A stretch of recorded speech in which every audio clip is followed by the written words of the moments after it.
down bottom middle. They also played in DFIW. These are unbelievable organizations that are stepping into the Delta Force Rise series for the very first time. And they say, hey, I'm going to plant my flag here and say this esport is going to be a banger. So they want to be a part. Big shout out to Team Liquid, WKF, EG. Everybody in America is competing in each of their respective groups. You won't see all of those today, just our first couple teams. Now, as we look at our schedule, this is what we're doing today. It is July 10th after all. It's A and B, DK. Those are the first two groups of teams. Again, each group is 3 teams, so there's our 6-team lobby. A and B is today. Of course, we're going to be live tomorrow for July 11th. C and D will play, and then we'll have A and C play as well on the 12th. You see the schedule. It's every Friday, Saturday, and Sunday for the next 5 weeks, folks. You're going to see so much Delta Force Rise series. So let's talk about the teams, DK. We got to start with Evil Geniuses with a banger roster.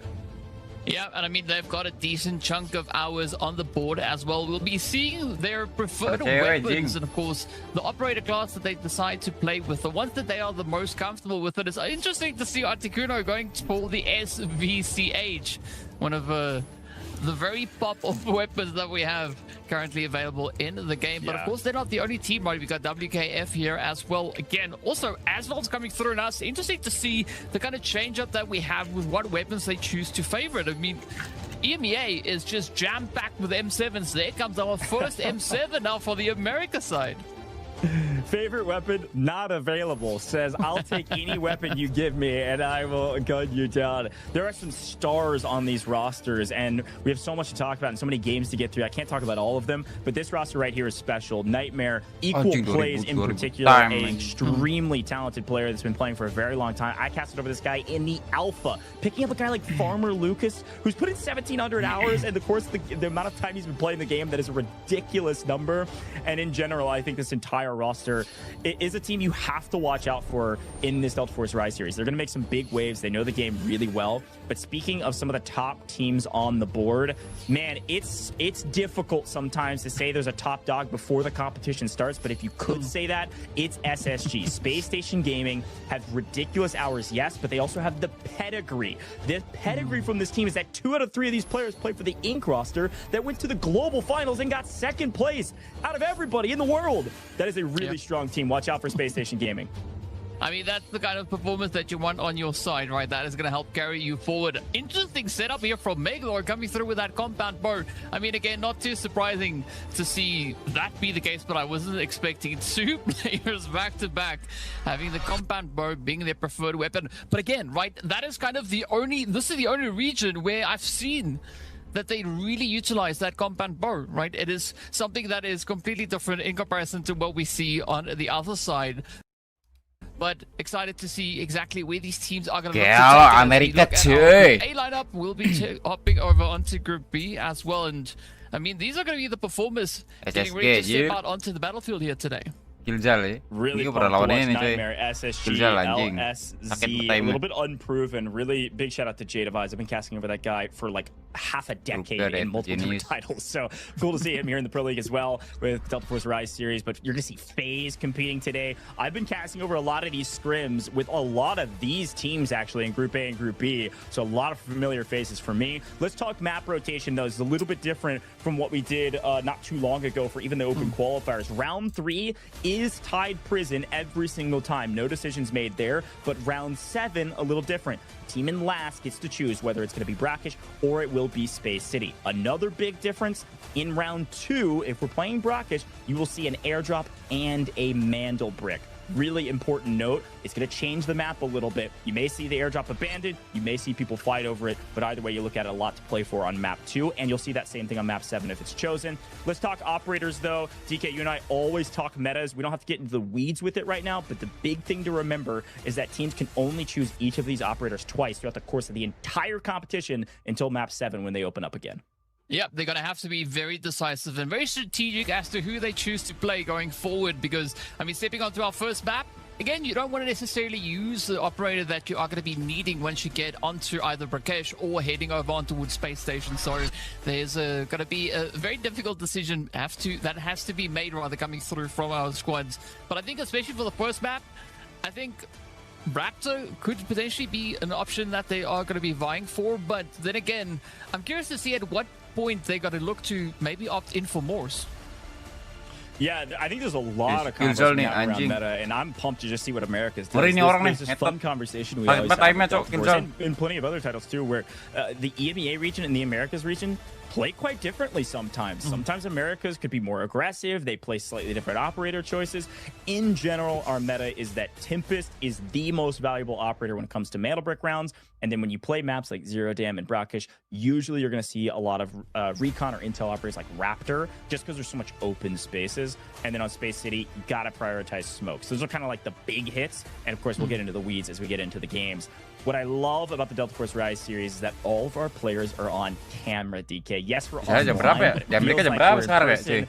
And Nightmare, DW's got the camera right up on the forehead, man. I love this perspective. These players are locked in, ready to go for day one.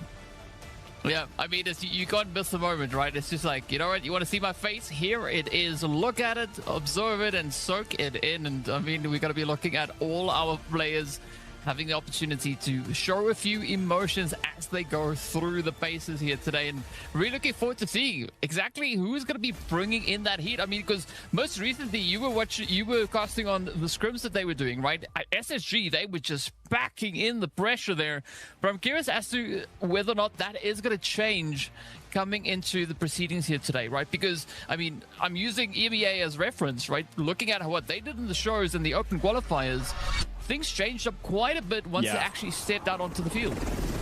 I totally agree, man. I think there's going to be some nerves. This is the first time playing in a pro match for some of these players ever in their lives. Some of these players on salary for the very first time in their lives, representing an organization which has a larger viewer base than maybe they're used to. Like, there's got to be nerves. Even though it's only day one and there's 5 weeks of competition, 4 weeks of group stages, like, I would be feeling nervous. That's all I would know. But a big shout out to Articuno there. Saw him at the end. He had the shooting sleeve on. Met that guy in person a couple times. Great guy, great player. Let's see what he can do on the map. Zero damn time, DK. Our first airdrop coming in a couple minutes.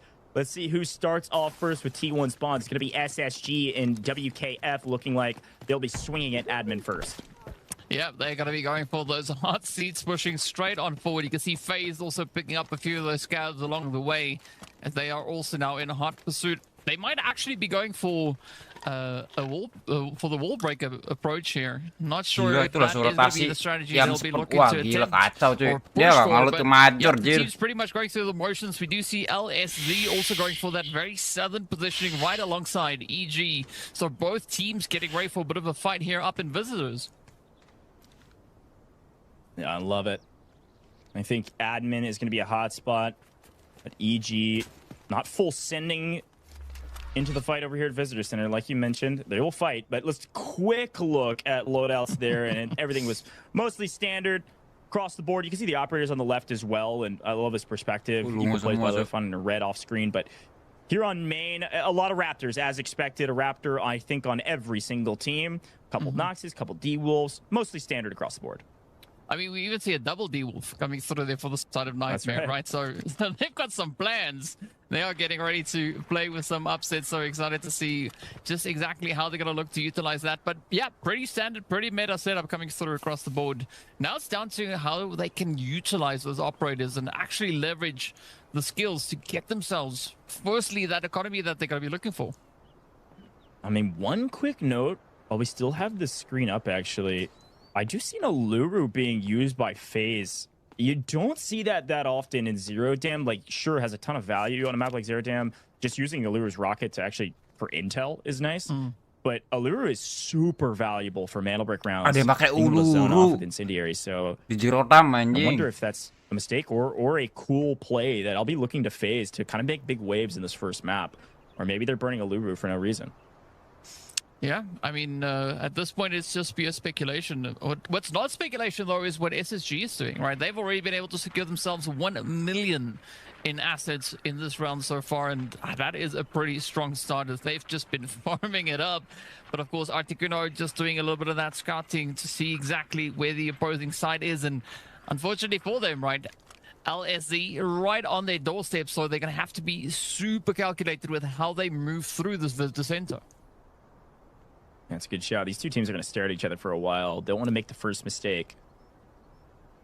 And SSG have had admin basically to themselves until now. Glad we're swapping over to it. Here is WKF finally addressing SSG on the other side after SSG has found, like you mentioned, quite a bit of value to kick things off. But the new rules, I do want to remind people, I know we went through it quick, but 2 million is the amount of loot you need to score an extra point. So kills are insanely important. Not only is each kill 1 point, but it is also 800K on top of that goes straight to the bank. So these two teams, yes, they'd like to loot admin fairly safely, but a team wipe is much more valuable. Yeah, and of course, currently as we sit, nobody is going to be picking up any points just yet, right? SSG getting especially close to it, but not yet close enough. Equal, of course, just making sure that the lovely cement blonde here is devoid of any scabs moving about, as those additional footsteps could definitely cause a little bit of confusion every now and again. But yeah, other than that, up in admin, we are finding ourselves in a bit of a standoff. SSG over towards the western side, and of course WKF coming through over on towards the eastern front. The airdrop, though, is going to be dropping all the way down to mini-sub, right? And that is the great opportunity now for LSZ to get their hands on a little bit of that early loot to get that ego pushed up as high as they can. I agree. Good shout. Let's see LSZ. J-Device. Again, this is why Raptor's so valuable. You just get so much intel. Flying over. Basically, you use this drone to just clear whatever rotation you're trying to make.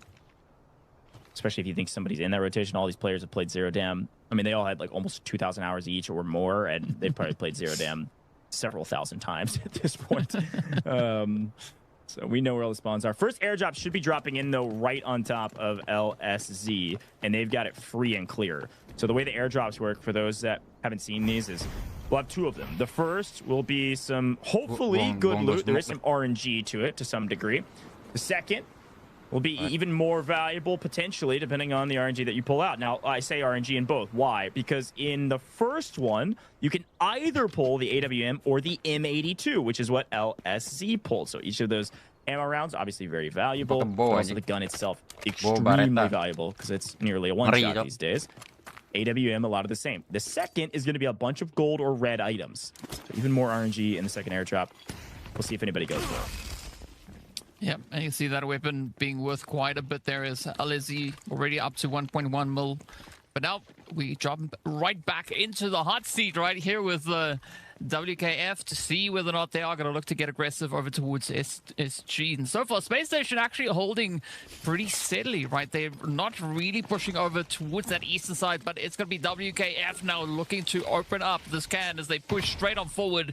Sky is quickly setting up the utilities to keep them on a bit of a back foot and just checking the opposite window to make sure that they're not getting pushed from both directions. Drone gets all the intel, sees all 3 stacked on top of each other. They know this is going to be a full swing if they do swing around the corner.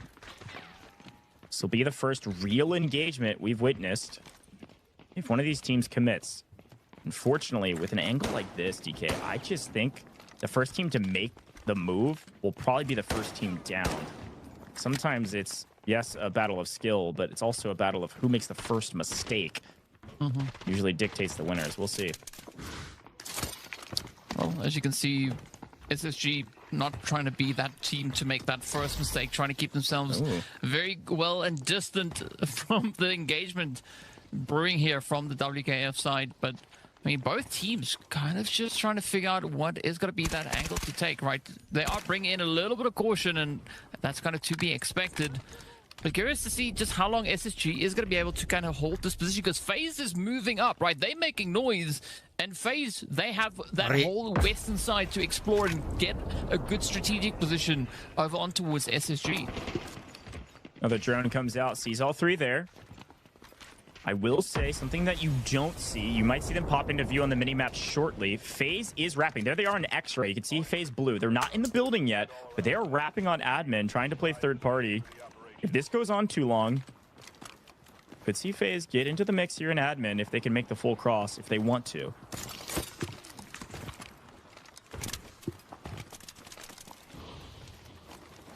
It does seem like they're also just potentially waiting for that airdrop to come down, right? They have about a minute and a bit of change left on the clock before that airdrop is going to be finding its way down. So FaZe get themselves set up, want to go for as much of that group as they can find here. But I mean, down south though, things are looking quite interesting, especially for the Evil Geniuses, right? They've moved out of Visitor. They've now kind of gone over to where we did see that airdrop come down earlier.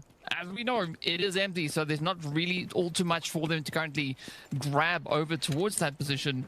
And now it's going to be that send a little bit further over towards the western front as the southern side of the squad start to expand. The northern edge is actually starting to tighten up quite a bit. Yeah, it's a good shot. It looked like Nightmare maybe was just camping the paid extract on the south side. Could be waiting on a team like EG maybe to rotate over from visitors and engage with him there, playing around extract. You don't see FaZe on your screen. You see them up by where Wallbreaker is going on, one of our special missions on the map. There's a couple of things I'll talk about that in a moment, but a bunch of util throwing down, so maybe enough damage for somebody to make the first move, but no. Continue to play patient. Don't want to make any mistakes. That Alluru rocket from FaZe being utilized to get the intel. FaZe now know they're definitely through this window. Get a bunch of recon from that rocket, and FaZe may change up the strategy. So I'll talk about it very briefly here, DK, because you can see it popping up on the right-hand side. If you all haven't watched Deltaforce Rise series yet or any of the scrims, this is a brand new thing. These lucky wooden statues. You can pull them from the Wallbreaker mission, and on other maps, you can get them from the bosses. You can use those statues. Yes, it says they're only worth 1 technicality. That's not totally true. You can use them to trade for gold armor, okay? You can buy some vouchers and then use those for trade. They're very valuable, so it is a nice play from FaZe to get those and potentially get gold armor faster than some of their opponents. Well, big brain strategy coming through there from FaZe, right? They are trying to capitalize on that later stage economy coming through. We do see Mr. DRGod also finding quite a few reds there. They are just locking in on the reds there. How many are there? Seems like they have everything to upgrade their black side if they need to. Yeah, nice job pulling rifle as well as fossil, as well as the wooden statues. That's what it happens when you get Wallbreaker alone. But hey, talking about RNG, nice little champagne bottle, decent red coming out of our second airdrop. Otherwise, not okay. A little quantum as well. We take that from LSZ. That is, by the way, I think that's both airdrops that they got for free. I mean, they're getting away with murder here if they just leave. I mean, they're nearly 3 mil just from this map alone. Kills worth more, but still nice to have a lot of value and util of a sniper. But engagement here, maybe enough blood for this WKF team to push, but no, still playing patient. This is one of the longest standoffs I've seen in admin in a very long time. I mean, you were talking about LSZ they just for a brief moment, right? I mean, they are actually pushing to NOBAR. They are going to do what you jokingly said. They are going to extract. They just backed up and like, yeah, that's fine. We can leave now. And then they're going to send the other 2 operators back out to see if they can maybe get a little bit more aggressive. But yeah, WKF, though, still trying relentlessly to get over onto SSG. And I mean, SSG holding on a very good defensive here, right? WKF not really actually managing to gain a lot of ground here. That's a good shout. Now, I would expect a good call out on NOBAR. I would expect LSZ to send out at NOBAR the one player that hits the M82 likely, is my guess. Now, I'm taking a look, bottom right. Yeah, I think these boys have found a lot of nice loot, okay? They're going to be passing looting around. They're trying to stack up one player the best they can. Going to send him out with that sniper rifle. Again, you want to save that M82 because it's so strong. Some of these mantle brick rounds. That's likely what they're working on off screen. Nice shot from our observing team, but more util, DK, and still no fight. We have been at it for nearly 13 minutes. Yeah. I mean, so if ever asked how much utility you should bring into this round, because you can't, right? The answer is always just yes. That is how much utility you need to find yourself in a bit of a standoff here. But I'm curious to see what FaZe is going to be doing, right? Because FaZe, obviously, they've been in the vicinity for quite some time. But WKF, though, they just cracking the can wide open.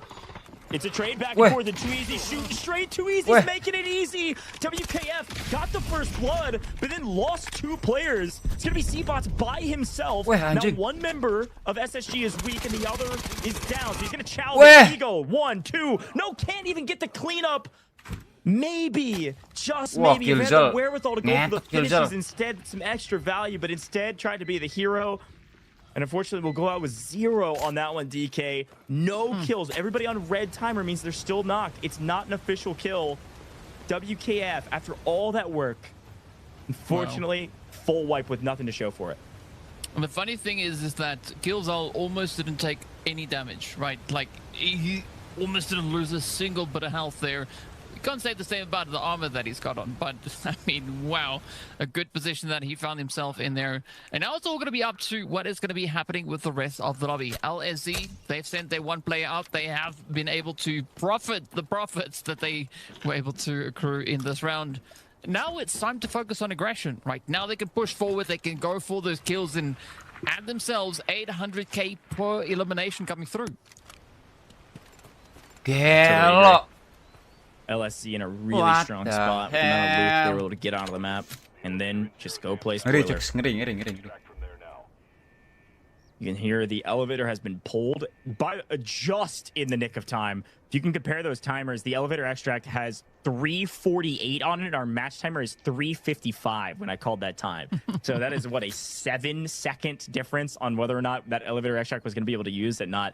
And that is a ballsy chicken play, really, from FaZe to just say somebody's going to pull this, right? They've been sitting here since they did Wallbreaker. They got all that loot, remember, from the saves, and they just sat here and said somebody's going to pull, right? And finally, just barely in time, they're going to be camping it. They're going to be first to the elevator. Going to be huge bang out for this extract. Well, I mean, of course, that means one team is going to be able to make it out, and another team maybe not, right? Whomever decides to rush right up towards that elevated extraction could find themselves in a very interesting setup. But EG also going to be playing it quite cautiously. As you can see, Articuno just continuously scanning it out, trying to make sure that they have at least somewhat of a secure rotation moving forward here. And Gilzal also trying to do a little bit of due diligence, but you have to look right at the extract, right? Because that's where we know FaZe is currently set up. So they might be in for quite a bit of a surprise if they think the coast is clear. Yeah, I agree. And Gilzal calmed. Oh, Crosswell, speaking of what he's calm, he's probably saying, hey, look, we found somebody. LSC is a duo, and they're getting pinched, unfortunately. Here comes EG. Wait. Perfectly timed. Little hip fire. Loco, great shots across the board. Well executed. Both of the two players from LSC who were trying to play spoiler get obliterated in the pinch between a rock and a hard place called SSG and EG. Remember, EG rotated all the way from visitors all the way around barracks side. They've walked the entire map at this point, and they're showing up perfectly timed for the party. Gilzal unfortunately can't land those, but equal plays. Nightmare for the backside. EG is getting pinched just like they pinched LZSC. Sorry. Yeah, just pick a consonant and you will eventually hit the right one, as the teams just keep on pushing up so aggressively. And I like this kind of chain fighting that we are looking at right here, right? We did see Articuno getting dropped on Nightmare, staying true to their name. As you can see, DW just poking through the window, coming in with a few of those D-Wolf nades, trying to see if he can go the distance. But Loco, though, is going to be waiting just on the inside. SSG also getting ready to get cooking here. They know they got to move up. If they want to extract, if they want to walk away with that value, they're going to have to be the team that makes it all the way through that. 78 seconds on the clock. Oh, great find from Loco. He is beaming today. It's another one for Loco from a distance. This is going to help ward off the push from Nightmare, who were a full team of 3 pushing a duo. Those remaining members of EG after they had a great flank.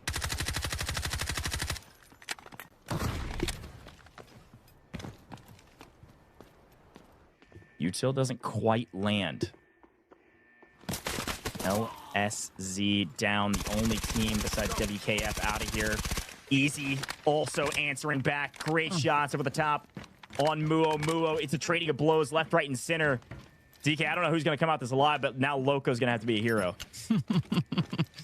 I mean, this just goes from one tough decision to I'm not so sure about that call, right? As Loco now really going to have to get super risky with this push. But fortunately for him, though, it is going to be Nightmare pushing up on SSG, but I'm not quite sure if they are going to be able to buy them enough time. Beautiful interaction there as they do get the pickup.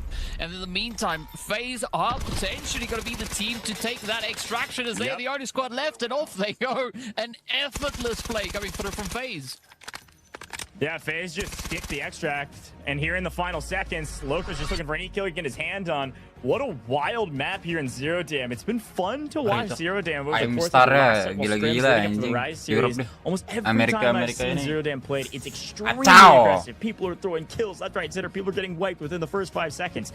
This time, DK, we didn't have a team die until there was 5 minutes left. It was very slow. I don't know if this nerves kicking in or just trying to make the right decisions throughout the course of the map, but there's only a couple big winners. FaZe getting all out alive is huge for them. They saved the gear they brought in, and remember, they picked up a ton of reds. Not all of those reds could fit in those safe boxes, so a nice save there from FaZe. But SSG, technically our best team, because they pick up 5 kills, and we talked about how valuable those kills are. That is 5 points, plus 800K times 5, folks. That's 4 million in technicality they're getting just for the kills alone. Yeah, I mean, math is a tough thing, but yes, it's going to be 4 mil going their way. That on top of the assets that they were able to kind of stuff into their secure boxes as well, right? So there's quite a bit for them to look forward to, but as you can see, SSG just popping off, going through with those 5 kills. Evil Genius is picking up 3 alongside the 2 from Nightmare, and then we got the extractions on the other side. Of course, we did see LSZ sending that one player out quite early at the no bag. And of course, FaZe getting that beautiful full extraction. I mean, they're just going to be sitting back, relaxing. And even though when we looked at the cams, right, they didn't seem phased at all. Yeah, no, I agree. I really like what I'm seeing from some of these teams. I like what I see from FaZe to get a full extract out amidst the chaos. They didn't overextend, but a big shout out to Too Easy. I was saying he was shooting straight, so was Loco, but picking up 3 kills in the first map is hero plays for their team, especially, remember, in the fight versus WKF actually got first blood, and then Too Easy traded out 2 of them, and Killzall was able to keep the team alive and make sure that nobody went down to yellow time, which means they didn't give any points away to their opponents. Solid damage here from Too Easy. Equal plays from Nightmare with that big flank that they made on EG, picking up over 400 damage as well. And the Killzall just keeps popping up on every single graphic. Picks up the assist for Too Easy there in admin. Overall, it's SSG all day in the top of the kills and assist category. Yeah, I mean, they're definitely setting the standard here in our first round of day number 1 as well. So good statement being made there from them, but the big question is, can they carry that forward? Of course, we do see J-Device being able to extract with 2.5 mil, a quick run through that no bag, and of course, very close to him is Sadoika, right? Coming through with 1.4 mil, so a very decent overall extraction that they've been able to secure here, but it is going to be our MVP, right? It's going to be Too Easy walking away with those 3 operator kills, 662 damage, and of course, 633.8k to boot. Yeah, I agree, man. Too Easy picked up a massive game for the team and secured SSG a ton of points and a ton of value for the next game. And as we move our eyes towards what will be brackish and will be our first Mana Brick round, that is extremely important. You can see it right here on our screen, though. I do want you to follow deltaforce on all major socials and go download the game and check it out, because especially deltaforce has a ton of social medias you can follow, not only on their main channels, but also their esports specific channels. We've been streaming on those. They're tweeting on those. They're putting posts out on X on those, and all over the place. There's a ton going on with deltaforce and of course the Rise series. I mean, we've literally been live all day on this. Yeah, I agree. I think America can change it up a little bit. You need eyes in the sky when you're making some of these rotations. Look how many streets and alleyways you can get shot from. Quick look at it, though. Do see several or a couple Raptors, but seeing a lot more. I think that was Morris. We'll check out in just a second. As we look towards the Mana Brick, what happens? EG and FaZe are first to Museum because they got the T1 spawns. We'll talk a little bit more about spawns in a little bit, but means that they're very close to where the brick spawns. There's 26 seconds on the clock before you can pick up the brick. Both of these teams in a position to try to grab it first. It's going to need a lot of smokes if you can, and maybe a little bit of luck to not get shot as you run towards it. But who knows? You might see a standoff just like map 1. Yeah, interesting loadout that I am looking at is FaZe, though, double shepherd, and a little bit of that gizmo setup. So I'm curious to see what exactly they have in mind for us here, but yeah, pretty aggressive loadout across the board. And I mean, this time around, it seems like the teams aren't going to be looking to spend too much time just waiting back, right? Ready with the setup, e.g. FaZe. They have their eyes set on that mantle brick. They want to get this whole process underway, but you're going to have to wait a little bit more, right? Mantle brick is going to take a little bit before it starts to pop on through. So teams can now look to figure out what their play will be here. FaZe already sitting on 1.1 mil with regards to the profits. Yeah, nice finds here at Museum. And they've actually done a really good job of getting eyes on the brick, yes, because it has spawned, but also, as Evil Genius's Muamua showing us how to get a little bit of intel without giving too much away, at least of getting shot as you take these peeks. Nice little high-level movement there, but now big shout out to FaZe because they've secured basically all of Museum for now, right? Once the brick comes back inside, if that's where it goes, they're gonna have a lot harder time holding down the building, but they're able to loot up while also keeping eyes on the brick. They're happy to play this slow because they're in a pretty powerful position. Evil Geniuses similarly are in a power position over the brick, but they're not gonna be doing anything besides just staring at it or trying to make the first move. And so I'm expecting to see Evil Geniuses go for the first play for the brick when they feel like the coast is clear enough, or maybe if they get a little bit of damage on somebody peeking a window, they go for it.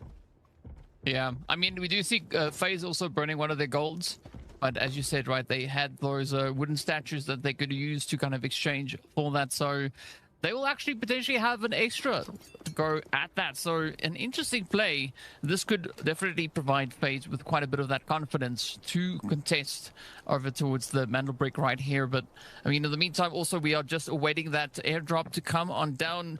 Not quite sure exactly where it is going to pop. In fact, it seems like it is going to be coming down on that far southern side. So a team like SSG, they are right there in the setup, right? They are super close to that. Ooh, and a few of the coffee beans coming into play here as well. I know. I might have to get some of my own, man. That's 345k of coffee beans. That's the big time stuff there. WKF pulling a lot of the same, picking up nearly 300k. These reds are nice, but again, you're needing 2 million to even score an extra point just from your supply points. So a big standoff happening around Museum is going to allow some of these other teams to come play around brick as well. Everybody knows the brick hasn't been grabbed yet, so they might slow walk this direction and get involved in the party. You see, it looks like SSG is making a big rotation from the Tower of Babel all the way up. They started on the far south and have rotated all the way up to the brick. They're now on your mini-map right now, coming in the southern side of this courtyard outside of Museum. That courtyard area coming in the south angle, I'm not surprised they don't just run through because they're going to get gunned down if they do. It looks like maybe while we're looking at this standoff, SSG's actually found LSZ on the far left angle. Both these two teams rotating from their spawns and rotating from their early looting positions to come play for brick because nobody's grabbed it yet. Let's see maybe a first blood from either this engagement or actually looks like Nightmare also flanking on the backside of Liquids. This is surprisingly, DK, I think our first fight's going to be away from the brick. Yeah, I mean, they decided, you know, let's just get our flank on. And of course, you got to watch out for that attack helicopter as well, as that could definitely look to ruin your day. Well, but one thing that I'm surprised about, though, is SSG, right? They came back empty-handed pretty much all the way from that far southern side, right? They were at Babel, and they didn't loot anything over there. Yeah, maybe just a quick look around, didn't find anything, and wanted to get over to the brick. If I know SSG, they don't care too much about loot. They're looking for kills, and they're looking for bricks. But speaking of bricks, EG, Evil Geniuses, I told you, they're probably going to be first to the brick. They waited for an opportune moment, smoked it, and ran. They grabbed the brick. They have no business doing anything around Museum, so they're going to swing all the way over around camp, put it at Asara camp, put it in the decoding station on the eastern side of the map, and hold a position that they know is cleared. Nobody came from this angle. They know the spawns and where people rotated from. They spotted a lot of people in transition. They dropped this decoding station, and now they're going to hold. This is actually one of my favorite decoding stations. There's some really interesting fights that can happen from the high ground position. You can see Evil Geniuses may set up on the top of some of these like tin roofs, looking over some of these choke points. We'll see if anybody decides to chow them early or if everybody's going to kind of all come up together probably pretty late. Well, they are going to be looking to play a lot more of a strategic position here. WKF, though, they are going to be getting their hands on all the group over in the loot box, as Mumu is going to be trying to do a few quick scopes. There we go. Taking down the scavs just to help clean out the area. But now it's just a bit of a waiting game here for EG, right? FaZe is going to be the first team to try and test their defensive positions. But it doesn't seem like FaZe is all too phased, right? They kind of just strategically moving up, keeping their distance, so they don't want to get caught in an unnecessary fight. It's actually a pretty big moment. We also did see off screen. You see WKF, their profits skyrocketed. They actually picked up, that was Lapua ammo, so that's an AWM that they found in the airdrop. I told you, there's airdrops, there's metal bricks, it's chaos. Now this AWM, it's one of the few that you can actually use on this map to find a ton of value with. That incredibly strong. So watch out for a sniper from WKF, who's actually just off of our minimap. SSG's entering our minimap. WKF in the pink is going to be on the north side of Evil Geniuses in the green. Look it up now. This is about to be a humongous sandwich, and EG, unfortunately, is going to be the meat in that sandwich. This is going to be rough for Evil Geniuses. Let's see if they can hold. Yeah, I think one operator on the team that they're going to be facing off against is a very bold move. Best of luck to them, but they are going to be properly tested to see can they actually hold on to that defensive. And I don't think any kind of regrouping is going to be enough for them to contest 9 other players pushing in on their position. So let's see how this goes. It is going to be Loco just getting ready for a bit of an altercation here with SSG moving up. They could be the first team to start the snowball. Yeah, that's one. This spot right here is what I was talking about on the 10 roofs here with Loco. Got a really nice angle over the top on this choke point, and they've actually built the cover on the backside, so he just can't get shot in the feet from low ground over where Articuno's holding with Muo. Really strong position to hold one choke point. Now, a bunch of time has ticked away. It was 4 minutes to start. It looks like Killzone actually got first blood yet again.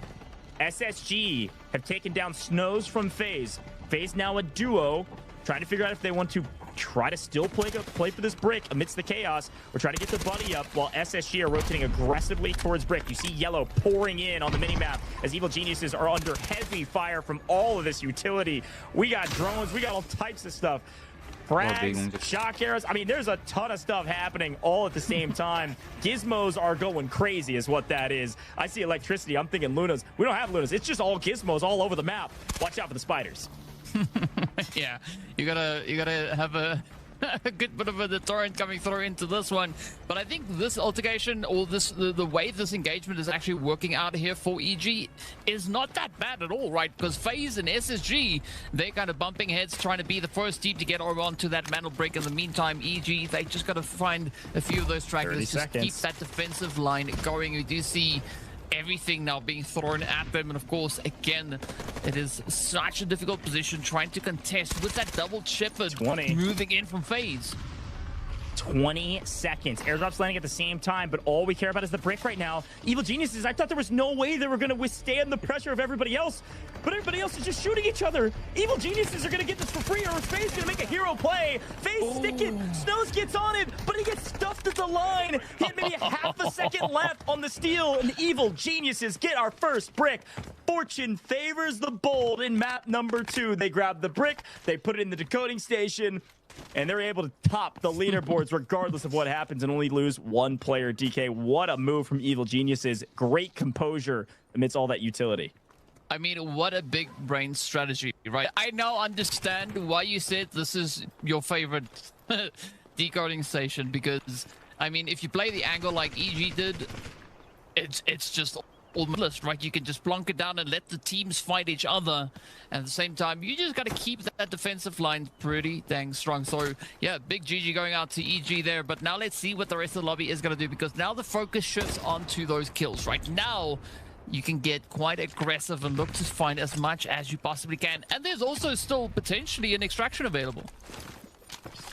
That's totally true. Yeah, and this is one of my favorites, because usually it's a ton of chaos because you have such a strong choke point on the south side. SSG was pinned, and they're just saying, well, let's just, guys, somebody will come to the north, somebody will come to our aid and make sure that EG just can't hold us.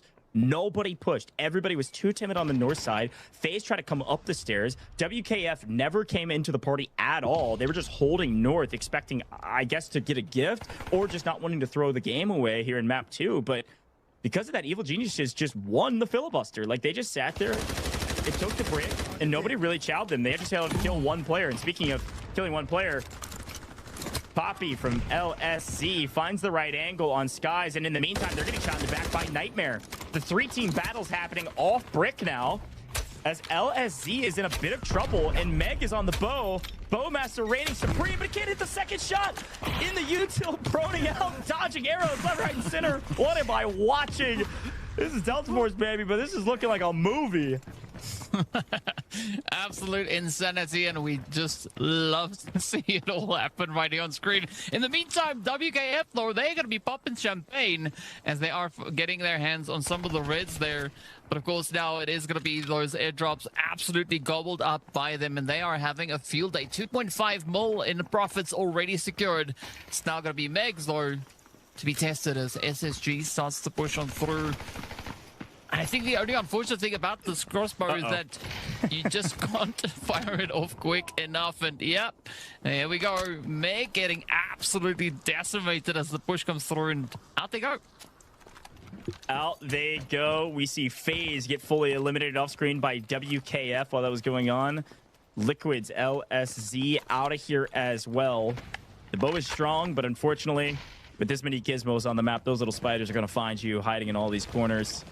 That's where they like to make their home. Nightmare here, a full team of 3, trying to hunt down the duo that is SSG. And it looks like Evil Geniuses are actually on the opposite side of them, while WKF are trying to pinch on a Nightmare. It's just this stacked line of teams trying to figure out who makes the first mistake, yes, but also who can get the first knock and give themselves player advantage for these engagements. Equal plays with some height here, trying to play over the top of 2 Easy, and then vice versa. Now Easy having height, but right now, SSG is just trying to wait and wait for somebody to just walk into their sight lines, just like their player went down. One small mistake, you lose a player, and it's possible, but SSG in deep trouble. Skies, no Easy! Evil Genius is in trouble, and there's a shoulder. That's all you need. Loco able to answer back. Yeah. Loco doing some crazy things right here, but it is going to help to strengthen that team up as there's still an opportunity to bring the full squad back on their feet. And, I mean, especially with Loco on the defensive, right, this is exactly the kind of position that they need to try and capitalize on. The setup here is absolutely golden as there's now 2 squads pushing up towards them, but a quick retreat coming through from the side of Nightmare as SSG now kind of left to fend for themselves. Are they going to be able to get themselves secured? Too Easy now. Going to be pressured. But again, EG, I like this. They're keeping a respective space, right? Not going to be pushing up too much just yet. They want to gather as much information as they can find here. But in the meantime, that allows Nightmare to just encroach on the position, getting closer and closer. They could maybe steal those kills. It's certainly possible. What they're playing for right now is the extraction zone. WKF have 2 out of 3 members on it. You see them off in the distance. That's an extraction zone out the corner. You actually see the timer of it, 3 minutes and 50 seconds versus 4 minutes and 10. Yet again, very close to not getting the extract, but it is open, out in the open. And 2 Easy, he's trying to play this slow and use whatever utility he can to slow down any advances towards him. These spiders are ratting out, looking for something to hunt.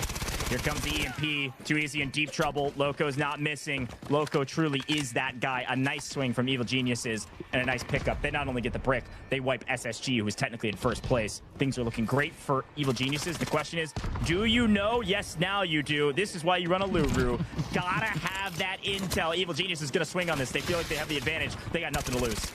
Yeah, it's going to be them trying to flush it out. Loco going in for the finish. Picks up the 1. Picks up 2. Oh, it's Taguno getting traded off. Oh, Nightmare, though, is going to be in a world of pain as Evil Geniuses are looking absolutely relentless. It's going to be DW now trying to defend, but unfortunately can't hold it off as WKF steps up and cleans it up. EG, though, is still sitting on a comfortable 2 mil. They just got to survive if they want to extract with those extra additional points. And it's all going to be down to these final few moments. And, I mean, EG, they've been in a position similar to this before. Yeah, unfortunately, I think that is GG's for EG. I don't know if they're going to be able to win this. Articuno, he is that guy as well, but in a 1v3, Crab just swings it, takes him down. Evil Geniuses get a ton of points, but WKF win the map. What a great rep from Evil Geniuses and WKF. I mean, look at the profits. WKF walking out with... They're going to be bumping well over 6. I was about to say 6 mil. And every 2 mil is what matters when it comes to loot value. Also, remember, WKF, they should have an on them somewhere out of the 3 players. He found that Lapua ammo earlier while the fight for the brick was going on. So this is a great game from WKF. And to clean up Evil Geniuses, you may not have gotten the brick, but you've certainly climbed the leaderboard. Yeah, they might not have gotten the brick, but they are going to get the bank, right? So they are not just going to stuff themselves up as much as they can. And I think the only problem here is going to be, where are they going to put everything, right? That is going to be the question that they'll probably try and answer as best they can. But whatever they decide to do, they're going to have to be quick about it, because they've got a minute and a bit of change left on that clock. Yeah, we saw the there in the inventory for WKF. Overall, really strong map. They are juicing up their loot, and they're going to full extract, like you said. So this is just, oh, wow. I thought it was like, yeah, we might make 8. They're at 9.2 mil. Big shout out to Loco. We said he was shooting straight. 4 kills, holding the line on the choke point as well. Like, stats give us so much info, and it's really cool to see these in real time. But some plays are also totally understated by stats. What Loco was able to do, holding the choke point against SSG to hold the brick, is what allowed them to capture the brick. They only had to look one direction with the other 2 players. Loco held the line against, could have been 2 full teams coming in the southern side. Great job from him, and to still pick up 4 kills. Great map from Evil Geniuses. We play inventory management, we play for the extracts, and we got about 30 seconds to finish up our duties. Got to get to 10 mil. They need 100K more, and that'll be 5 total supply points. Wow. I 9,9 MG. We've now turned back into a loot simulator. Let's see if they can find that last little bit of goop to get themselves over that line. Oh, yep. There they go. 10.1 mil. It is going to be a happy day for WKF. And, I mean, EG, right? The name very fitting. The Evil Geniuses, they've been playing a big brain strategy across the board, but they have a bit of competition here, right? It is going to be that showdown between the amount of assets and, of course, those mantle bricks. Really well done from WKF, but Evil Geniuses, the biggest winners on map 2, like you said, because of the mantle bricks. It is CBR and related units.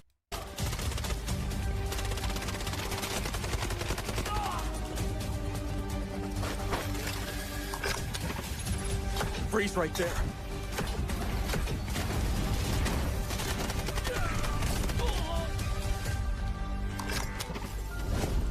It's getting cold.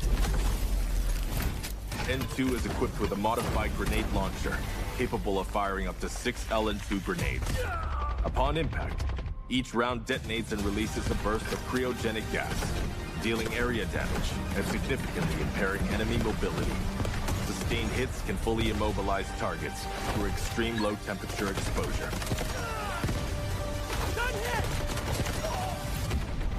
Cold. I can go colder.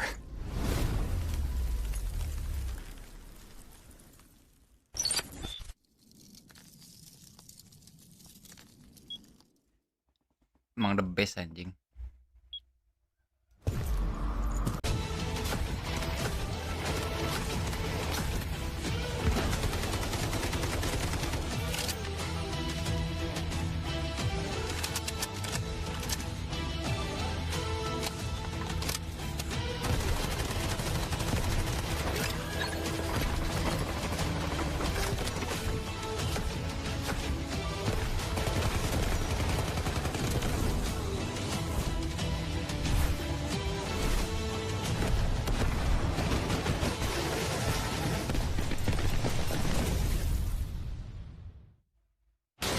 We can't hold him off!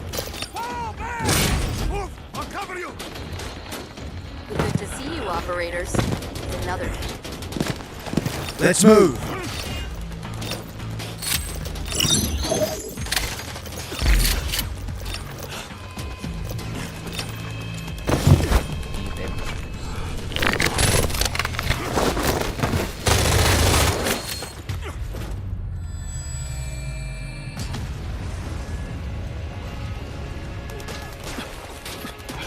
I'll get you out of here.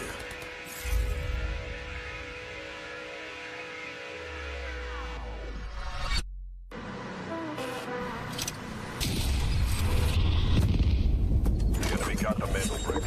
Find and stop them. Mantle bricks decoded. Nice work, operator.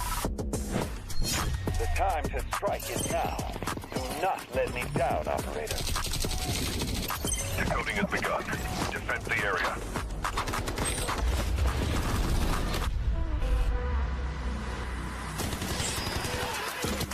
Is about to take the first hit to break up the tournament. And they're going to do it. What goes around comes around. Not going to do very much. When you get barrel stuff, Skydie is getting aggressive. See what I did there? You ain't seen nothing yet. Let's knock them off their feet. There we go. There it is.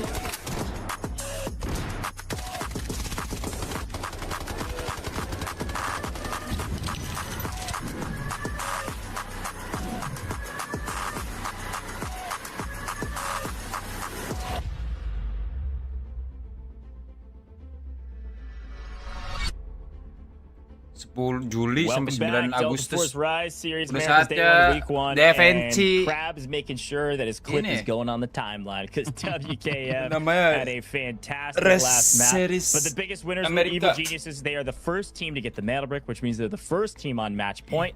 But they can't win in the next round, DK. We are going to Tide Prison.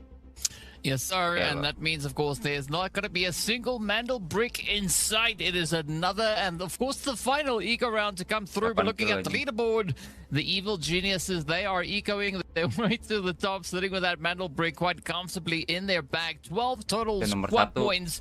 Even though it's not as much as WKF has, it still places them right at the tippity top, as you said before, right? Mandel brick is going to be the big decider as to who is sitting in pole position. Yeah, that's exactly right. Great breakdown. Metabrick first, then squad points. So you can see the rankings there. W Key Forever, WKF at 15 squad points. They will be in second place as expected. They had a gigantic map too, and they pick up the AWM to use a little bit later.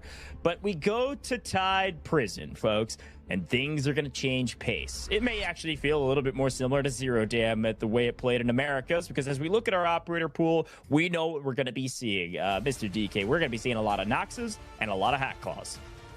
Yeah, I mean, we could be getting a few gizmos also potentially maybe sneaking their way in there. But, you know, you got to bring in as much aggression as you can, especially in such a confined map to play through. But we also got to be looking at a potential bit of cat and mouse coming through here, right? The rich squads, they got to be hunting. You got those squads that need a little bit of those assets. They got to be looking to loot, avoid, and maybe try and protect their path to that extraction. This is the final opportunity for teams to try and lock it down. But yeah, it's all down to how they can use the aggression to secure themselves the points and the loot they need to find. Yeah, going to play aggressive. Yes, sneak around corners. Nox is going to be the most valuable operator on the map with his ability to get very, very quiet and even silent as he moves around the map. Disc also valuable as well, but it is all about getting intel and then using that intel to find a team wipe and then finding that team wipe fast enough that you don't get third-partied. Just like any other map, shots go up, it's a signal flare to other teams. You're probably going to see a big fight on the south near the HQ office. You also can see a fight on the north up by pipes even. But the big question mark is who's playing for the airdrop. There's an airdrop on this map, and then there's also a GTI supply mission, which is how you get that AWM or that M82 sniper. So watch out for those. Also, there is a position here to possibly get more of those lucky wooden statues, which does give you the ability to get those gold armor easier or maybe more quickly than your opponents, which is a big note, especially as we get into Space City. But let's take a look at where everybody spawns. You see SSG on the south, may fight Liquids quickly here in the purple on the south side. Question is, where does FaZe rotate to? It looks like they're going to go outside to the south. So 3 teams on the south, 3 teams on the north, as WKF elect to play to the northern side. Yeah, now it's all going to be down to who is going to be getting their hands on that loot first. Of course, SSG, phenomenal setup that they have here. But like LSZ and FaZe could be bumping heads quite early on here, as both teams are going to be heading to that shoreline. Of course, with all the different layers, it is going to be FaZe. Ooh, I thought that they would have the upper hand, but instead it seems like LSZ, J Device, is going to be locking in on those hits. Yeah, great shots from J Device, at least to make FaZe think twice about peeking this. Quick look at the operators, like you mentioned. Do you see a Saniva, which occasionally makes it into competitive play? It's going to be Meg running the Saniva there. That's going to be from LSC, who's down below. Otherwise, it's Nox, double Nox. As expected, a lot of Noxes on the map. This is how Tide Prison plays. should be praying because somebody's going to peek around the corner before you can catch them, and they're going to shoot you in the back. But this time in the face. Where the fuck I am? And just chow this. They've got player advantage, but maybe giving one away. No, Snows runs out of ammo where he gets one knock. This is a full sin on the back of the Saniva operator. Does swing across. Wait, he picks up two. Snows goes huge. He was the first player down for FaZe in their last engagement in the last map. This time he's maybe giving one away. This time in the face. Meg's going to take the zip and just chow this. They've got player advantage, but maybe giving one away. No, Snows runs out of ammo where he gets one knock. This is a full sin on the back of the Saniva operator. Does swing across. Wait, he picks up two. Snows goes huge. He was the first player down for FaZe in their last engagement in the last map. This time he's got something to prove. Goes massive over the top of Meg on Saniva. It's all down to JDevice. I mean, this is an absolutely insane play going through from Snow, so let's see whether or not he can lock it in. Just one more player to get the jump on. And FaZe, they seem to mean business moving up into Tide Prison. Up comes the push, and that is it. L Snows gets the job done. 3 kills confirmed. And now comes the easy part, right? Bringing the rest of the squad back up onto their feet, and what a play. Something to prove, man. Big shout out to FaZe. I could talk about them for a while, but that is a massive play from Snows. FaZe appeared in a lot of our scrims, and they were catching some flack from the chat of the way they were playing or how they were playing. A lot of backseat drivers sometimes in chat. And FaZe says, no, we're going to stick to our game. We're going to do our thing. Everything's fine. And Snow is showing us how valuable of a player he can be. A full team wipe by himself.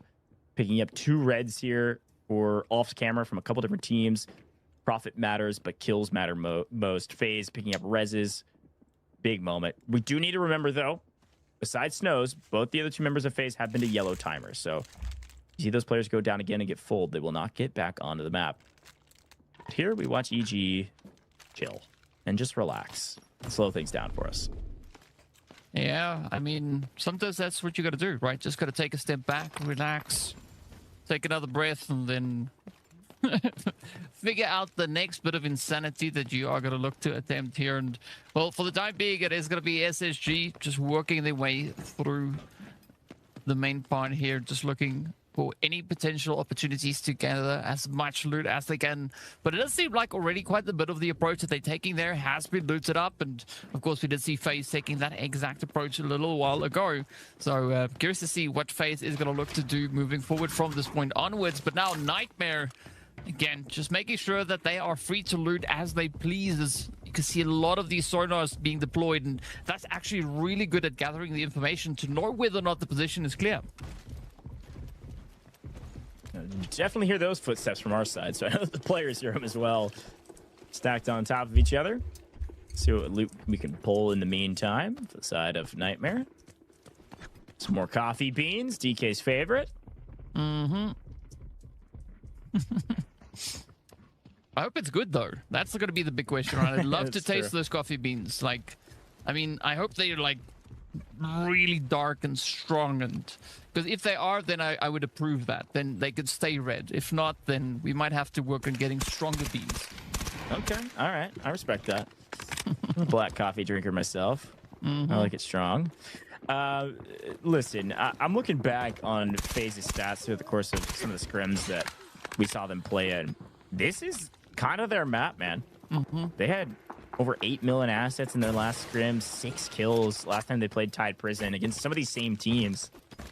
Watch out for FaZe getting more and more aggressive on these eco rounds, especially here in Tide Prison. It seems to kind of go for their playstyle. This double Nox playstyle is really strong often. Watch out for Blue. Yeah. What Blue can do, we don't quite know just yet, but we'll find out very, very soon. For the time being, it's a lot of running around coming through from the squads. I mean, FaZe, of course, the team with the most profits in their bag as well. So curious to see what the approach is going to be here for EG coming in. I mean, yes, they do have a little bit to capitalize on, but if they want to make sure that they are properly set up heading into round number 4, they're going to have to get their hands in a few bags and try and fill up as best they can. I'm not sure, are they busy with a mission over here, or what are they up with? It does seem like they're escorting the dude out of the building. Yeah, that's exactly right. So there's a couple things you can do on this map. Like we mentioned, take a look at the top middle. We've got airdrop preparing. So the airdrop will begin to drop within the next 70 seconds or so. That airdrop will have reds and golds, hopefully reds for whoever goes for it. And then you have the mission. And if you're able to complete the mission, you're able to you crack open the safes. You're able to, it's called the GTI supply mission. It's specialty for esports, but you can do the same mission here in the public lobbies as well. That'll get you the AWM or the M82. But you can also go for some of these wardens. And if you do the wardens, they can drop the lucky wooden sculptures we've been talking so much about. So those can be used to exchange for gold armor, for instance. There's only a couple ways you can get that in the esports server. So that's what you're going to be looking out for, is some of the warden missions and then that GTI supply mission. So in general, some fun things to do on the map, a lot of objectives, but overall, it's usually not too much fighting. Everybody plays nice and slow. SSG does complete our operation. So should see them get some rewards here shortly, and that's exactly what happens. There it is. Kills all getting Lapua ammo, so that's going to be an going to SSG. They don't really want to use it on this map because it's an eco round. But maybe save it for a mantle brick. Yeah, I mean, it's going to come in quite handy, especially on the mantle brick round. You don't want to use up your assets unnecessarily, right? It's all about planning and pacing. That is essentially the name of the game, and when you can find some heavy hitting guns, you got to use them at exactly the right time. And again, it is a little bit of that cat and mouse game coming through once more, as we can see Morse, that ult definitely making it quite difficult for a team to get a surprise play moving over on towards WKF, and they're just looking to capitalize. Even the side of Nightmare here, everybody is just looking to play as much as they can with this Morse position. That's a good shout. Morse is new to our competitive circuit. We were on Morphosis last time, now on Echo. Echo brought Morse, and that brought much more intel that can be gained from the map. Seeing Morse in competitive play quite a bit. But still all quiet after the early engagement from Liquids and FaZe. FaZe electing to just play for airdrop. You can see its position. 20 seconds now on the south side, right underneath them. And it looks like they've got one of their players down in the water already waiting on this airdrop so they can get that loot. Again, this will be golds and reds. Hopefully they get something nice. Just hit 3.1 after looting their opponents. We'll see what they get from it. Everybody else is pretty chill on the map for now. SSG, the only other team that's gotten some nice value on the map. Everybody else kind of relaxed. Tulisannya AM ya, Amerika. See what we get from this airdrop. It looks pretty uncontested, but they want to make sure of that. You can very easily get shot from that tunnel. Yeah, it's interesting to see the pacing here. Teams are changing up the dynamic quite a bit here. You see the Warden there off in the distance, and I mean, surprisingly enough, we're not seeing any reds on the floor this time around. I know you were pointing that out in the show match just the other day, and we actually did see that over on EMEA. We did see that big old vacuum cleaner, but yeah, this time around, there's not much really happening. There we have some reds coming in, a beautiful bit of champagne, and that Rolex, I mean, just in time. All right, not bad. By the way, Meg's bows clipping away at about 500,000. So nice pick up there for FaZe. But the Reds are solid. Nothing crazy to write home about. Off screen, by the way, it does look like Killzall sniping away, picks up Snows in transition. Now they'll be able to pick up this res most likely, but Killzall is on the hunt. They call him the Beast for a reason. Waktu Scream pernah lawan SSG gua. It is hunting for kills. Killzall jago anjing sakit banget. Maybe in for a bit of a rude awakening, but water play is very difficult to get right. To be careful with the way you play this. So you can only shoot your gun in very specific circumstances. May come down to some util. That disc is going to be really valuable, and then also just knifing away. We'll see what happens. Yeah, not to mention that you have those lovely big fish in the water as well. So the Sharks could definitely look to make things a little bit more challenging. We've seen a few players actually look to go toe-to-toe with the Sharks and living to tell the tale come the end of the day. But now, let's see what strategy FaZe is going to look to try and capitalize on here as they just keep on circling around already with 4.1 mil profits in the bag. They can afford to just relax a little bit in the water here. But I like this position coming through from Killzall, right? He knows that there's something up ahead of him. Doesn't know exactly what or who or where. Yeah, he did get a knock on... I think he's got a decent idea it could be FaZe. But yeah, where is the biggest question? Because Basically, all but absconded all the way across the water, just swimming away. So there's sharks in the water, and they may have guns in their hands. Because Killzall and the crew are hunting down their prey. But now he's got a spot on the backside. Not sure if Pecky sees him. No, back turned. Finding the right angle. Not sure if he's going to pull the trigger on that. You got to remember, the AWM only comes with 5 shots. Every round is like 100 grand. This is an expensive shot. You got to make it count if you're going to use it in an eco round. Yeah, I mean, you quite literally have to make it count. Otherwise, your eco is going to start to go downhill quite a bit. But there we go. Snow quickly taking care of a little bit of the macro position. Where the fuck I now am. alerting SSG as to his position somewhat, Yeah, but not going to be pulling in that aggressive focus just yet. Meanwhile, EG, though, they're going to be continuing to make their way through up on towards that Warden's position as they look to find a little bit of something happening. WKF trying to lock it down, patiently awaiting them to push outside, but instead, EG is going to be closing all the entry points. This is a classic Tide prison fight. The one on the outside was fun to watch. This one is about to get wild. Who opens the door first? Who makes the first mistake? Muo shoots nukes. Another waiting game, DK. We saw this in admin in game 1. Mm-hmm.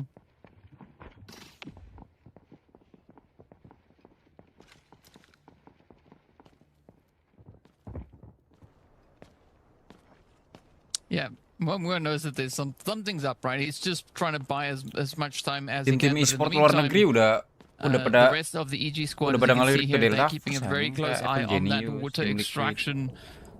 See if anybody's gonna dare try and pop out of here and look for that free exit. They're gonna look to try and deny that as best they can. But whatever they decide to do, they have to be quick about it. As well, we are running low on time. There are very limited options with regards to those extractions. So SSG and FaZe, both squads trying to time this extraction to perfection because both of them have quite a bit of profits that they would love to try and get out of here, especially to set themselves up for that round number 4. The mini-map, you do see Nightmare is in the area. They're looking to third-party this. This is the nature of the game. Sometimes you take too long in a fight. Chaos is going to erupt. A couple shots exchange is the signal flare. Nightmare has the info. It's going to be a third party. And yet again, it's going to be EG in the middle of that sandwich. Now, they were able to stay alive last time. This time on Tide Prison, I don't know.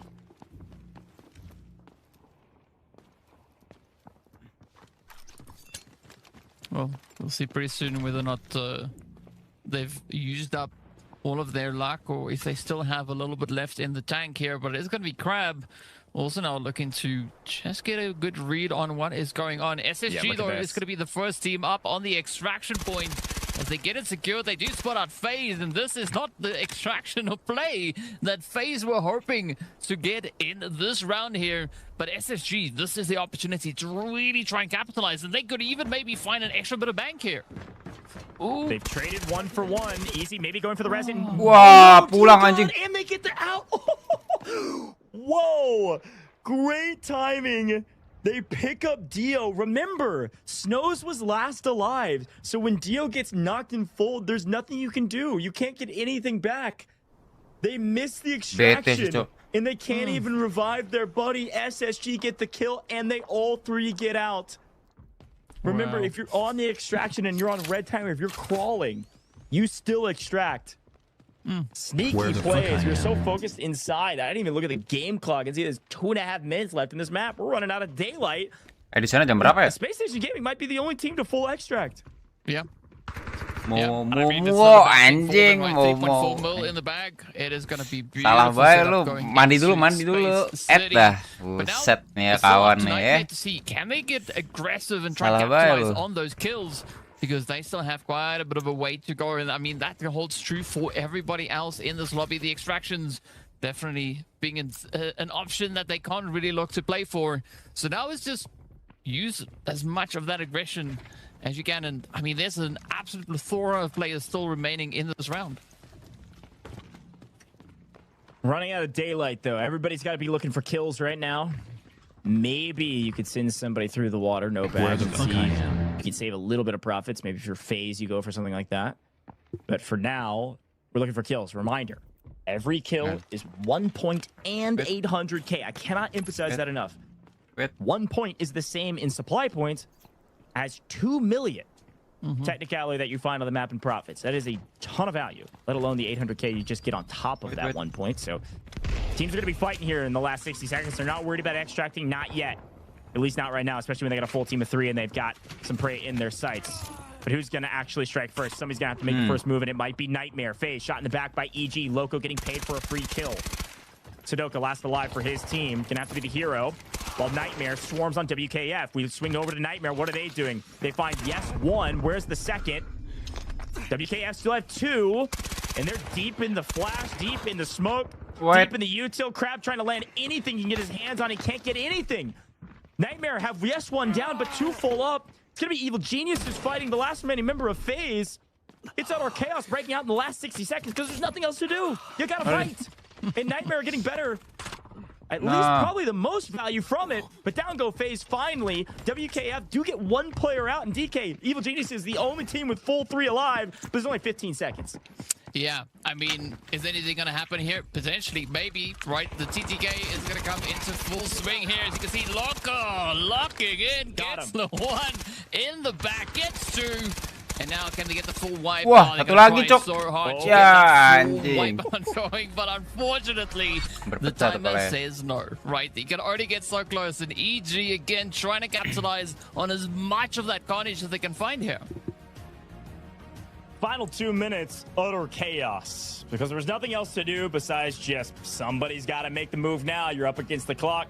Evil Geniuses do pick up 2 on Nightmare. They pick up 1 on FaZe. Again, that's 3 points.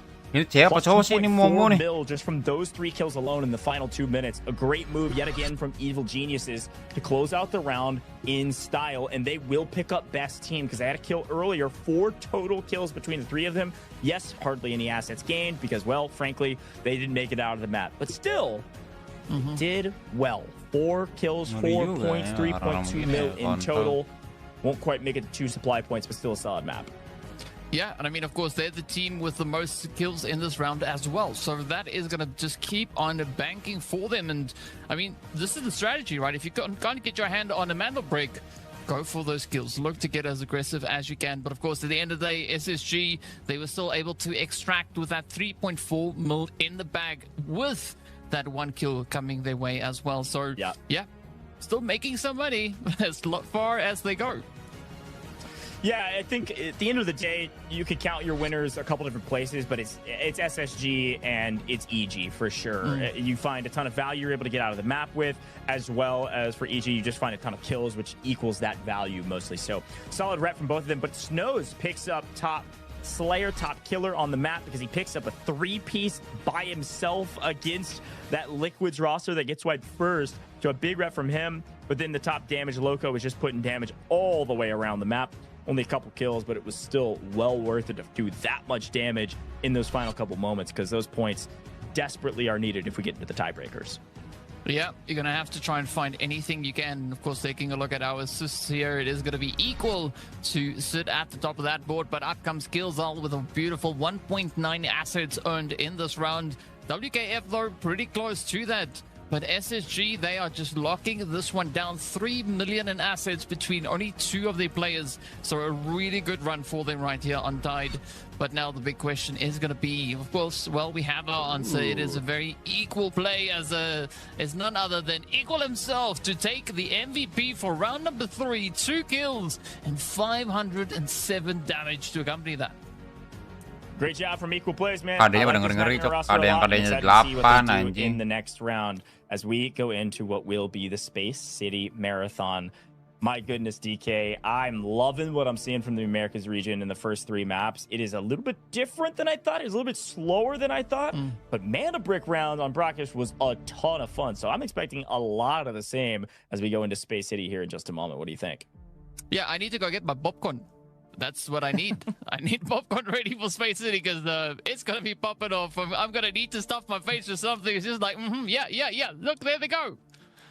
It's going to be a lot of fun. I think the directive of an objective is going to help some of our teams play a little bit more aggressive, or at least look for some more kills on the map. But folks, I do need to remind you before we head to this short break, this could be the last round. Watch out for evil geniuses. If they get this brick, we are done here in map number 4. You're not going to want to miss it. Headed to Space City in just a moment.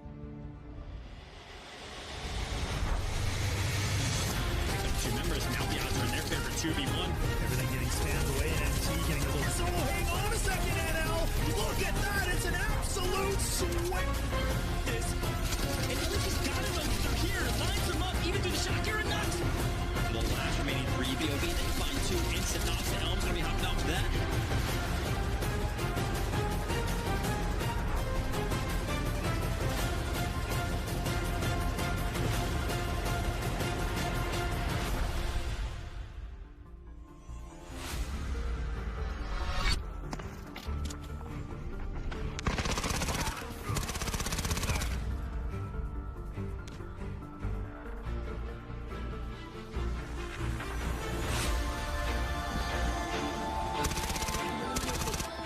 Dude.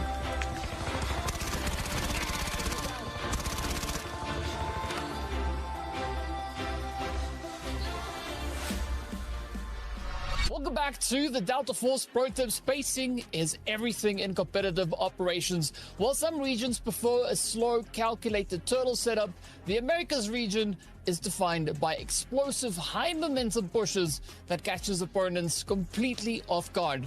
Now, today we are going to be breaking down a legendary cleanup engagement from round 3 on Brikesh. Joining me on the couch to share his pro tips is going to be the star fragger from the Evil Geniuses. Welcome. How you doing, guys? My name is Tony, otherwise known as Articuno.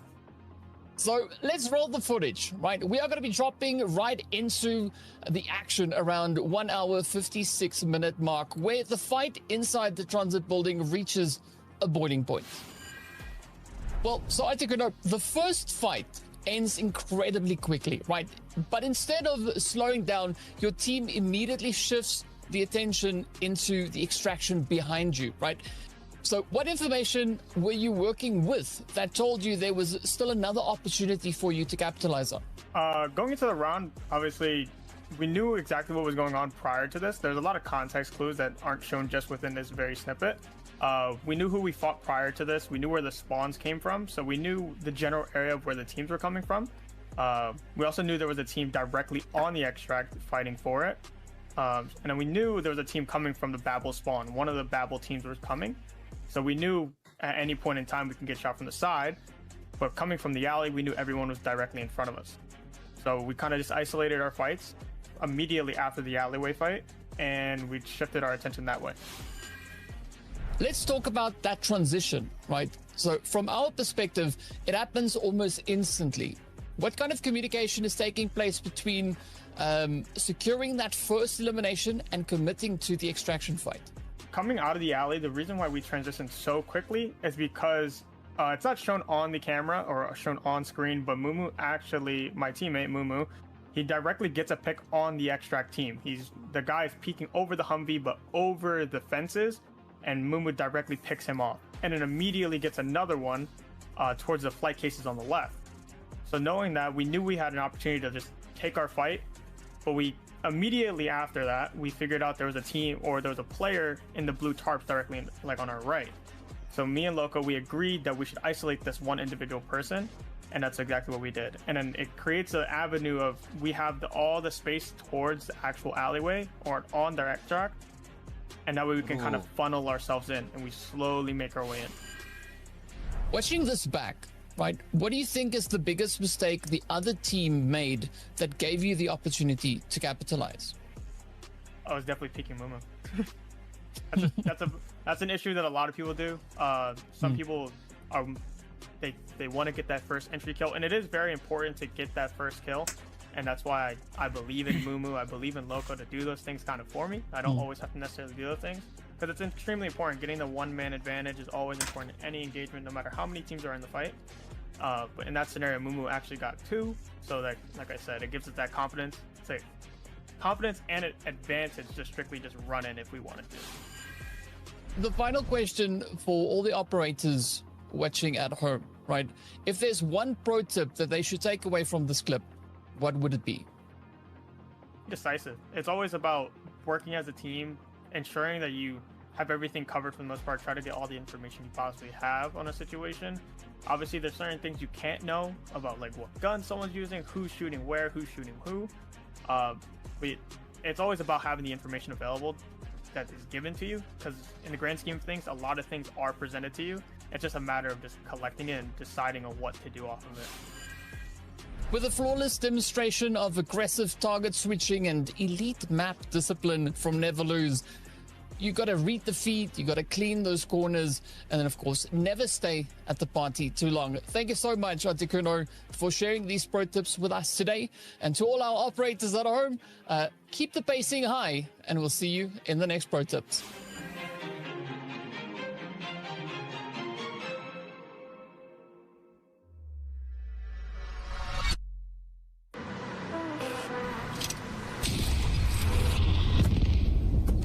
Got the mantle bricks. Find it. Stop them. Mantle bricks decoded. Nice work, operator. The time to strike is now. Do not let me down, operator. Decoding has begun. Defend the area.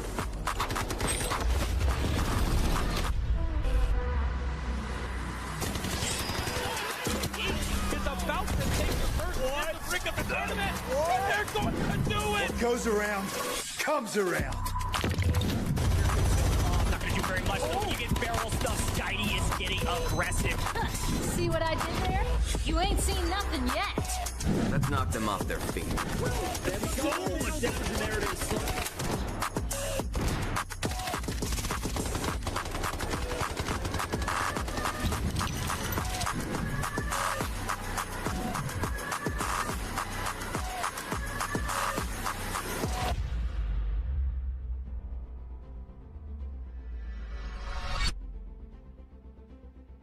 Welcome back, Delta Force Rise Series America's Day 1, Week 1, and a tough start there for Liquids. J-Device looking to come back into the next round and turn things around, but Kills all smiles because Space Station Gaming, the only team to get out of the map, full team of 3, as they battled on the water against FaZe and won that encounter and got out with a ton of loot.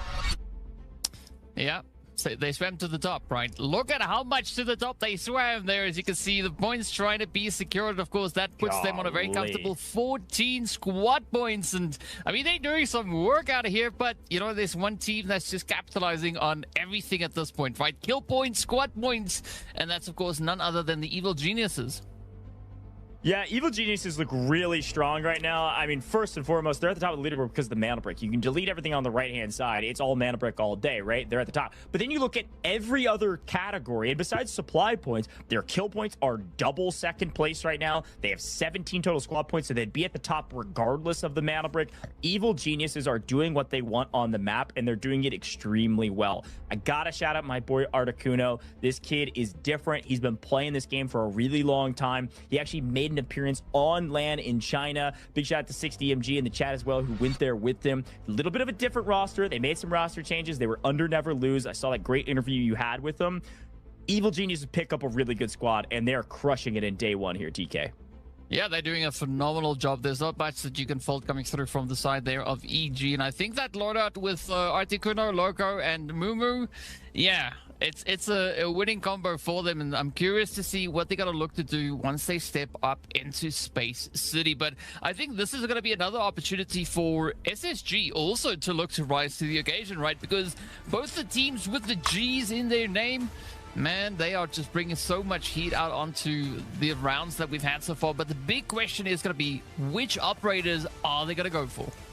Yeah, it's exactly right. I mean, when we move to Space City, the meta is pretty consistent. You're going to see a lot of Toxics and or Stingers for the smokes and the healing. And then you're going to see a ton of Lunas because you got to have recon arrows to be able to play on this map. You got to have intel. Luna's a great way to get that. And then, of course, the big question mark is Tempest. Some teams prefer to use Tempest in the very first mana brick round on Space City. Some prefer to save it. I would say right now, with the way Evil Geniuses is playing, I'd be using Tempest on on this map. So you'll probably see a red-haired Tempest on every single team. Why is Tempest so good? It's very easy to understand. The quote-unquote ultimate ability, emergency evasion device, you drop the tether, you can run forward. If you get knocked while that ult is active, it'll zip you all the way back to where you tethered it, and you can self-revive. The strongest ability in the game when it comes to this format with mana bricks. It's good for stealing the mana brick from the decoding station, and it's very good from stealing the mana brick from its spawn, DK.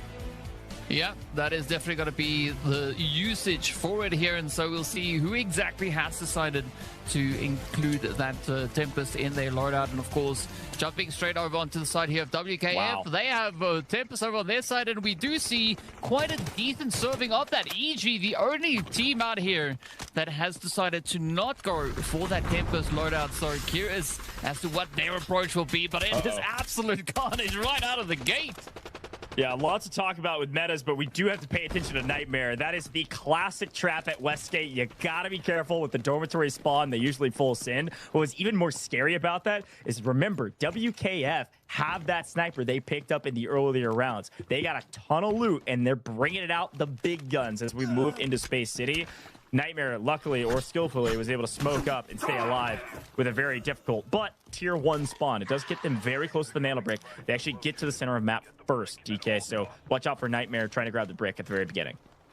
Yeah, that is going to be the name of the game here. And of course, already we see quite a few teams just full sending it up into that central position. But it is going to be LSZ, though, that is going to be going for the loot option as they do get their hands on a little bit of that group along the way. Already looking to increase the overall amount of profits that they have here. But it's going to be Nightmare trying to bring their team back onto full swing. And we do see 2 squads, though, coming in with that gold armor. So that is going to make things quite interesting, especially for EG. They don't have that Tempest loadout, so they're gonna have to be very sneaky when they want to contest for that medal. Yeah, I actually quite like this play from Evil Geniuses. They don't need to win in round 4. They just need to win in general. This is a great map for them to come in with the advantage of gold armor, be able to win some engagements, even if they're at a slight disadvantage in the fights, and still potentially get the brick, but also save the Tempest for later rounds. They already have a brick. If it goes to game 6, game 7, they've got a great opportunity to have only one of the only Tempests on the map to potentially close out this tournament. So watch out for that in the later rounds if we get there, but you never know. Yeah, we'll find out soon. And there we go. Ooh, a good attempt at the at the steal there, but unfortunately not working out quite just yet. And I mean, we're going to be potentially looking at quite a bit of that, right? All the back and forth coming in as all the Tempests are going to try and test themselves out to see, are they worthy enough to pick up our very first mantle brick here? Yeah, Space City mantle brick is, as you can tell, wide out in the open. But using Tempest ult off's cooldown would be nice. And as you can see on the right, again, Evil Geniuses, they're in match point right now. If they get this mana brick decoded fully again, they of course will win the competition. A couple weird nuance things that have changed. One thing in particular I want to shout out. In the past, there used to be a notification when the team that is on match point puts the brick in a decoding station. They took that out. That does not happen anymore. So everybody has to be aware that if the mana brick's at a decoding station, it could be, if we don't know who it is, it could be the team that can end the tournament right here. So watch out for that as well. Brick, by the way, you see the timer top middle. It's because technically the brick was grabbed, but they were killed immediately. So the brick's actually on the ground. So Mumu was able to grab it very quickly and sprint away. Didn't even have to use the Tempest ult off CD, just grabbed D-Wolf and ran for it with the exoskeleton and run a little bit faster, and it worked out well with it on the ground. Nice little assist from Nightmare. EG on the run. Yeah, I mean, if there's one team to kind of test the meta, I guess it's going to be the Evil Geniuses, right? They've got a plan. They're cooking. There's something brewing over on that end.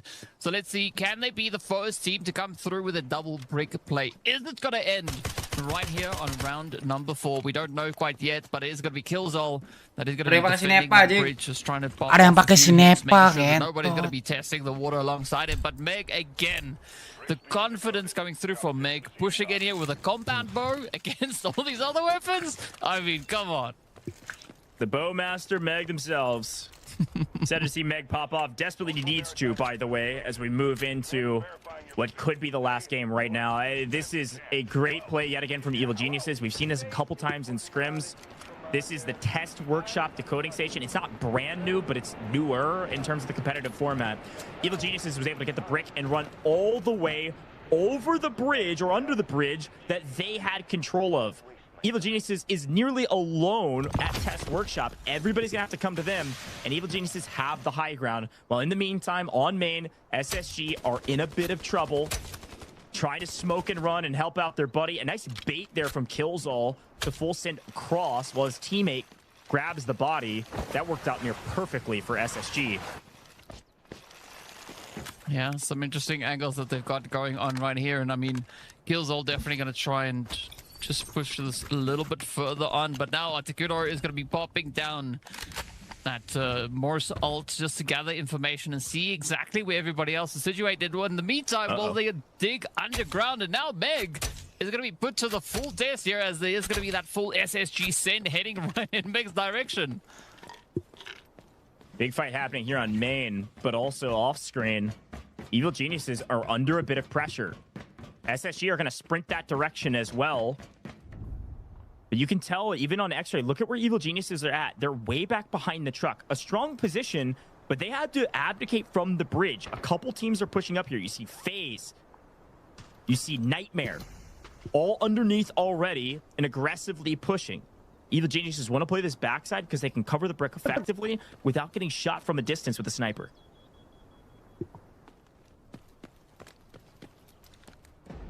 That's kind of the worst momentum breaker right there, right? I mean, if you get hit at range, especially if you're not quite sure where exactly those shots came from, that really makes you wonder whether or not it is safe to venture outside. But now it is going to be FaZe also just patiently trying to formulate a strategy. How are they going to look to contest this? And I mean, even with Nightmare right there alongside them, it is going to be a very challenging play. So I think the Evil Genius is definitely once more putting the entire lobby to the test to see who has the goal to try and challenge them for that mantle brick.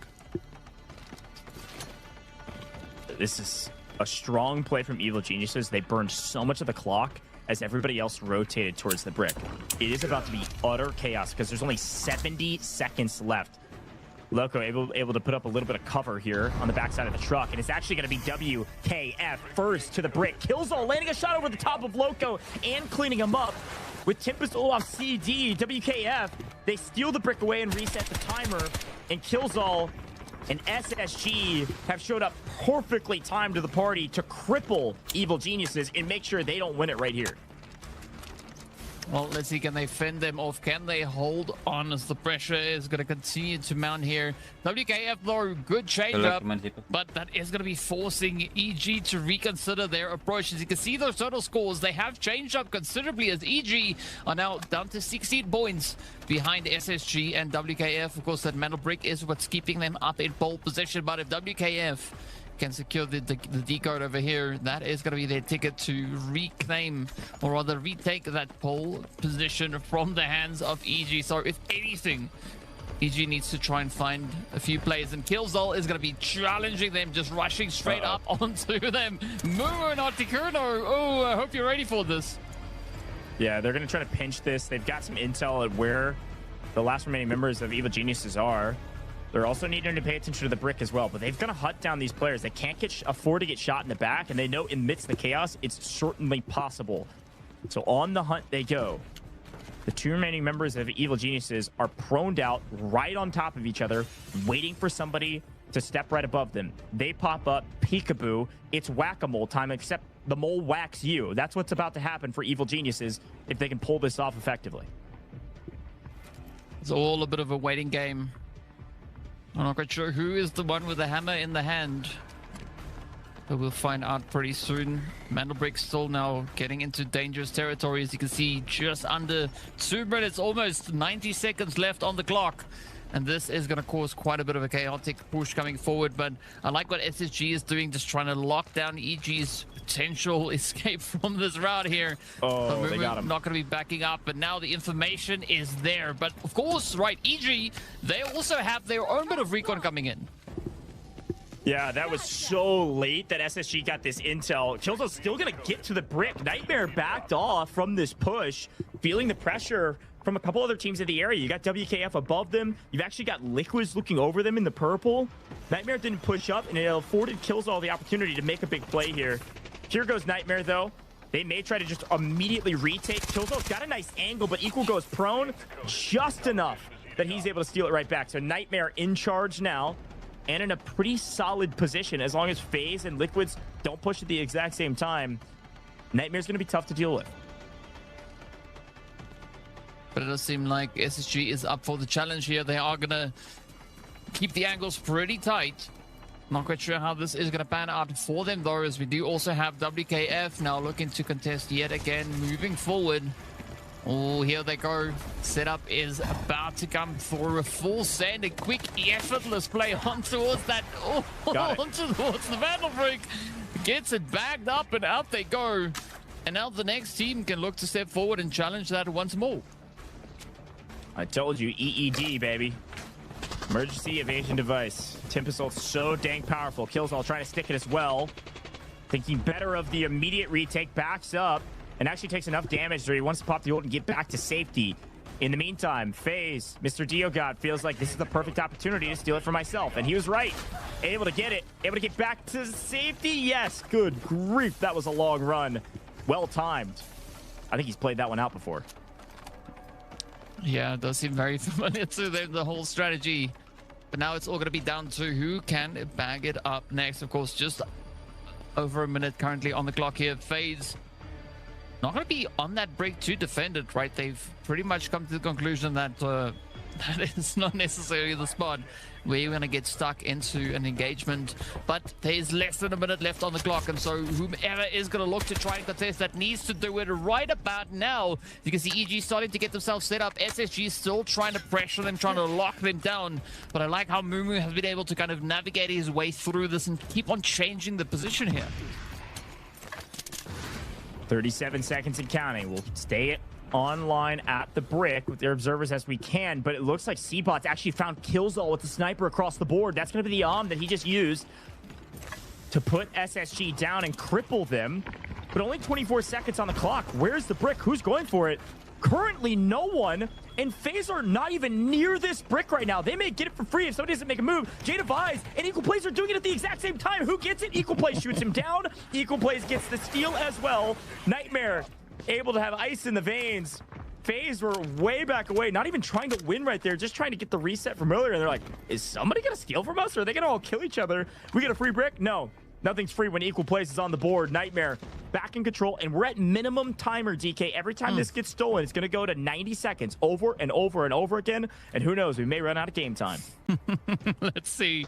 I mean, we're kind of expecting this to happen over here on Space City, but up comes WKF, also looking to get their hands back on towards that decode. Oh, just manages to steal it away. But as we know, at the end of the day, already one team to be the final team to get their hands on that decode, and let's see who it will be. So far, EG, though, still being pressured on that far side by SSG. Meanwhile, FaZe up in the business end of things as they're looking to get down with the plays here. Oh, EG now trying to contest this. SSG gets dropped down to 2, almost getting the wipe, and down they go! A huge fight. Evil Geniuses in a 2v3.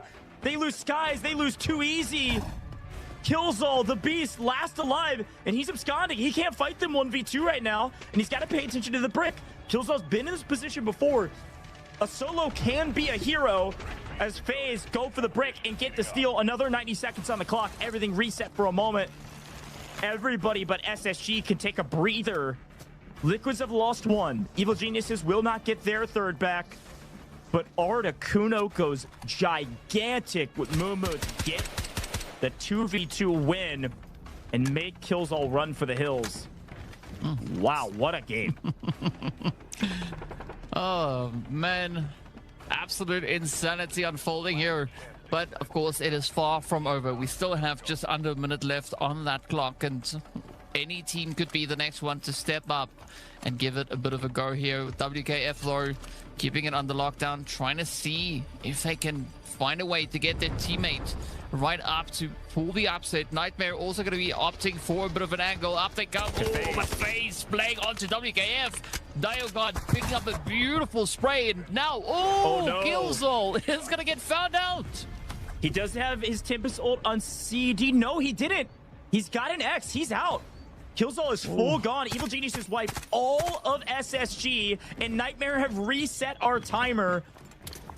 There's no way that Evil Genius is going to be able to pull this one out as a duo, but it's certainly possible. C-Bot finds another. WKF looking very strong on the top of this bridge, but unfortunately, it's all C-Bots now as a solo. As Nightmare does find Mumu off screen. Evil Genius is down to a solo. WKF down to a solo. Nightmare a full trio and currently decoding the brick. It's chaos as expected, and we can only afford... Now it looks like maybe one, maybe two more steals before we run out of game clock. Let's see who is going to get this one bagged up. Up comes LSZ, trying to get their hands on it, but Nightmare picking up a cheeky play. But again, right, Nightmare now just looking to capitalize as they push forward. They just need to defend it for a few more seconds, and then it's in the bag, and we are going to go over to round number 5. 20 seconds. This is it. Articuno is going to have to be a hero. Without Tempest, it's going to be difficult. FaZe just full sending this. There's only 10 seconds. They just need to wipe everybody. If they can kill everybody, it can pause. But Nightmare are prone out. They're not going to let themselves go down. 3 seconds. Nightmare get this. Is anybody going to steal it? No. Yes. Nightmare get the brick. And they will join the ranks of Evil Geniuses at the top of the leaderboard. Tied with bricks. It comes down to squad points. And Articuno still shooting. Lucas goes down. Articuno lands the util. Just barely couldn't get up from prone fast enough to get the double kill. Evil Genius is still a great rep. Nightmare, even better one. A brick and now 19 total score. And the only players remaining on the map is FaZe with a full trio and Nightmare with a full trio. It's a 3v3 with 90 seconds on the clock for the final fight. Yeah, I mean, this is going to be a very hairy position for EG to be in. As you can see, Nightmare now starting to get the snowball rolling yet again. But we do see those hits now coming through from FaZe. They are trying to regain a little bit of territory. And of course, with 13 points on the board, if they get those other 3 operators eliminated, that is going to put them up in potential 3rd place. So they are really out of here trying to do whatever they can. But Nightmare now, they want to try and lock this one down, right? They want to keep that pole position. They want to try and get as much as they can out of this match. And it is going to be a very, very tough position to play through. But look at that. Snow's just popping off yet again. Snow's is popping tape. This guy is crushing it today. Dio God finds one there as well. Getting the cleanup there with Snows. Equal plays in a bit of trouble. Oh, thought he had an angle. Unfortunately, scams and sells his position. FaZe answer back and gonna punish the mistake. Nightmare still get the brick. Still a win for them. But now Nightmare down to a solo. It's gonna be Farmer Lucas trying to figure out what he can get his hands on. Is there anything he can put in his safe box to just save some value? And then hopefully, maybe, in the last 20 seconds, pick up a kill, or can he do something else? Could he potentially get out of the map? Sneak out of the map? They're gonna let him get out? No bag on the backside of Test Workshop? The obvious play? Oh, wow. All right. Nice composure here from Farmer Lucas. Great job getting out. Sometimes obvious is the most unexpected thing to happen right here. That is going to be all she wrote. Match is done and dusted. Nightmare walking away with that extraction. A phenomenal play on their end, and equal looking.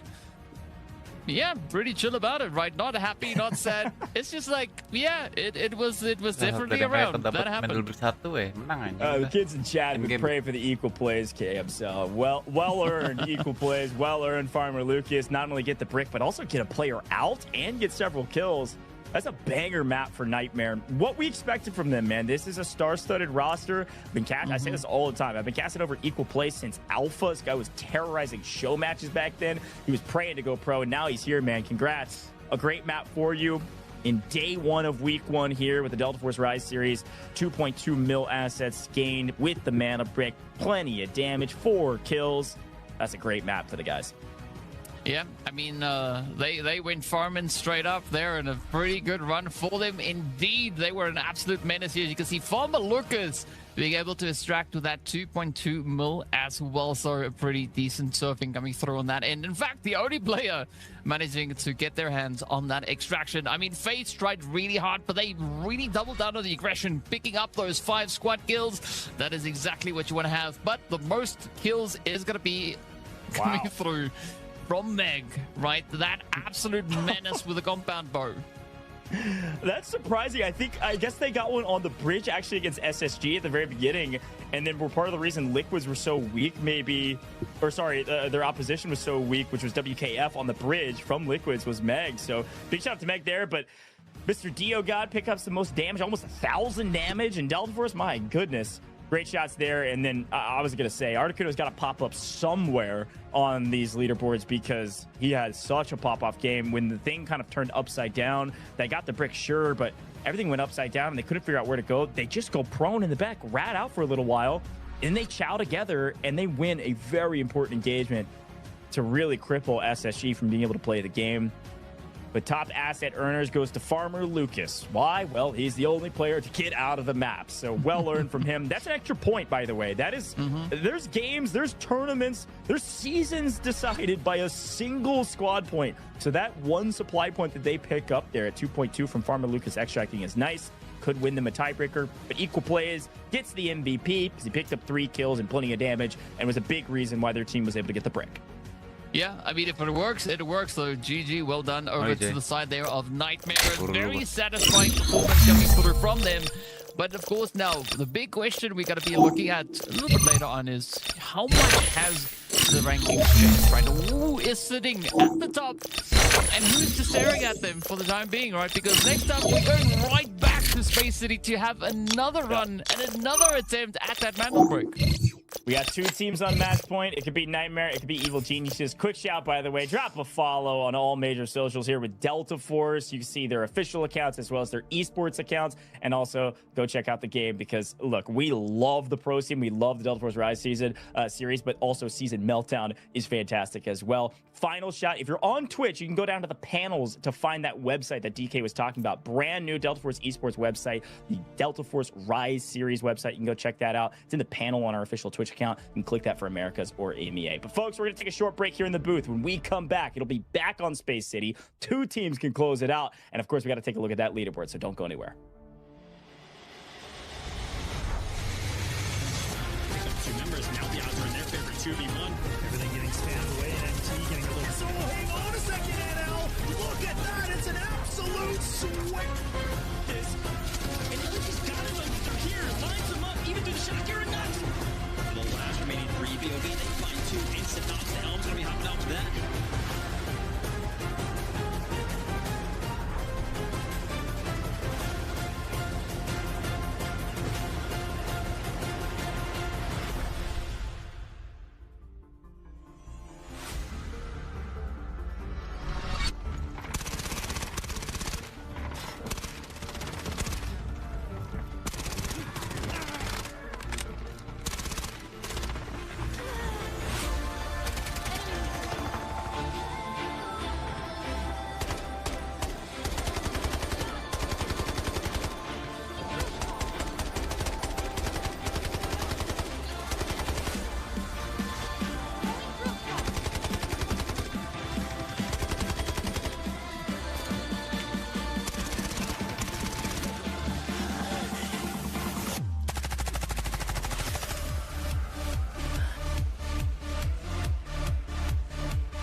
I'll get you out of here.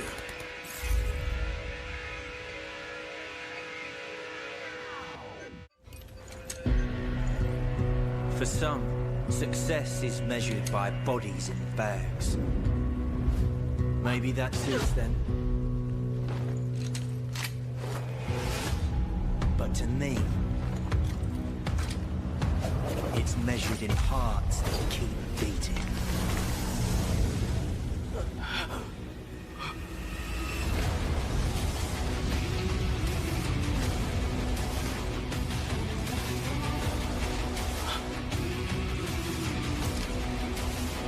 You with me?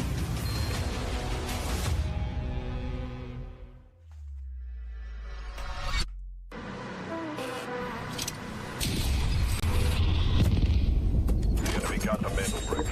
Find and stop them. Mantle bricks decoded.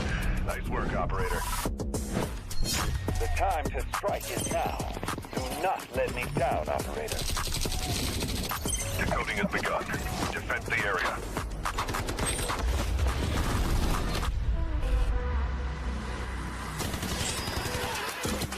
Is about to take the first brick of the tournament, and they're going to do it! What goes around, comes around.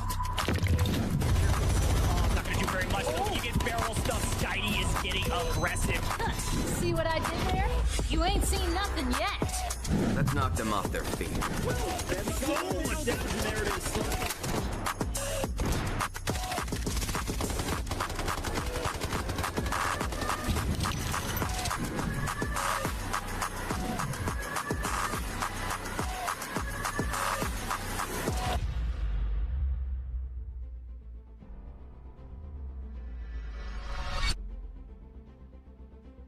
Welcome back, Delta Force Rise Series Americas, Day 1, Week 1, and we had a very fun first Space City map, and I'm pumped to get into the next.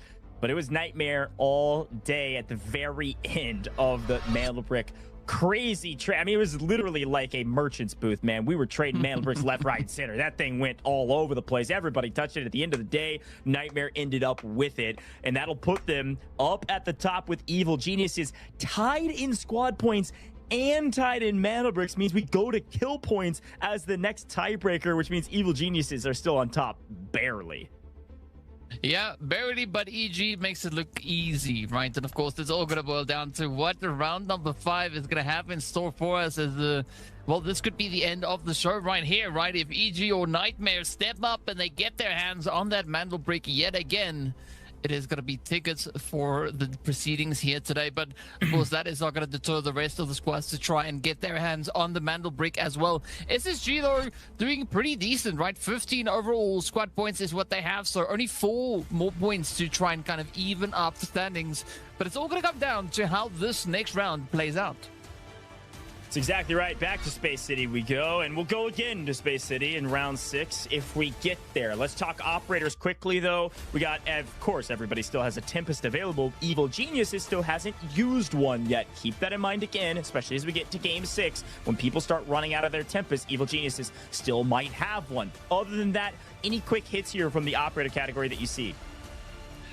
No, but I mean, again, right, you're going to have to try and play as strategic as you can. And I like the way that the teams have actually been looking to change up the meta a little bit, right? We have been having a few of those engineers also coming into the sway of things. So I'm curious to see how that is going to pan out, but expecting pretty much the standard layout to be used, right? That is going to be Tempest, Luna, with a side sprinkle of a little bit of Stinger coming in there as well. Yep. Yeah, this is classic meta on Space City. Tempest, Luna, and Stinger. You oftentimes see Stinger and Toxic traded out kind of evenly across the board in terms of the meta. But we saw, especially in those highlights, I was talking with you during the break, you can see the pick rates here for that main operator across the board. Again, Toxic's probably like 16% or whatever the math works out to. But we saw in the highlights, I was like, man, these Luna recon arrows were picking up so much value through the smoke. Being able to ping people through the smoke, especially when they're trying to steal the brick, was the reason Nightmare was able to hold that brick in the end. So back to Space City we go with similar comps I can only assume. And DK, I am pumped for it. 2 teams could end it right here. Another 4 teams want to take it at least one more. What's your prediction? You think we're over now, or do we go all the way? Hey, I mean, based on the pacing that we've seen so far and what the teams have been cooking up, I wouldn't be surprised if EG actually got their hands on another wrap, right? If they get that decode going, man, it would be a very exciting show. But I can tell you it's going to be super, super sweaty. And, of course, for EG, it's all going to depend whether or not they can get through this Westgate quick enough. That's exactly right. Westgate is a little dangerous these days, especially with the dormitory spawn. So we'll see if Nightmare's able to hit some of those shots over the top. Maybe a little late to the party, maybe checking out Central Command. But look on the left, folks. Only 3 teams bringing in Tempest this time. A couple of these teams electing to save for the next round. Reminder, in round 7, everything gets reset. Evil Geniuses will use Tempest this round and the next if we play it. Here's a look at it a little bit closer. Jada Vi's running Tempest. Kills all Tempest again. Momo, Tempest for EG. Those are the only Tempests on the map. Everybody else getting some recon up in the skies. Farmer Lucas running Raptor on this map. And otherwise, if it's not recon with Raptor, it is Luna. And then, like you mentioned, a couple engineers. WKF's comp is pretty interesting. Double engineer into the D-Wolf. They're really trying to play control. Could see them maybe go for the brick and try to take it indoors. I don't know. We'll pay attention to it. Yeah, we'll see. And I mean, I'm curious to see exactly where they are going to look to get that first decode going, as it is going to be EG with their hands on the brick. That dinner bell is about to be rung here as the decode is starting right now. And, well, get ready for some chaos as we are going to be up in the alleyway. And, again, this is where ramps come into play, right? But fortunately, though, the ramp position that we saw being used there is going to be SSG on the opposite side. So not quite on the contentious point that we see EG looking to get themselves established. But LSZ, they're going to start to move up. FaZe, though, again, they just sitting back going like, you know what? Fine. Everybody focus up ahead. We are going to go and go for that loot.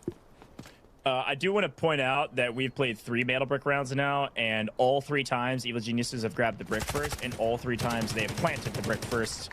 Great job from the gentlemen to keep the game in their hands, regardless of operator comps. Oh my goodness, don't need to talk about operator comps. When Meg's hitting a double with the bow. All right, anybody in chat talking trash about Meg, start eating your words now. WKF just lost both their players to Meg with the compound bow from distance, and they both got cleaned up. Liquids with a huge play. WKF, it doesn't matter what their comp is, they're in trouble. Yeah, I mean, we should... I think it'd be hilarious if we saw Meg with like a green hood on his head or something when playing again, right? Just coming through with a bow, being an absolute menace. Repping a little bit of that Robin Hood play, but yeah, an absolutely insane performance so far. EG now gonna have to try and defend and hold off any potential advances coming in their direction. SSG, though, gonna be the first one to test the waters as EG looks to get themselves back up on their feet, and Mumu and Articuno doing quite a bit of work there over on the edge. Yeah, in the meantime, it looks like Seabots has answered back. Took down Poppy from a distance. Trying to clean it up. Blue Rocket didn't quite get there, so they should be able to get the revive, but nice shots over the top. I thought, for some reason, I think they died so fast, I thought it was a sniper, but no, using the marksman rifle and just connects. Great shots from Seabots. But of course, only 2 minutes left on the clock on the brick. So EG versus SSG is the fight we do need to pay attention to. If SSG decides to aggress that fight before their Tempest ult is off cooldown, or back on cooldown, rather. I mean, whichever way you like it, right? It doesn't... it's not gonna make too much of a difference. What? But now... Ooh, no. Seabots, What the f... Jago anjing boy, jago get. Right? You gotta watch out for that bow. Meg is cooking. Dude, that's a full wipe from Meg alone. Somebody was asking, how many shots does it take? Anjir. One. With the bow, it's one. If it's a headshot, ladies and gentlemen. Uh-oh, Meg's online. Shots are hitting. Game may change for Liquids. That's 3 kills, 3 points, but they need the brick. Let's get after it. 60 seconds on the clock on the mana brick. We got to pay attention right here, right now. SSG should have their Tempest ult on cooldown. They should be able to make a play for this. But Evil Geniuses are waiting for it. They see Killzall. They're going to take their shot and hopefully cut him down before he gets there. Well, let's see if that one is going to be on the cards here. Meanwhile, EG, they are just absolutely frantic on the angles, looking both ways. They want to make sure that they can go the distance with this, and of course a little bit of that Uluru intelligence gathering. Right up comes too easy, right on the edge, and it's all going to boil down to what happens next. Could this be the end of the day? Round number 5 could be the wrap. I'm so focused on the bow. There's only 20 seconds left, folks. Evil Genius is under a ton of pressure. Maybe Space Station going just for the kills here. If they wipe all of Evil Geniuses, they're out in the open. That timer will pause. They're looking for the slaughter. They kill Loco. It pauses. Loco's able to answer back on too easy, but Killzall's able to get the steal. Evil Genius is in deep trouble, but Killzall going for the steal there does save Loco to be able to stay alive for a moment. Nice double back to stay up, but Killzall versus Loco with the help of Skies. Evil Geniuses, fortune favors the bold usually, and Loco may have just gotten away with murder. Did he make it inside? No way. I think that looks like a yes, right? With Loco. That's insane.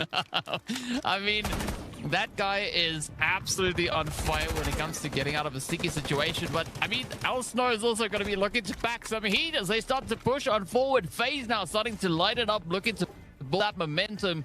But for EG here, they need to find those kills, right? They are currently trailing by 2 points behind Nightmare. So if anything, Loco needs to find a way to pop off or bring his team back on their feet. But first up, it is going to be SSG looking to push up and test them out. Ooh, but unfortunately, nice Loco can't make it out of this one. Gotta use Tempest dive roll there to swing around the corner, take down Evil Geniuses, keep this tournament going.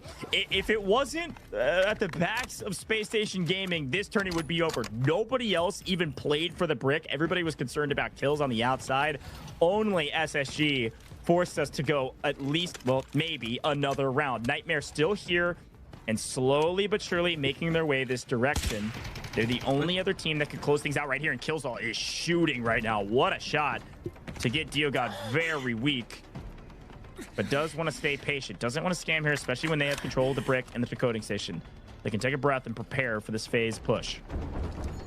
Yeah, I mean, they can definitely look to take this in stages, right? They don't have to keep that momentum going consistently. It does tire you out quite a bit, but now in the meantime, out comes Lucas with a little bit of a scan, looking to see if he can find anything potentially moving through test range. And so far, so good. There's not going to be any threats right directly ahead of them.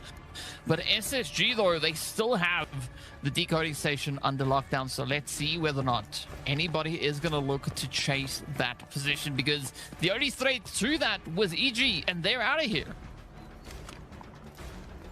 70 seconds. Space Station Gaming, a solid score across the board. So Mana Brick here will put them well within contention with Nightmare and Evil Geniuses. There's so much game clock because Evil Geniuses planted this brick immediately. We have plenty of time. Whoa, the end anjing. Look at that. Killzall was able to pick up equal plays.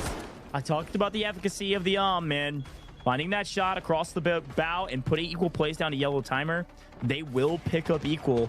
That could be a difference maker in future fights. And that is an extra point as well. Here comes FaZe. Let's see how far they can go. Already up to 20 points. And that is going to be Nightmare also adding a few additional points on board. But it is going to be Skies waiting that descent from FaZe as they now look to move up. Good awareness coming through here from the FaZe side as they are absolutely on the money, trying to clear out all the angles. Up comes too easy now, having to try and retaliate, quickly sending out the arrows, but the shots and the pressure is just too much. As one player goes down too easy, just locking in, popping off. One more to go. Beautiful headshot. So dang close and still able to get out. Sudoku is able to trade back those kills. Almost a 1v3 from SSG. That was disgusting. Ran out of bullets, man. A bigger magazine. He gets it. Killzall still alive and healing. And Space Station Gaming, in the chaos, was able to fire enough shots down that FaZe couldn't get to the Mandelbrick in time. Mandelbrick is Space Station Gaming's. They will join the likes of Nightmare and Evil Geniuses at the top of the leaderboard. And we are at the very least going to Game 6. What a tournament it's been, DK. And to see Space Station Gaming up here tied with Nightmare and EG brings a big smile to my face because it means we got more games. See, I told you I need popcorn. I legitimately need popcorn because this stuff is exciting. Looking at what the teams are bringing in here. But of course, now it's going to be SSG. Killzall looking to wrap this one up, pushing up on towards FaZe. FaZe still trying to get themselves completely backed up, but the sprays are in, and Killzall now means money. He is going to try and go aggressive, jumping, jiving, and getting his hands on a beautiful wipeout. Great play from the Beast, man. He's good at isolating ones and outplaying his opponents. 1v3 is going to be really tough, especially because he is low on ammo in that But, man, the ability to stay alive, too. You got to remember, if Space Station Gaming get wiped there, that timer pauses right before they get the decode. Gotcha. Just staying alive actually secured them that brick. Really great awareness. So Deg-degan anjing. Deg-degan on the run. The only team left on the map is the full team of Nightmare. Kalau gue jadi dia sih, gemeter gue. Dikejar kayak gitu anjing. This is good for Nightmare. Nggak bohong gue. It's actually very good for Nightmare. Dia yang udah pro, gemeter anjing. Time to extract still. And we've got a ton of bodies we can loot. But Killzall has 1 bullet. And that's all he needs.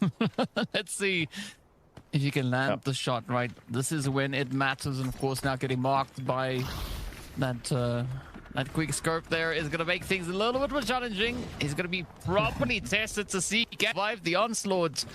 But so far, I mean, there is still a little bit of hope available to him.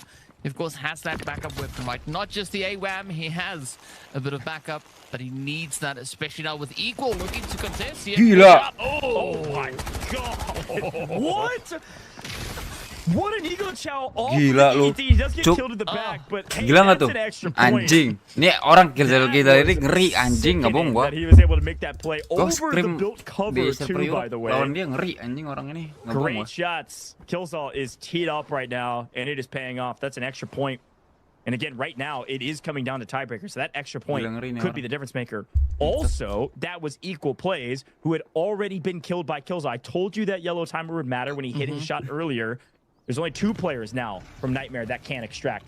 That's a lot of points that were just stolen away from Nightmare with a whole nother body that can't loot up all these dog tags and all these guns on the ground and then extract.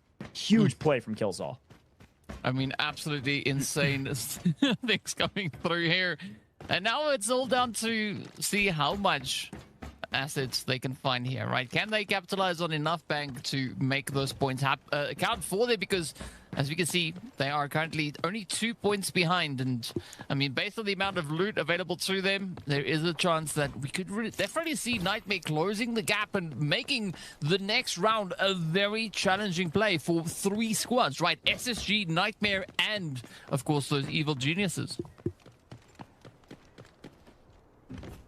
Crazy map, and now we sit and wait for these 2 players to grab everything they possibly can and then extract. Overall, it is worth mentioning now as we're moving into the later rounds. Well, before I get there, let's look back on some crazy replays, some nice shots here from C-Bots. Open things up, but Meg had so many great plays with the bow. He gets a full team wipe on WKF with the bow, but I was paying attention to this fight right here because Killzall versus everyone at the end of it. That snipe right there, of course, matters. We already showed you why, but this fight right here was the most important. SSG was able to stay alive. Killzall able to stay up 2 easy finding kills around, almost getting a double, and then Killzall runs. That calm, probably from Killzall, maybe from 2 easy. Yes, a little frustrated he didn't get the 1v3, but he allowed Killzall to run away. He was saying, Killzall, you stay up, we get the brick. And that's exactly what happened. Great team effort, great team play. And you can see excitement because he knows how important that last kill was against Equal Plays. That is a gigantic kill in terms of point swing. An extra kill for Killzall, another extra 800k. the saving of a ton of loot that Nightmare could have got on an entire another person in their whole backpack that they extract with. The timers here, DK. We also have our extract in 3 minutes 15 seconds. Overall game clock 3:45, so no problem there. Like, so much to talk about. Yeah, I mean, I think there's a reason why Kills All is called Kills All, right? Because that's what he's done so far here in this round. But again, a great opportunity here for Nightmare to find as much profit as they can. Already up to pretty much 5 mil. So that is going to award them 2 additional points. But of course, they are going to look to push that even further. And I mean, the more banks that they can get here, the higher that overall point position will be for them. And I mean, they are now starting to knock on the door here of SSG. So let's see how far they can take that. But look at kills, 4 kills coming in. Meg with those 3 beautiful hits coming through with a compound bow. I mean, they could be a new meta in the coming here, right? Just like they could be cooking something up. Listen, I had a chance to cast over the warfare side of esports with deltaforce, and the bow is meta. And I think in that you can afford to miss a lot of shots. In operations, bow's not meta because if you miss any shots, you're worthless. Meg was hitting shots, all right, and it worked out this time around. But still, a fun weapon to watch just because of the roller coaster of emotions sometimes watching it. But Nightmare continue to loot. They're just gonna pack everything up. Still going to extract. So I was going to say, the point I was going to make before is also dog tags. For those that haven't watched esports, dog tags also rack up value as you play. So in these rounds, they're 150k a piece, I believe. So it's actually a decent amount of value. Nice gold find, by the way, from Lucas. Half a mil there. But we're looking for 2 mil. Every 2 mil rounded down is an extra point. So they really need to do a lot of math here and make sure they're bringing enough out to maximize their points. Yeah, because they can't see the total tally like we can, right? And they're going to have to rely on those internal calculators to see, can they get the math right? But yeah, I mean, every red they can find is definitely going to help them close that gap, as they're already up to 7.7 mil now. I believe a moment ago, ooh, look at that. Okay, that's a total assets. Never mind. I was about to say, goodness gracious me, they jumped from 7 mil to 21.8. That is insane find. I don't know what they got their hands on, but I also want to know what the heck that was. But yeah, I mean, solid value overall, though. I mean, that's a lot of supply points. And you don't see this that often. They're looting their own teammate because that's just prevented loss in value. It doesn't really change anything. It's not like Operation Pubs where it just goes straight back to the player and you lose all the value. This is a saved value if they're able to piece apart his weapon. Something else you oftentimes see, you and I were talking about this during the break, is that revolver that players will bring in. They won't even bring in ammo for it. It's just a attachment magnet. You can put everything under the sun on that revolver. It just helps you kind of get maximum value out of the map. So fun combos, but a great map for Nightmare, as well as, of course, Space Station Gaming. Nightmare walking with a ton of points that'll help them in the overall tiebreaker. Space Station Gaming joining the ranks of people that have a battle brick, which is really all that matters. Ooh, look at the points though. 9 mil is what they've got, as they extract puts them quite comfortably up on 24. So they are now currently tied with Space Station Gaming on a glorious position there on the overall board. I mean, everybody just doing so much throughout this round. Absolutely exciting. And Killzone, I mean, just going the distance, being an absolute menace to the squads here. And I mean, we love it, right? That is why we're here, to see these players make absolute magic happen on that battlefield. Yeah, I love watching these player camps as well, seeing the different reaction. Killzone laughing, smiling, knowing how good of a round they just had. Everybody else mostly locked in, talking, preparing strategies, moving into Game 6. Game 6 arguably is one of the most important. This is the last time that your metas are a little bit different. We'll talk about that in a second. But kills all skies, too easy. Pick up 8 kills in that game. That is a ridiculous point total. That's 8 extra points. Plus, they pick up 6.4 mil just from the kills they got. They didn't get any assets. They didn't make it out. But 6.4 is going to pay for their kits and more that they lost on the map. Over 2,000 damage. One of the highest numbers I've seen, especially in our Delta Force Rise series. But look at the overall stats, DK. Anything else you want to write home about? I mean, Nightmare, crazy loot as well. Yeah, I mean, you've pretty much said all of it, right? FaZe also being able to capitalize on a little bit of that chaos and the carnage, squeezing out those 5 kills for themselves as well. So a pretty decent run from them. But it's all going to come down to how it all translates over onto our match standings. Who was the one to do enough to secure themselves in that pole position? That's a great shout. We'll see. FaZe pick up 5 kills. And of course, Meg did pick up that triple kill on the bow. You can see Meg there. I'll steal this from chat. It's from Jimmy, by the way. And he said, Megalus. I like that nickname for Meg with the bow. Killzall at 4 kills, though, our top slayer. And that 4th kill may be the most important, preventing a ton of supply points from Nightmare. Ego challenging equal plays over the top of that built barricade from Aluru. And then we go to damage, and it still Killzall. 1.3k by himself, and his teammate right behind. Too easy at 750. Ridiculous.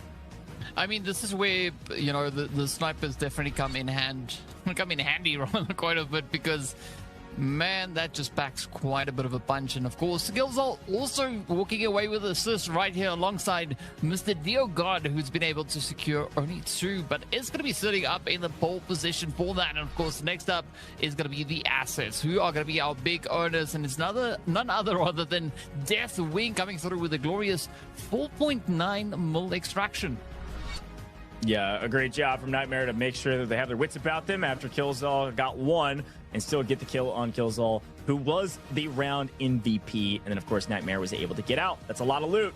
Killzall, a lot of kills. 4, 1,300 damage and an assist. Well-earned MVP. And one of the reasons why, of course, this team was able to get the Mandel break. It's been a team effort, though. We highlight Killzall often because he can make these big splashy plays. He is playing the Assault Operator after all, right? He's picking up a ton of kills, but that was a huge team effort. Skies, too easy, picking up a double and almost a triple in main to allow Killzall to get out so they both don't die and they get the brick. Like, really clutch, icy plays.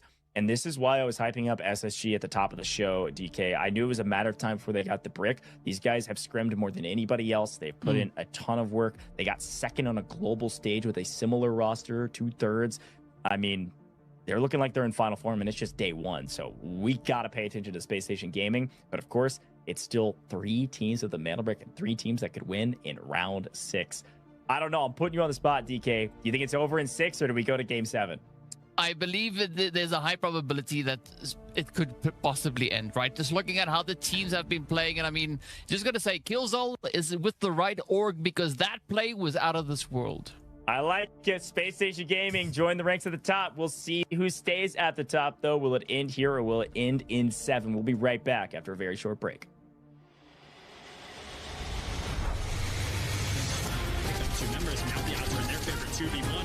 Everything getting spammed away, and MT getting a little... So hang on a second, NL! Look at that! It's an absolute swing! This... And everybody's got it, though. They're here. Lines them up, even through the shot. You're nuts! The last remaining 3 BOV, they find 2 instant knocks. The Elm's gonna be hopping off that.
Smoke hands over Asera. The situation's reaching a breaking point.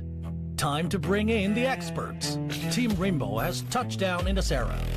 New ground? Not sure where to start? Search containers. Grab high-value loot. I hear when I can, and stop threats when I must. Take down anyone in your way. Heavy fire, raise your shield, and hold the line. Don't forget your tactical gear. The gripple gun. Enemy here! Taking fire? Pull out the Hive Tac pistol. Patch yourself up. Keep your squad in the fight. Call if you need a hand. Outnumbered? Drop the gemmer. 말보다는 행동이지. Go dark. Strike first. I've seen real horror.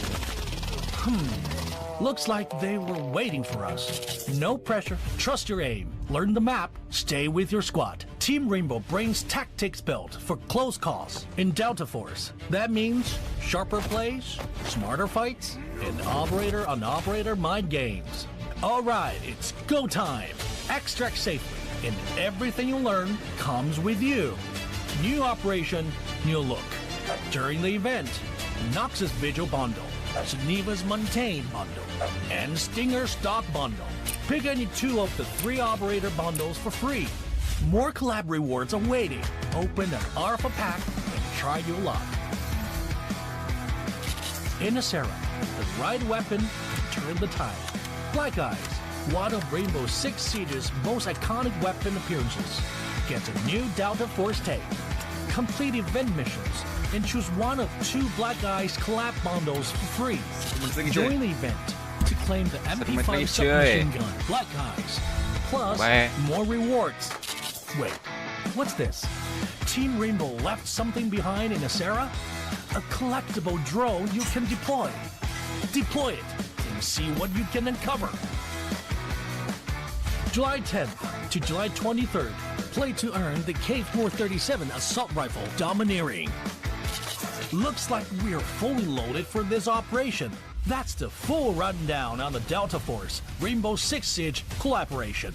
Remember the rules: sharp aim, map knowledge, and teamwork. The mission: bridge in, extract out.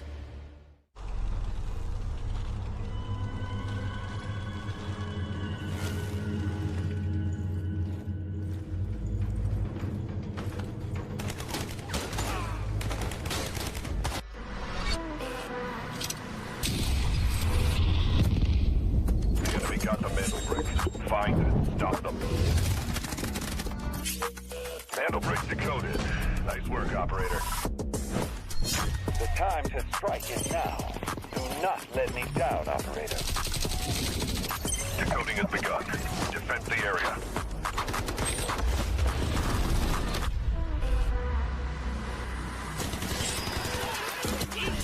About to take the first brick of the tournament, and they're going to do it! What goes around, comes around. Not gonna do very much, though. When you get barrel stuff, Skydie is getting aggressive. See what I did there? You ain't seen nothing yet. Let's knock them off their feet. There it is.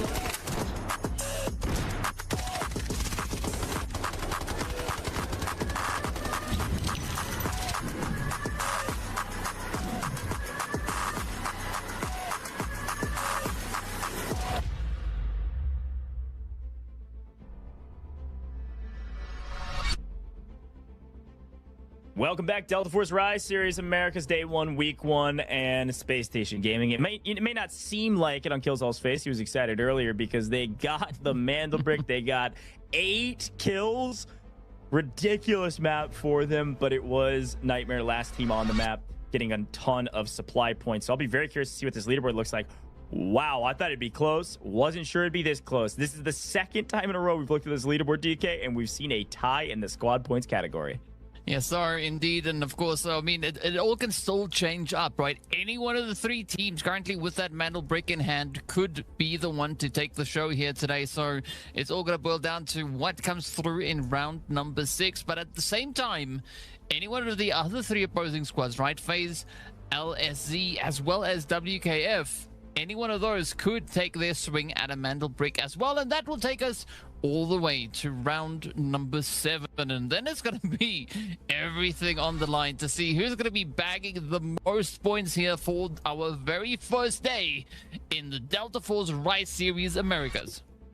Yeah, a great shout, honestly, DK. I want to come back to those points things you just mentioned, but first we gotta talk about operators because it is game 6. This is the most important one. This is the last time operators are limited. Moving into round 7, everything resets. You can still only use 2, for instance, of something, but they're all reset. So moving into map 6, we see that 4 teams still have a Tempest available. but there's 2 teams that don't, and that could be the difference maker in one of those 2 teams not being able to get that brick, because this right here is our comp meta for Space City. Yeah, and of course we do see a few of the teams that are still having to get their hands on that final Mandel brick, right? Still have a Tempest up to play for, and so there's going to be a lot being revealed as we push forward into the next round. And of course, starting it off, it's going to be the big one to see what the loadout combination is, right? What operators did they go for, and who decided to bag their golds?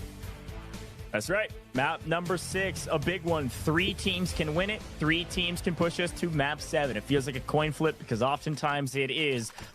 But if map 7 is heads, we have landed heads on this coin like 10 times in a row. I swear, every scrim, EMEA, everything we've seen recently has been game 7. So I'm not holding my breath to wrap up here. I'd like to see one more. But in transition, SSG yet again taking a ton of fire in their rotation to mid. This time not losing a player though. So good on them to stay up and smoke out. Yeah, I like the pacing though, but it does seem like we do have the players there from FaZe rocking that full gold, so they mean business, right? They are in here to survive, and let's see if that is going to mean anything for them moving through this round. But of course, WKF coming through with all purples there, so it is going to be a little bit more challenging on their end. They have to be a little bit more cautious as, well, the ammo is definitely going to be punching holes through their gear, and it's going to be that full send for the Mandel brick yet again. Doesn't seem like LSE though. Ooh, not going to be the first one to get their hands on it. Instead, WKF is going to be the one to steal it. Nice job from WKF to have heads up ability to know where the other teams are, thinking, hey, actually, we have a free path. Go right when it spawns. This is the same thing that Evil Geniuses did last time. They immediately grabbed it at second 0 when it spawned, grabbed it, rolled away. Everybody else was just a hair too slow. I think a second or 2 longer there, you're getting shot as you grab it. Immediately, WKF, they throw the brick into the decoding station, and they start this thing off hot. Again, if it's WKF, if it's FaZe, if it's LSZ, we play another. If it's anybody else, EG, Nightmare, SSG, we are done in 6. Ooh, this is going to be a very interesting one, but I like the approach coming through from SSG, playing a little bit of that chameleon approach, right? Just trying to become one with the wall. They are just on the opposite side of that decoding station. So let's see what their play is going to be. Meanwhile, LSC are going to be looking to push a little bit more as they now start to encroach. But here we go, match point unlocked though for 3 of our squads. We can see it popping off over on towards that right-hand side. And we are seeing quite a few goals, not only for the side of FaZe, coming into this round. Yeah, FaZe also find a snipe on, I believe it was Killzall, going down for Space Station Gaming. By the way, Space Station Gaming, one of the few teams not running Tempest, because they don't have it available anymore. Liquid's also the same. This is what Evil Geniuses decided not to use their Tempest in map 4. FaZe, with their Tempest ult on cooldown, they decided to go for it. And he'll get that self-revive, no problem. Get back to safety and with the team. Trading of blows there. Both teams able to get the rest. Killzall does go to yellow timer, though, on that kill from earlier. So, remember that if Killzall goes down again, they can't get him back up. Too easy, though, waiting for FaZe to come over the top. FaZe thinking better of that engagement. It looks like, uh-oh, WKF is here. They have the brick right now decoding, and they swung around the backside. They're not waiting on anybody to come to them. They're playing aggressive, and they find Skies. Space Station Gaming is in deep trouble. Yeah, I mean, this is definitely not the kind of pacing that the SSG is going to look to have here, especially with only 1 player remaining. I mean, too easy is pretty strong, but I'm not quite sure if it's going to be all too easy for him to continue to stay in this round. We'll find out very soon how this is going to pan out.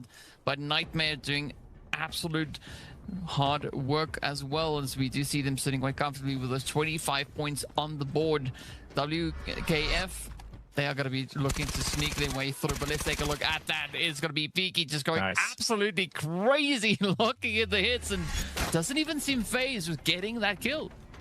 Yeah, and that wasn't a very dangerous play because he had used the Tempest ult to get there. So that was exactly what you want to be able to earn. When you throw your Tempest ult on cooldown, you're not able to go for a retake on the brick or these really aggressive plays that aren't the flanks. So finding kills when you do pop the cooldown feels so dang good. It's like using your utility, using your incendiary, using a nade, using a lure rocket, and finding a knock. Like, that is a ton of value. And it's even more so on a team like SSG, who already has a brick. Too easy, able to get a couple bodies to safety. And able to pick up Skies. Don't know that they're going to get to kills, though, DK, because WKF is still looking over in that direction. And here goes Equal, using his Temp Assault, throwing down the emergency evasion device, full sending forward. He knows they're looking, need a smoke and run, but more fights happening at the same time. Ooh, yeah, and there's going to be quite a few of those still erupting all over the place here, as it is going to be Equal pushing up for the brick. Nice. Oh, there we go. Successful seize as it comes through. Quick extraction there from the side of Nightmare, and they're now going to look to keep the pacing going. But one thing that I've not really seen all too much of is going to be the Evil Geniuses, right? I don't know where they currently are on the map. I can't see them. Yeah, they're looking to show up late to this party, it looks like. Let all this chaos play out, show up late, and hopefully grab something away from whoever's left. For now, WKF are looking for a retake. FaZe took it away from Nightmare.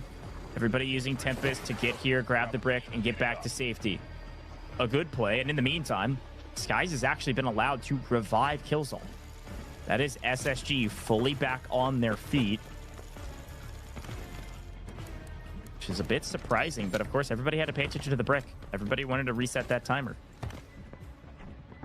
Well, let's see if that one pays off as SSG now back up to full force, getting ready to take on the next phase of their strategy here. What that is, only they know, but we'll find out hopefully soon. As Equal and Meg are having a bit of a stare down here at each other. Of course, that bulletproof window just coming in clutch here, as no one wants to be the one to get caught out, and both of those players kind of just acknowledging each other. We do see Evil Geniuses moving into perspective now. You saw that green with our X-ray. Slowly but surely, they're making their way here.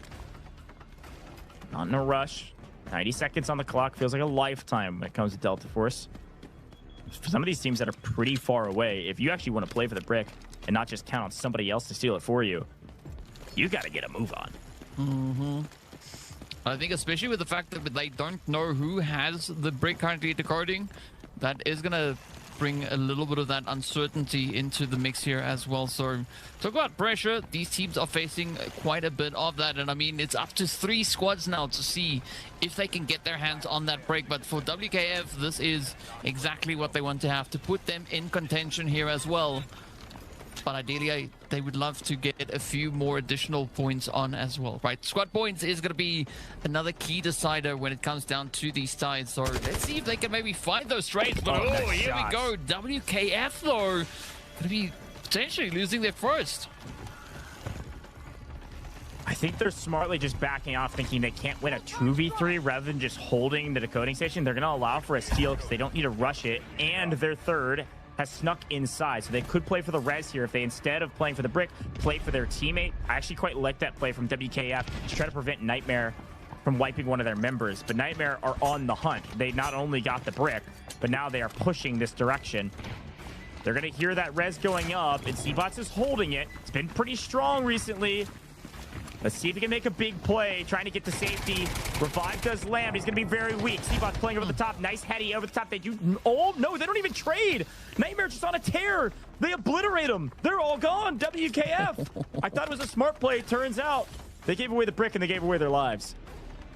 Well, what an upset. Now this, of course, gone into the hands here of Nightmare stepping up, looking to see what they can get happening over here. Can they secure their second brick and take the show here? Of course, already just looking to add even more to the total score, as they are having a bit of a loot session as well, looking to find a little bit more of those assets, get the bank flowing while they're at it. But this opens up the opportunity for a team like EG also now to start to reposition. We can see them pushing up from that southeastern side, but again, keeping themselves at bay, right? Not going to be looking to get aggressive unnecessarily. So that, of course, now allows SSG to take control of that brick yet again. Space Station Gaming went from a solo, got 2 reses on yellow timers, gets everybody back up, set up, grab the brick, we're able to walk up here for free. And now they have control of ramp as well. Like, what is going on right now? Everybody's interior. Nightmare had to play for WKF, a fair play. Liquids are down below as well. They're really late to party. Evil Geniuses haven't even showed up to the party yet. They're finally moving on to our screen. They're around mid-map at CEO office, but on low side. And here goes FaZe. They pop their ult, doesn't get it. Gonna be able to self-revive, but 47 seconds on the clock. Oh, this is where it gets a little bit nippy. Let's see who is going to be the one to clutch this one up. I mean, SSG, though, pretty good lockdown that they've got cooking over here. Let's see whether or not EG or Nightmare is going to look to contest this. Oh, Nightmare getting denied that play as DW gets shut down right then and there. But now, this is exactly that kind of pacing that SSG is looking for. And I mean, just a few seconds to go, and this could be their day. I think they just put Skies on the brick. That's exactly what they're doing. Here comes Evil Geniuses so late, but they're right there, and they're not able to get the steal because Skies is sitting on the brick. There's enough smoke to cover it. 5 seconds. Nobody can make the play. Nobody can make a move. Space Station Gaming are winning day 1, week 1 of America's region, and you can see the excitement on their face. That was a free one, but they want the extra points. They want to add salt to the wound. Yeah, I mean, Killzone feeling like absolute gold right now, but can they do it? Can they find all the eliminations available to them? They are going to go out far me too easy now. Look at the step on up here, and up comes Lucas just trying to get the heck out of dodge. Everybody was just too slow.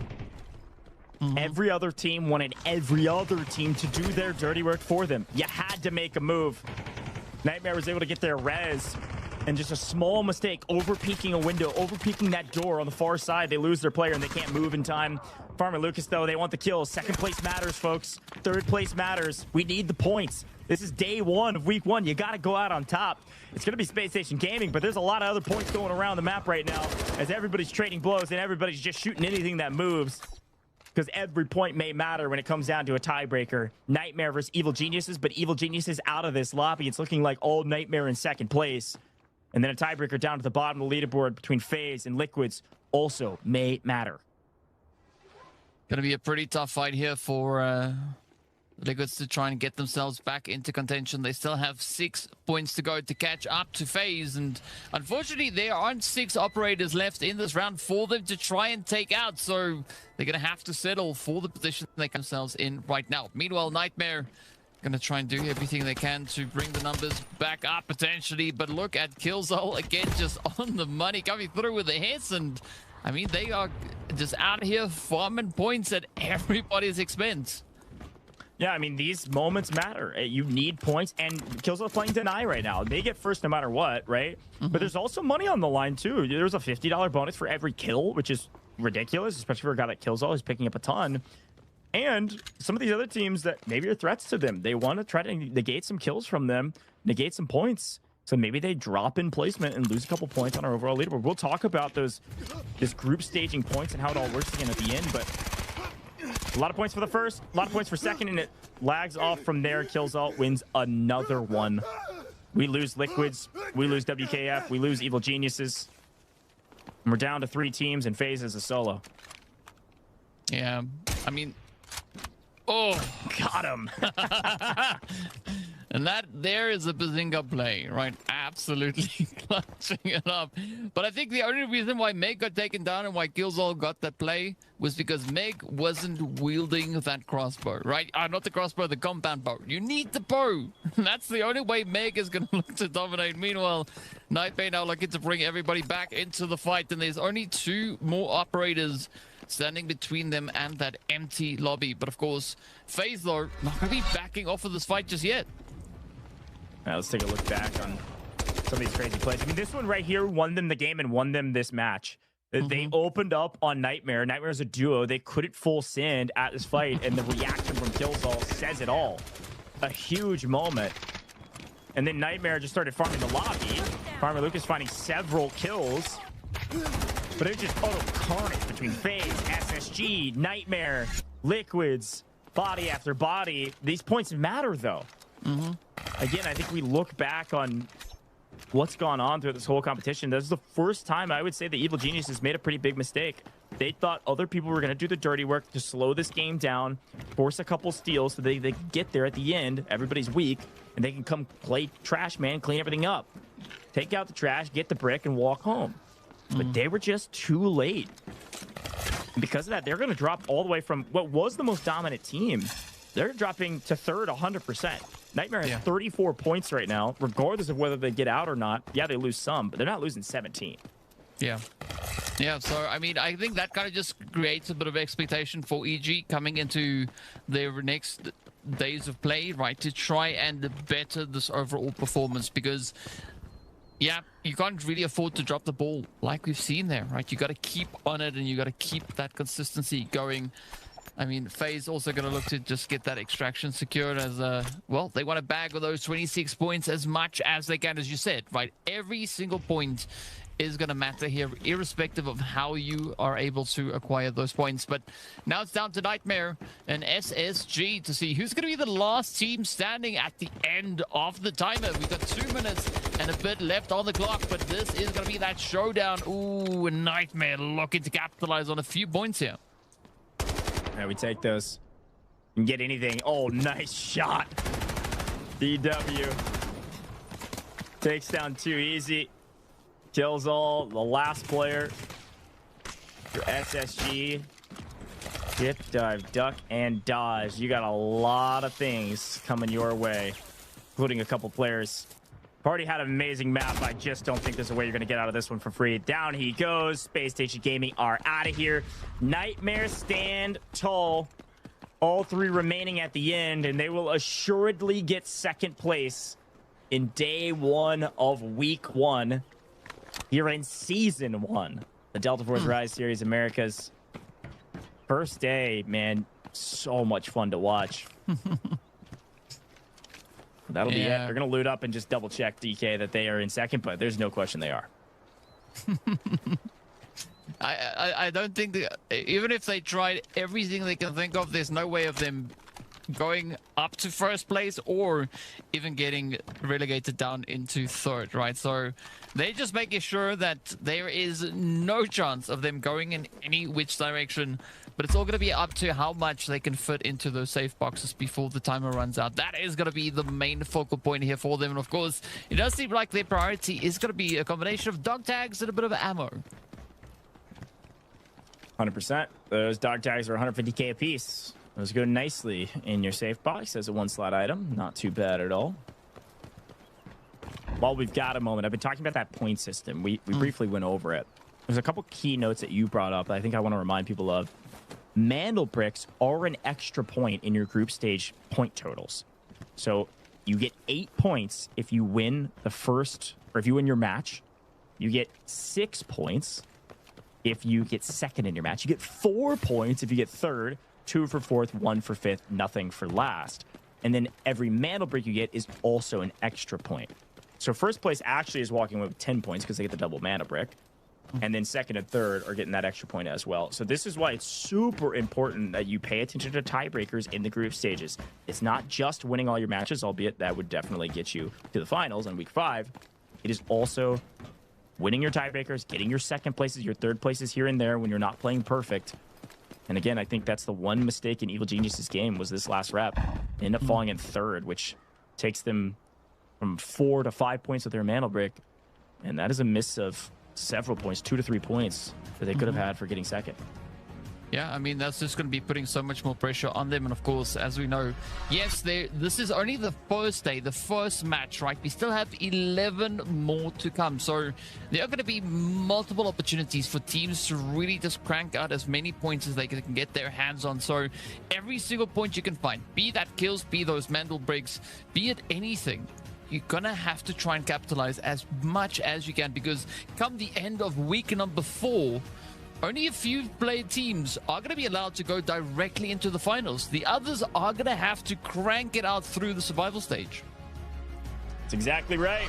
Good shot from DK and a great day.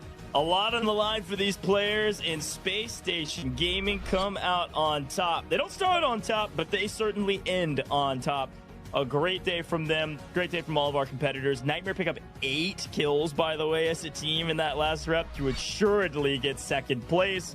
Big shout out to Deathwing here, DW, for picking up 4 of those and getting the MVP of round 6.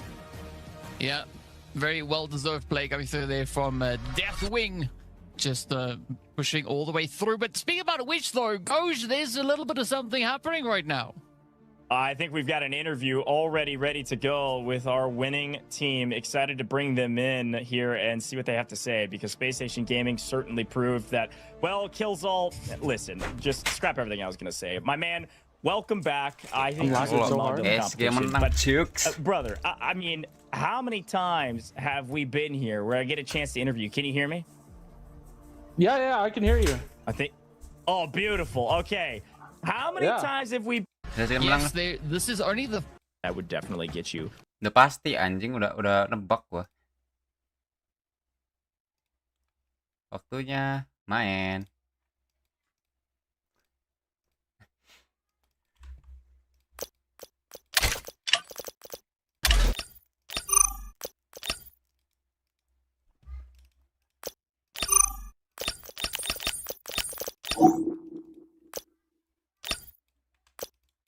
Tiga ini 65 itu anjing.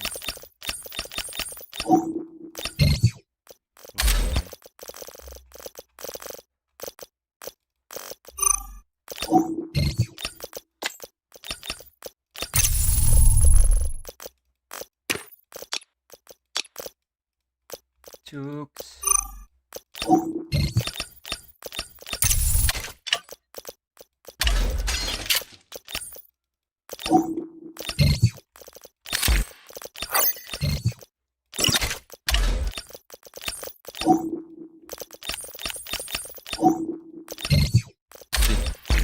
Apa sih?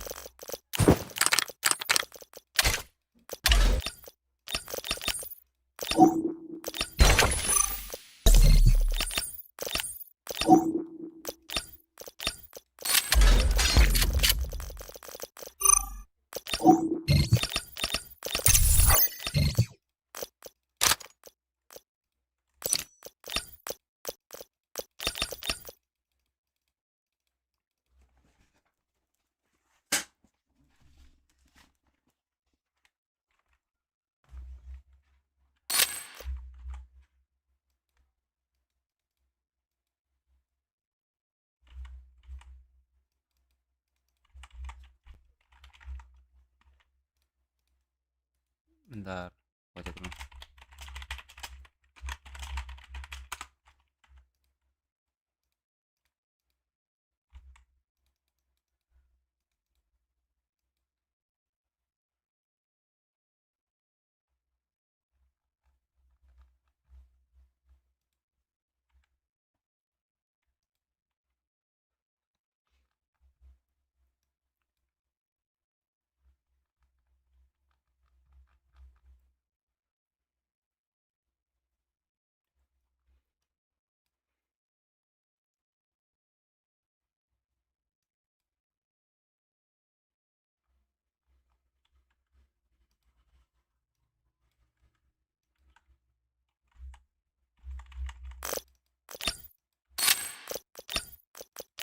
Haha.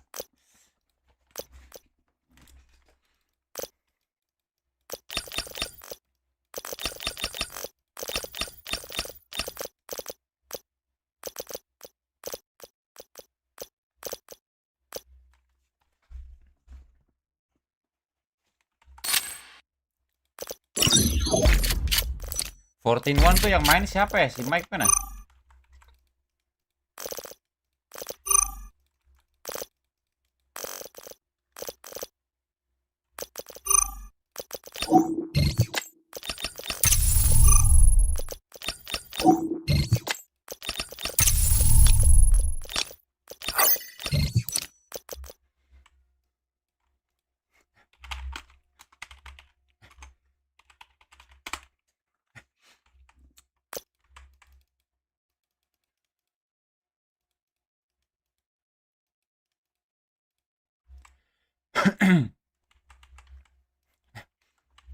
Manis amat nih.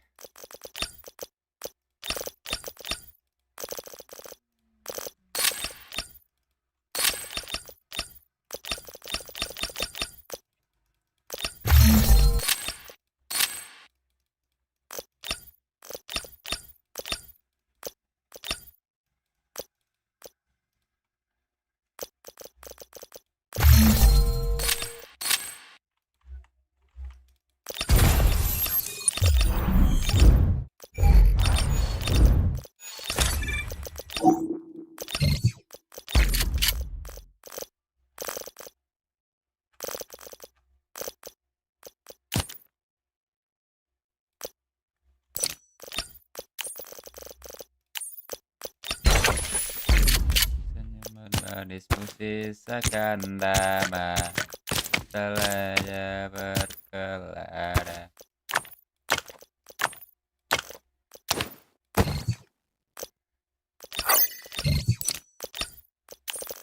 Tahu kepu kemana.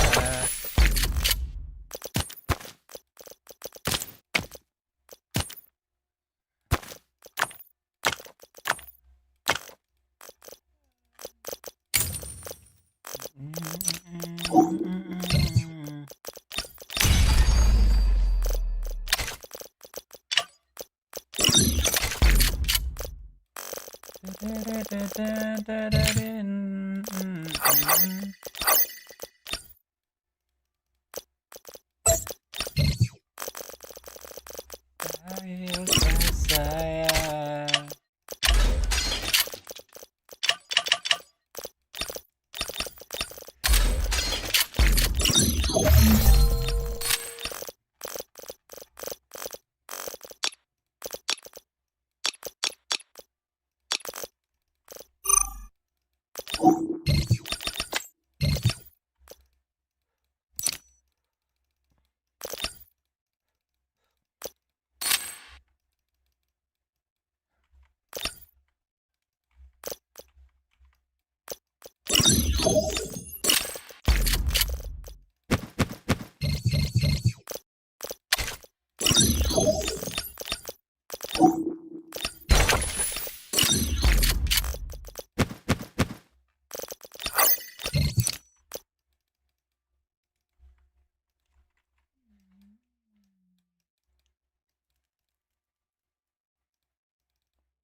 To see you, operators.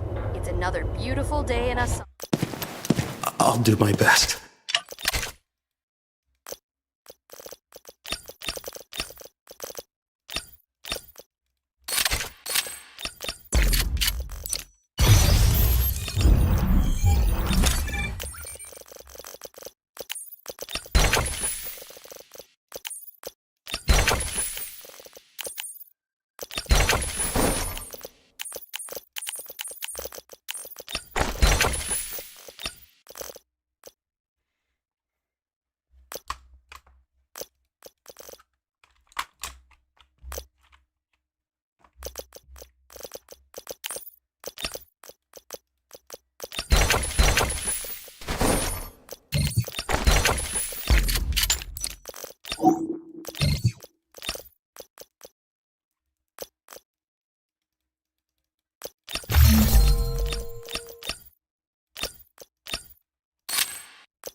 Thunderstorm activated.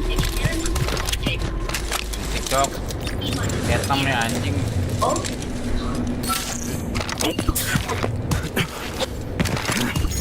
think I'm coming down with a cold.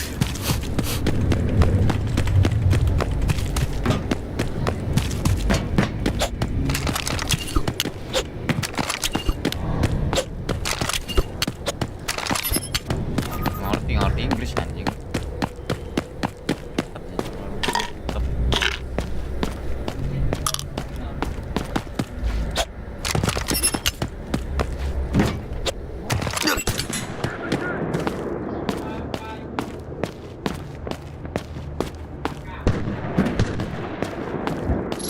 Now that's good.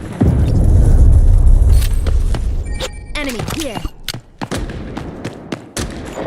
One moment. Reloading.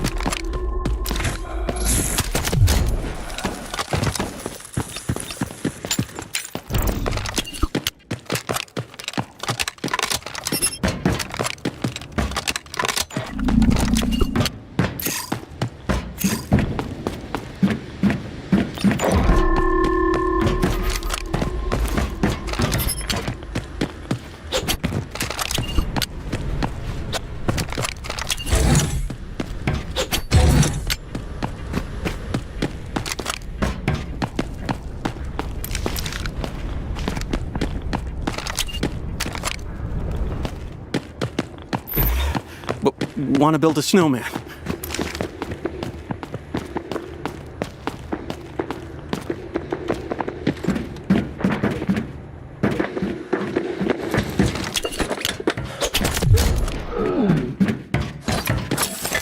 Cryo flask out.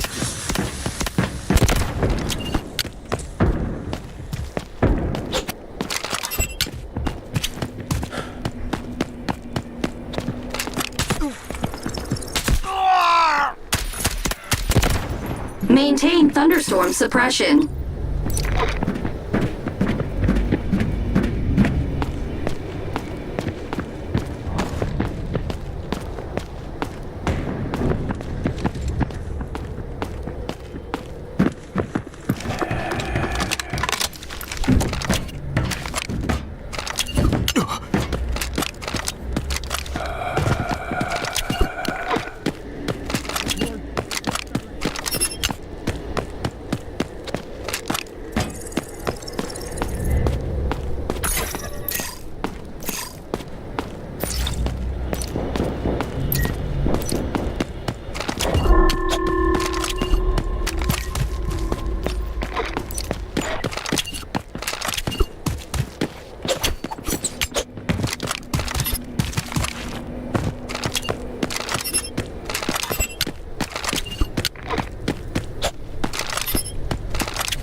Enemy marked.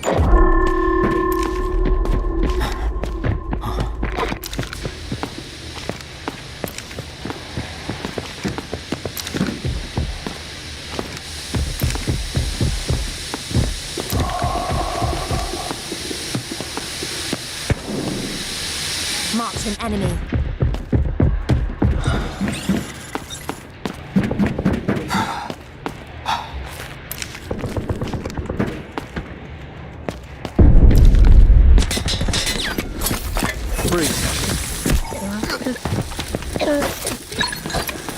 Target's done.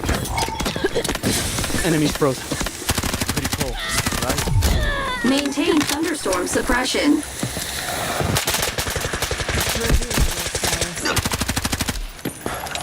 Swapping mags.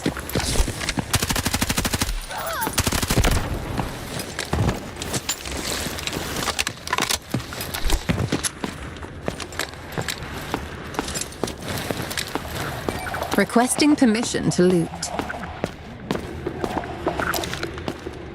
Enemy marked. Oof, that can't feel good.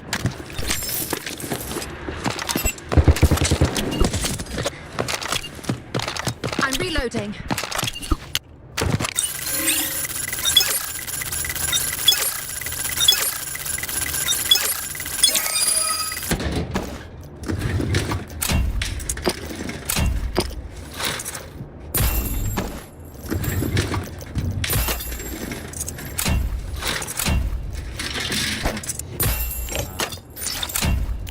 Reloading.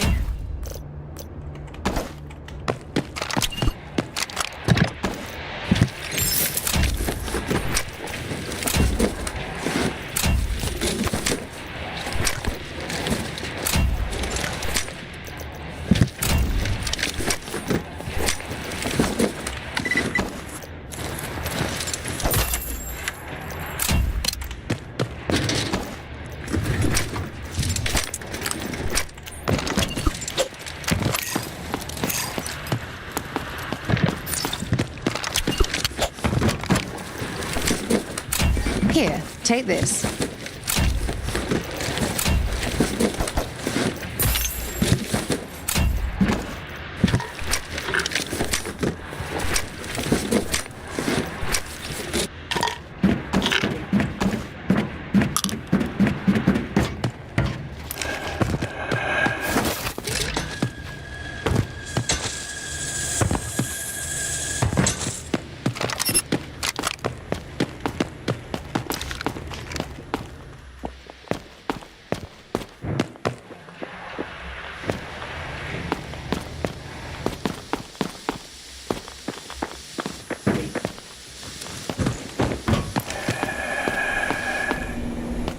Not again.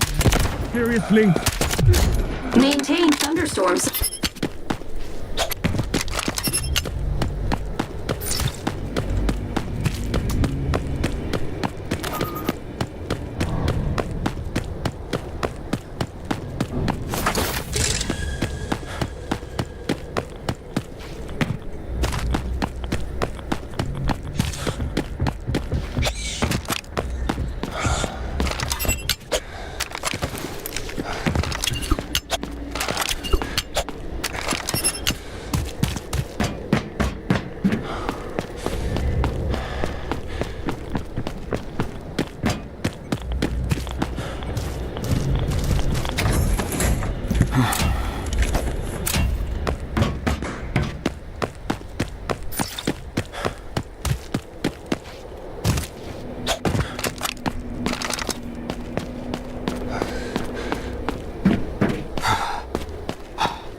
Agent mixed. Spray pressure nominal. Connection established. I'll proceed to your marked location.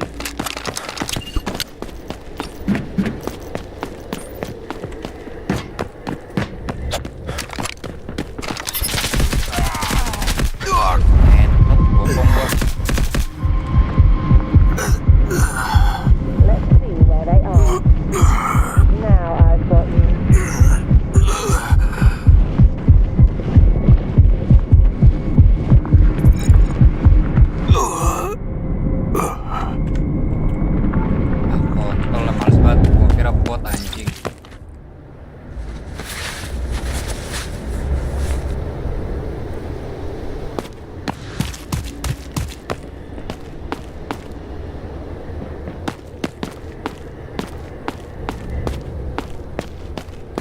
Left. Yeah. Still there. Toxic, only one.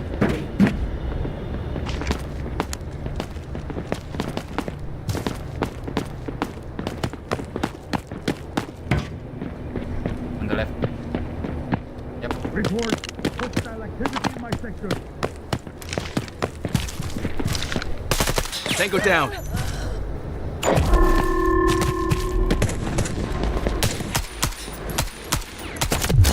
Changing mags.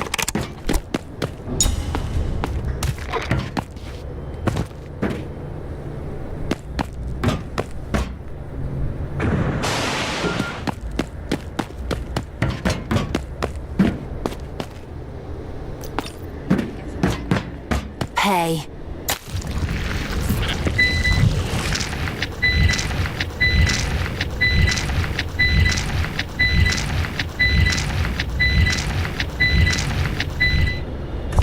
Thought I was done for. Reveal yourselves. Go here.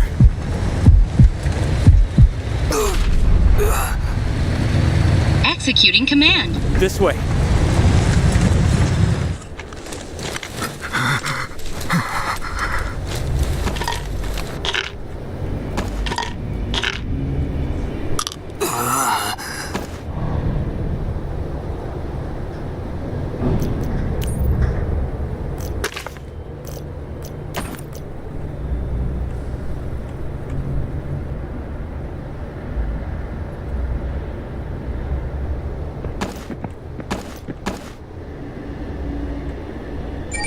Go here.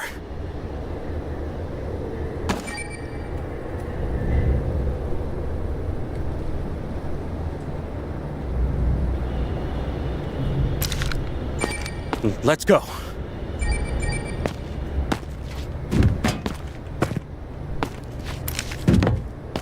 Hostile marked.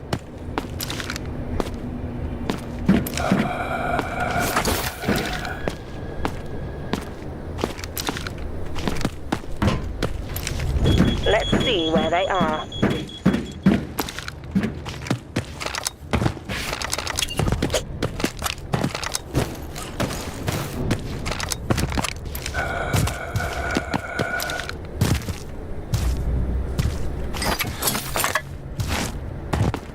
Throwing flask.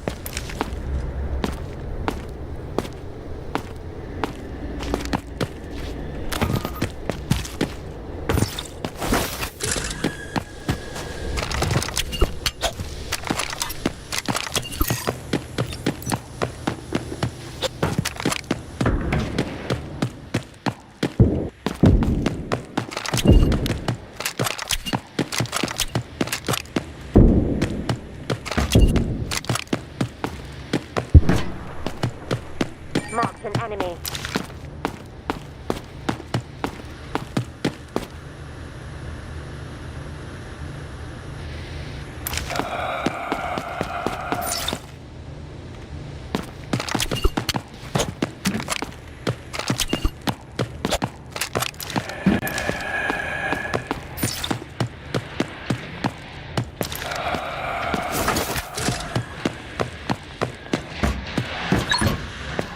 Stun hit.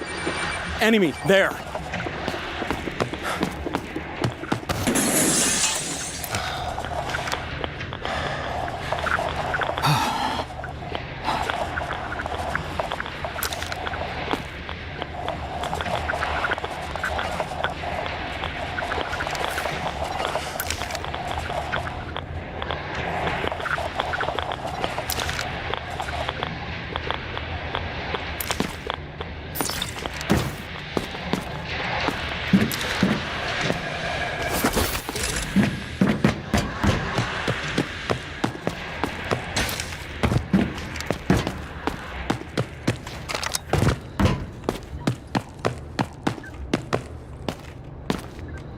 Enemy spotted. No more hiding.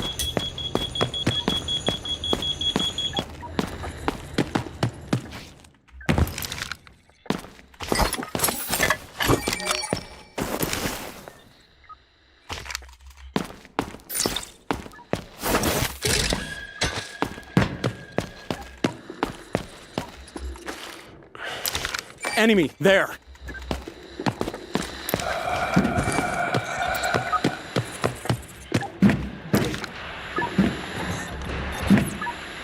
Enemy spotted!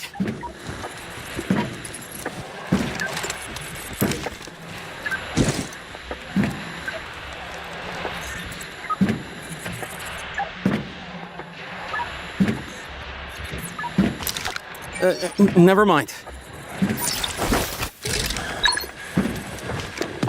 Target's done. Chill out.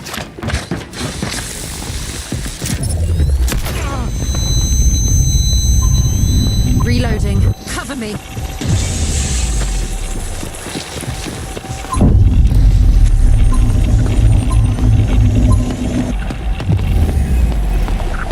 Let's see where they are.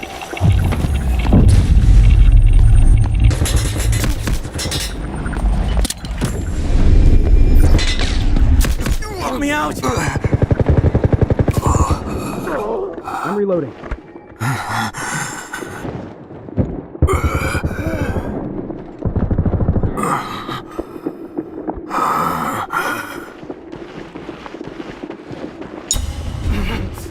I need aid! Help! I'm down! Help! I'm down! I'm down! Medic! I need aid! Aduh, mati gua.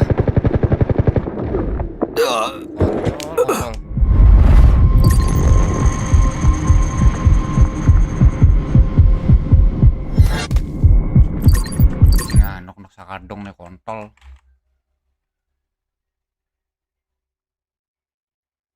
Anyone catch the game last night?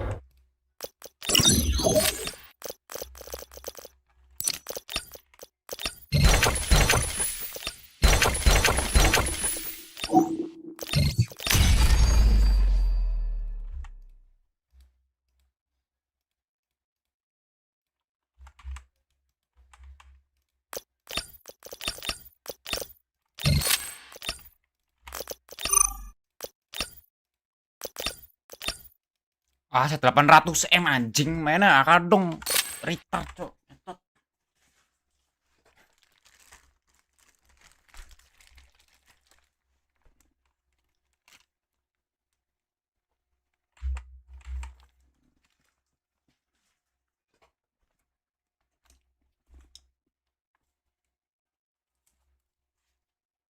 Aset ratusan 200 M nggak masalah, nih 800 gitu. Goblok banget ya orang kayak gini. Kayak takut banget bikin full build ya. Normali harus musuh itu nyamperin ke dia, anjing enak banget.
Firestorm activated.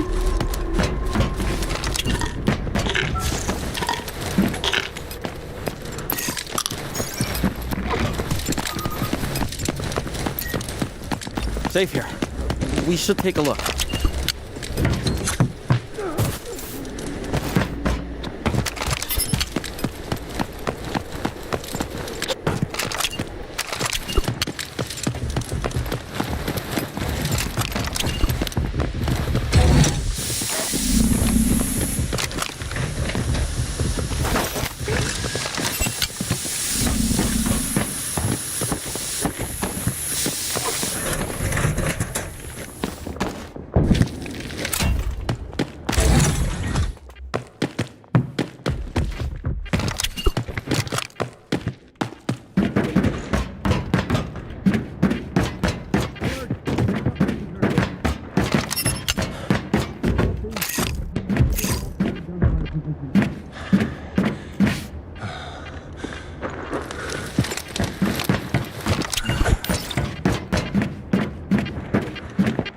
Unidentified.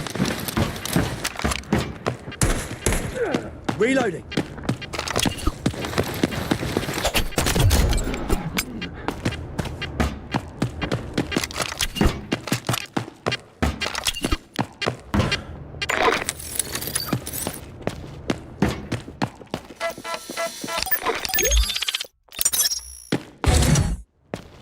LN2 MGL, standing by.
I'll be right there.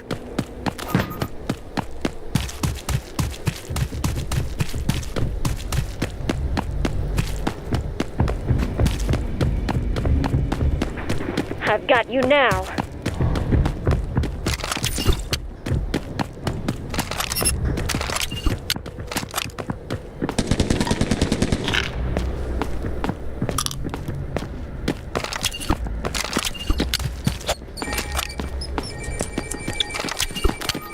Got it.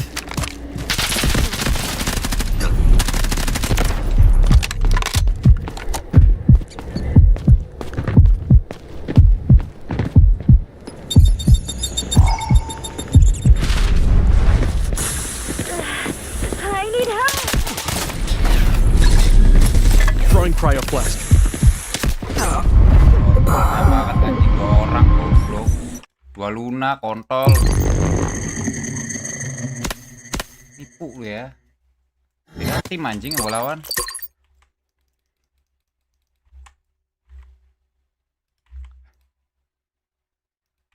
Prepare for missions accordingly. Don't just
nyari kunci. Susah banget misi ya.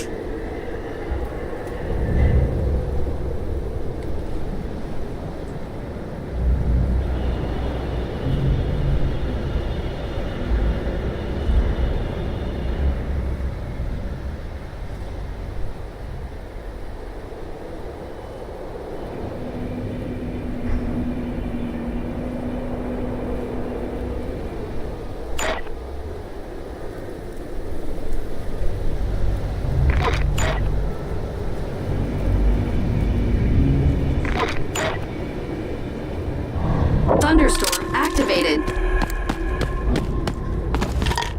I got your items in here.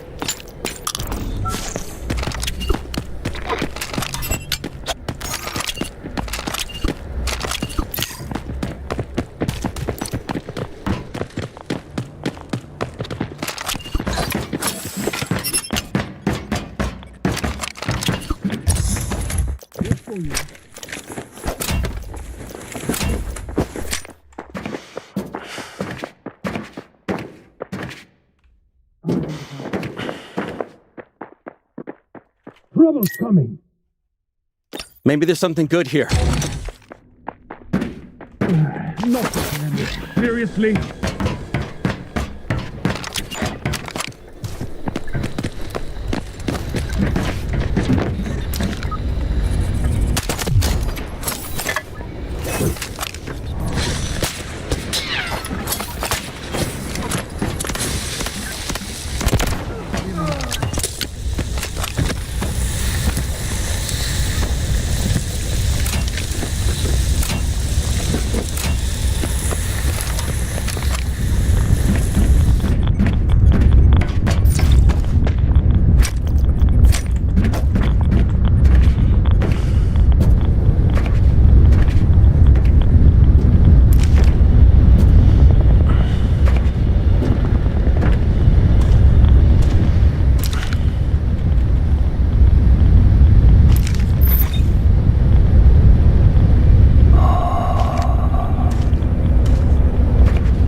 Behind you.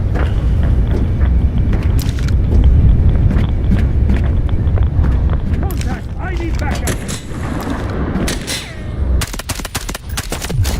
Maintain thunderstorm suppression.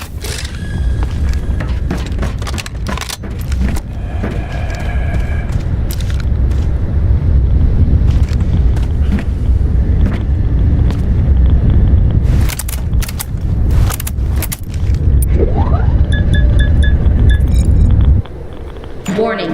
Core temperature continues to rise. Reactor approaching.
Maintain thunderstorm suppression.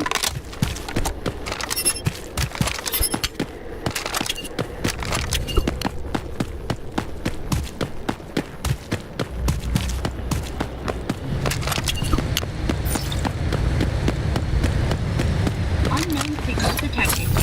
All nearby units on alert.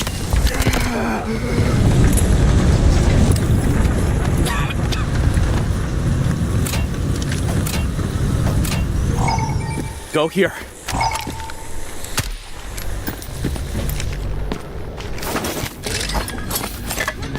Connection established. I'll proceed to your marked location. Maintain thunderstorm suppression.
need backup.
Tahu, jujur, jaga anjing.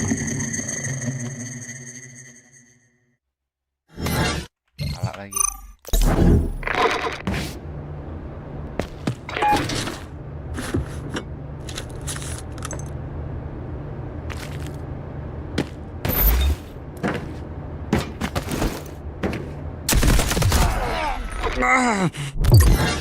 Lama itu sampai 6 nih.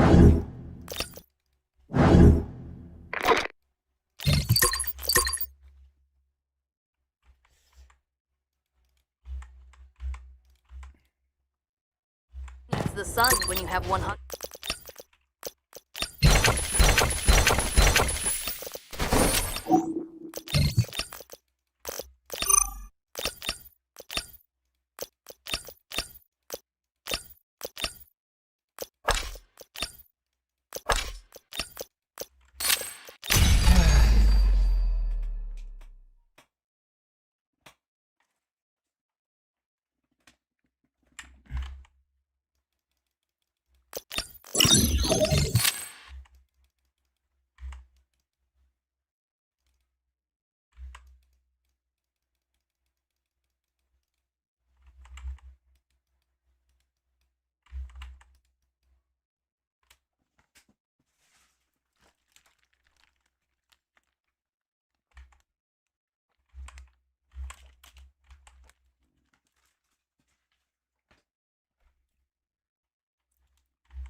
Gravity can't bind my resolve.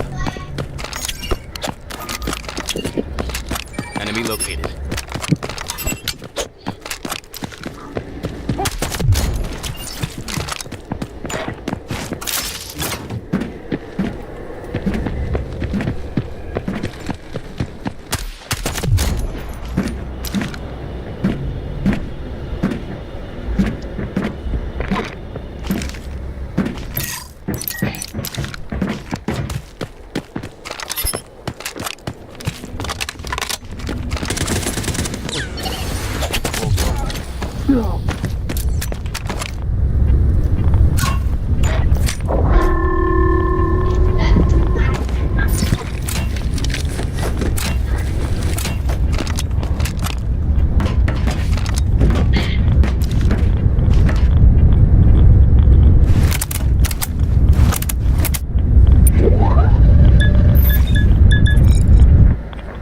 Warning. Core temperature continues to rise. Reactor approaching state.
Heading to this place.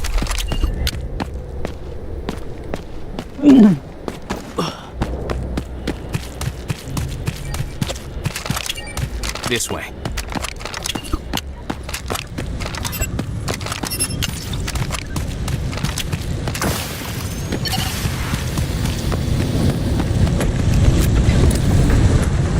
Move there.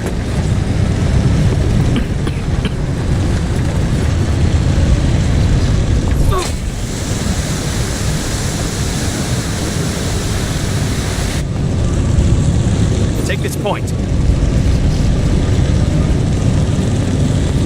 Enemy here.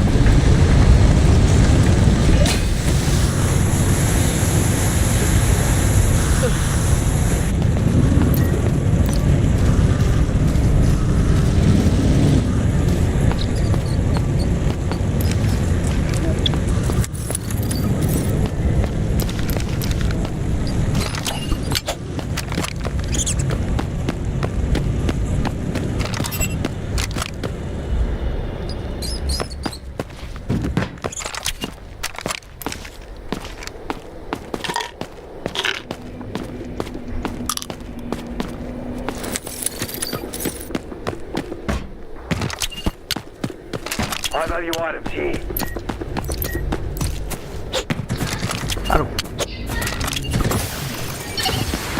Coming to you now.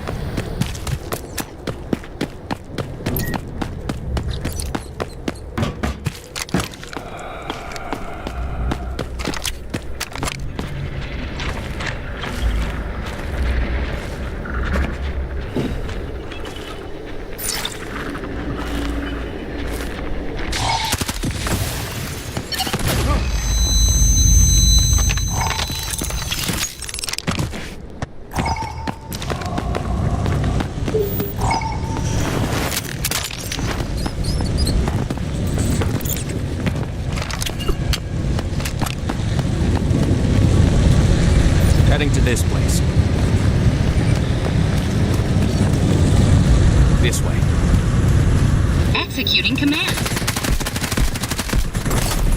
Is that all you got?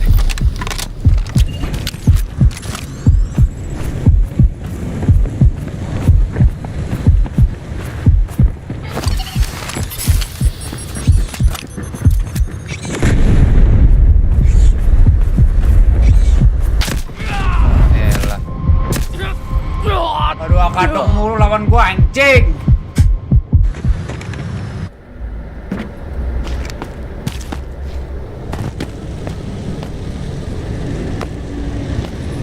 Itu goblok di kiri, kontol. Woi, di kiri lagi main burung.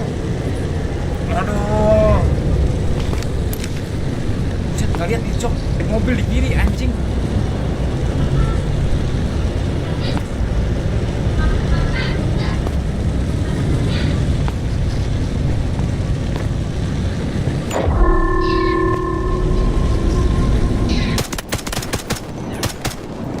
Loading new ammo.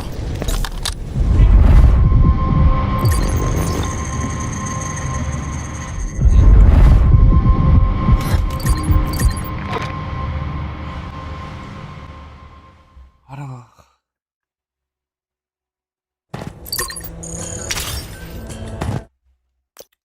Oh, hantam lagi teh, hantam.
Apa nih? Itu lupa ya. Kaget gua, Par.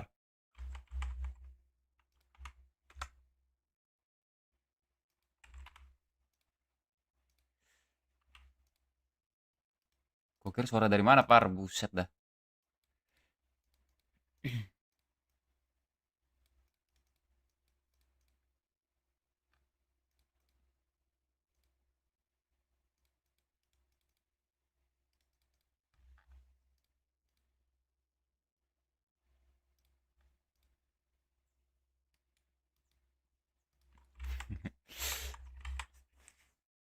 Pilih bulat tetap mancung ya, Par ya. Kontol, kontol. Aduh, lagi sakit kepala nih. Ada banyak nih gangguan nih, anjing. Sama lagi prison nih, misalnya prison fix.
Ngambil item terus ekstra kan ini.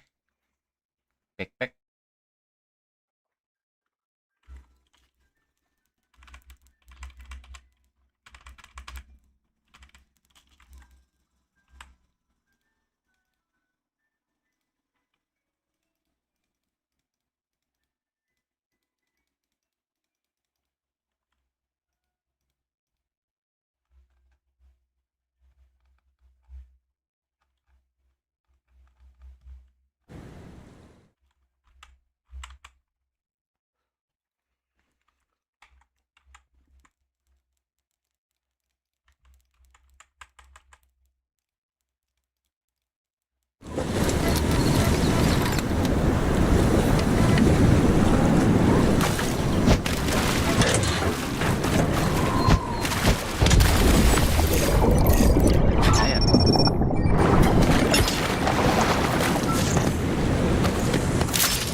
Hostile, marked.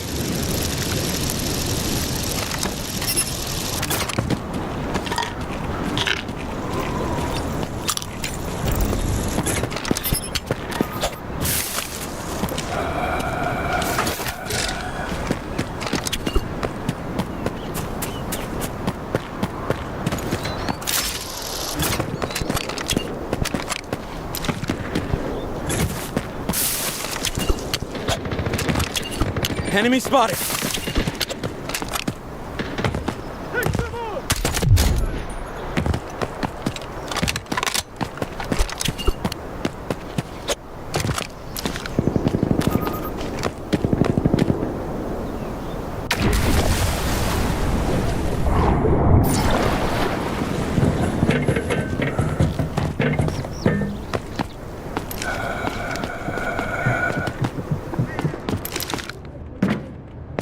Hostile, marked. Don't try to escape.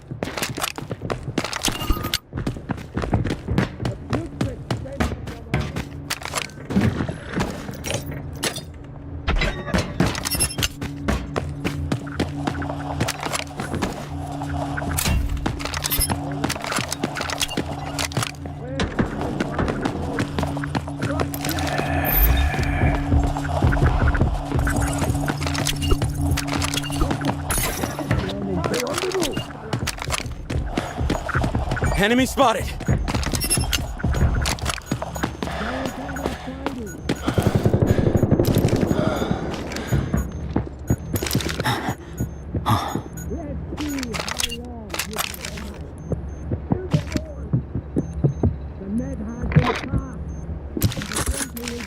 Deploying crawler nest.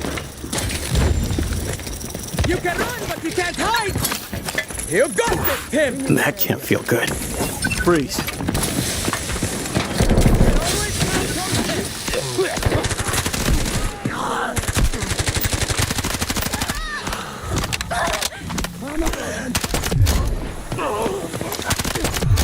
Maintain thunderstorm suppression. Freeze right there.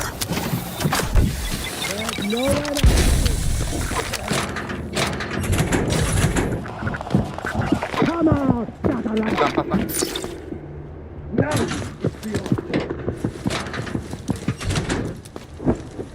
Come on, come on, come on. Get up. Deploying jammer. I'm always watching. Don't try to escape. Time to fight back. Did it work? The deepest sense of your morality is crazy.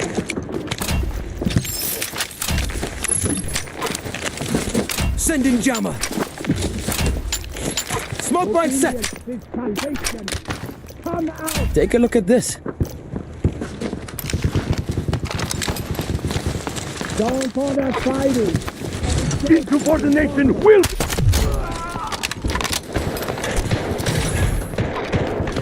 Coming out is no more than the time of time in a rightful place. The net has been passed. The gate is.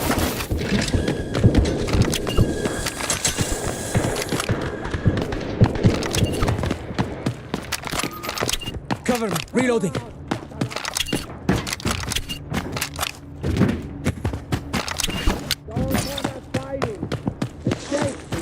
trouble.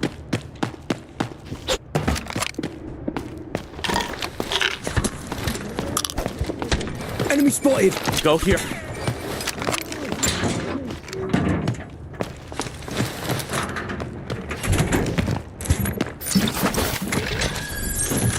Activating sonar. Don't try to escape. Your death will uphold prison order. Throwing fireflash. Placing crawler nest. Now I see. Maintain thunderstorm suppression. Hostile marked. Obedience to salvation. Come out.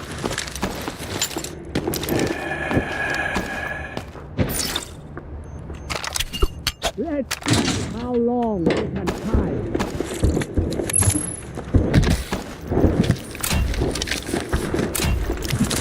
Jammer out. Coming out, Numa will return the stars to their rightful place. The future sense of your morality is crazy. Smoke mine down.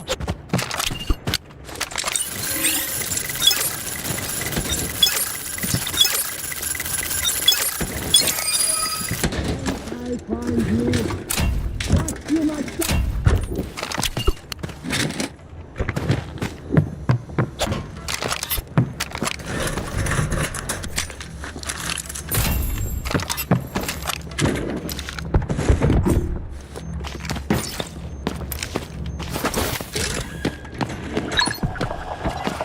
Target's done. Been passed.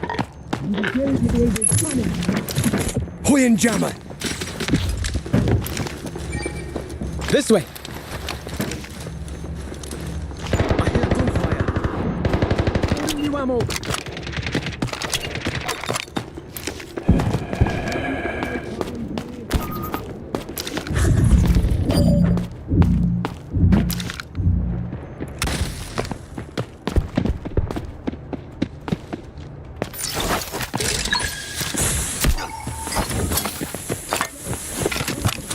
Searching for hostiles.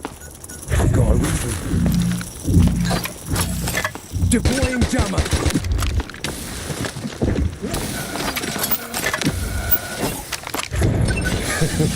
There you are.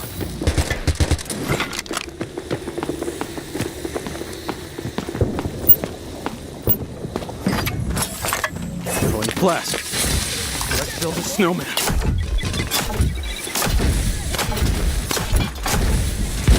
So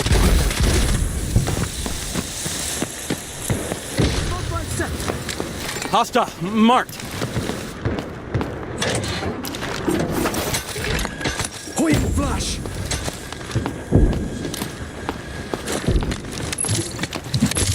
Sending jammer.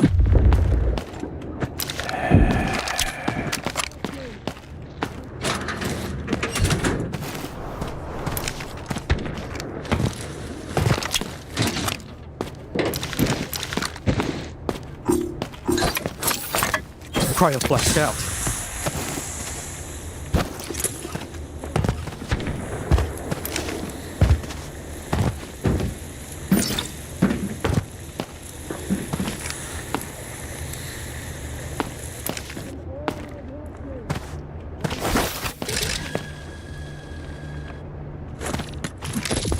Throwing jammer.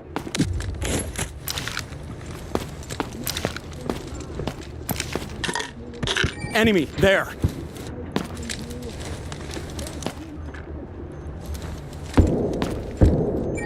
Let's go.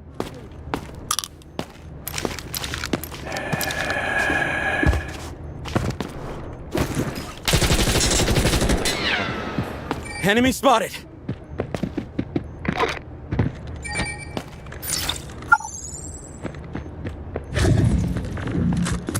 Crawler nest down. Smoke mine down! LN2 MGL, standing by. Bring in the area.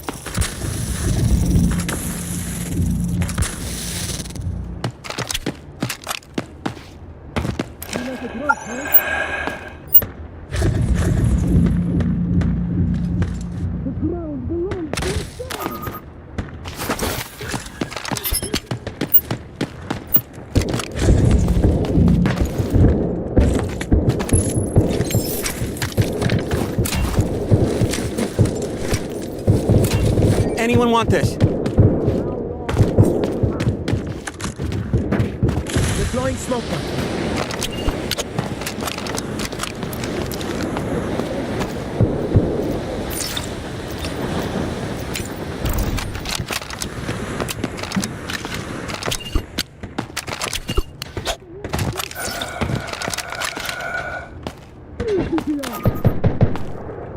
This way.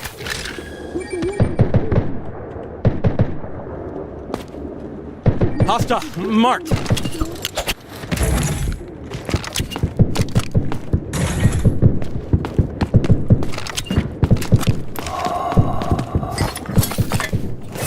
Breathing. Enemy there.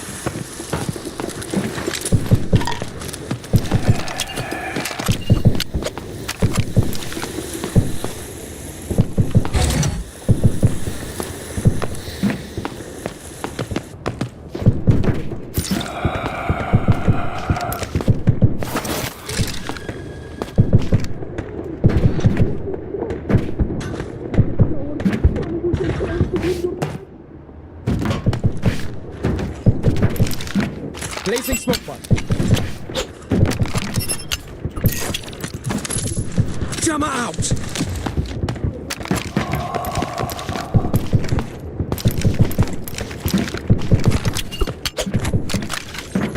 Activating sonar.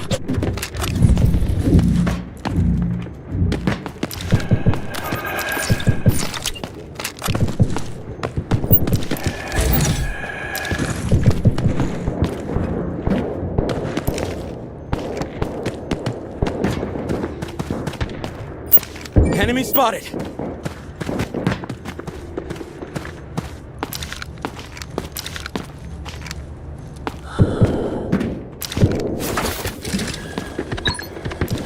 Enemy there. Queen jammer.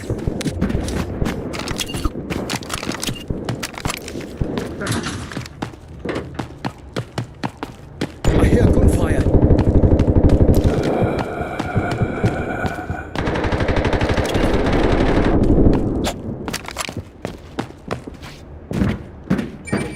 Let's go. Chill out.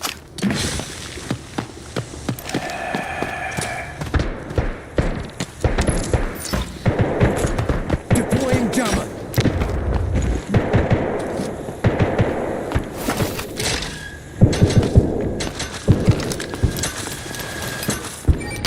This way.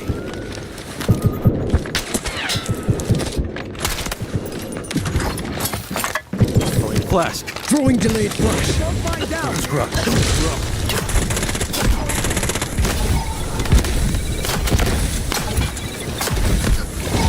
Did it work? Keep watch for me. Help me out. You're going to be okay.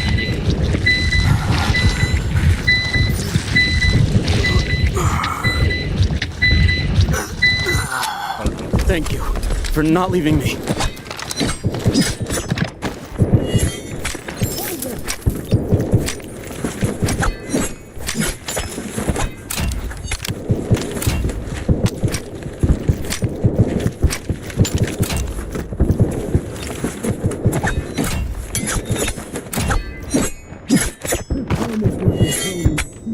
You can take this.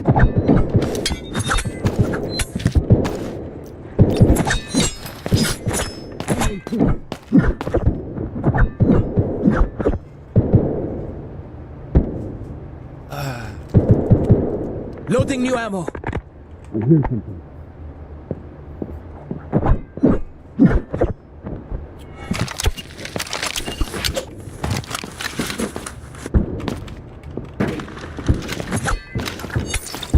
Hostile marked. I hear gunfire.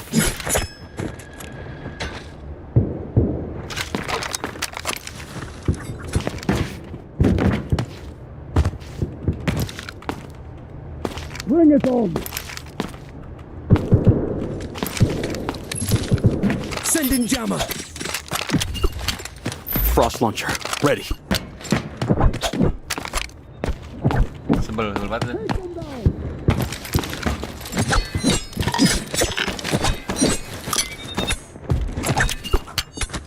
Enemy there. Enemy. Searching for hostiles. I'm getting something.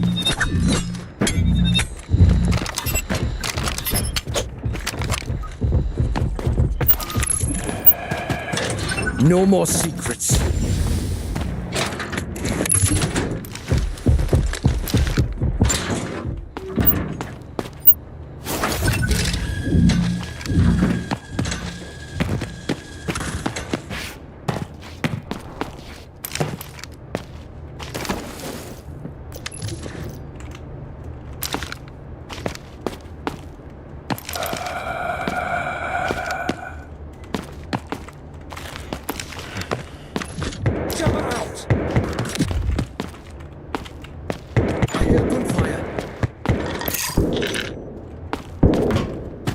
Some canny items here.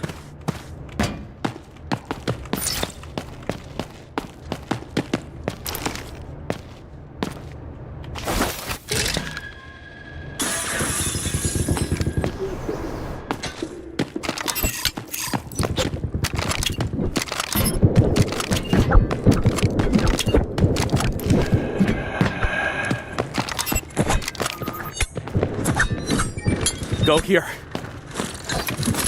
Throwing jammer.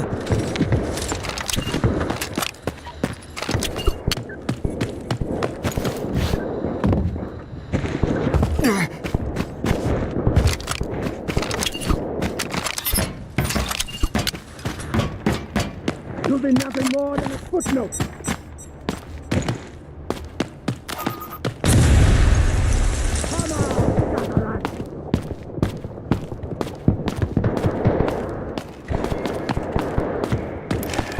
Don't fall down.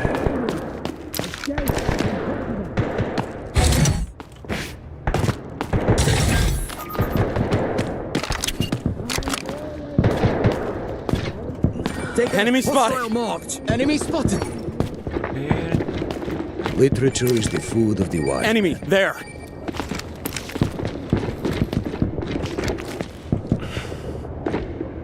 Forget it.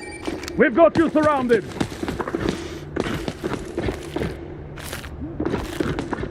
Stay on your toes.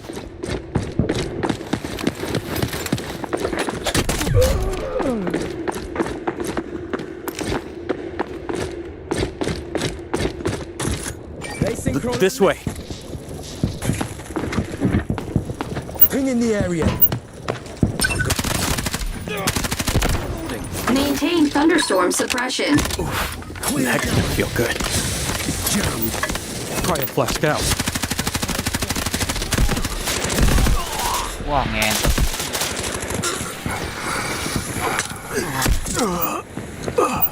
God, warna tadi anjing.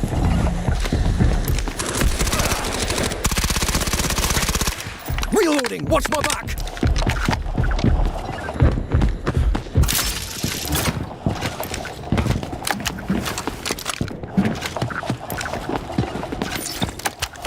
Smoke mine set.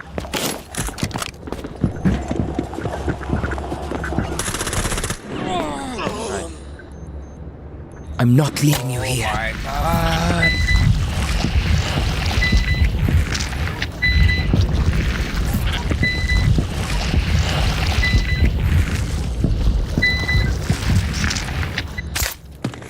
I almost went there, didn't I?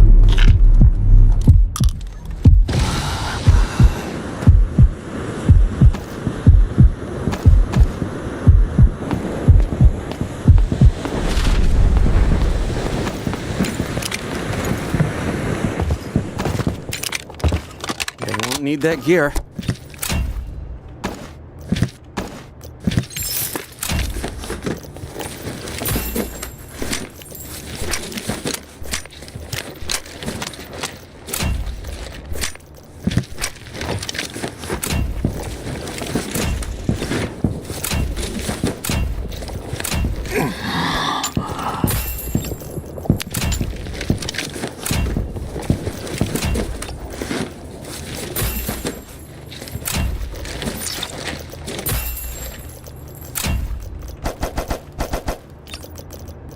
You need this. You can take this.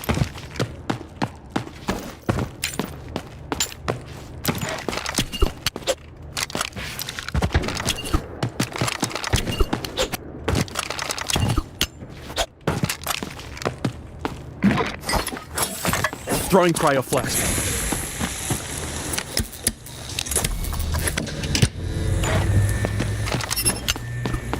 Mau pulang ini.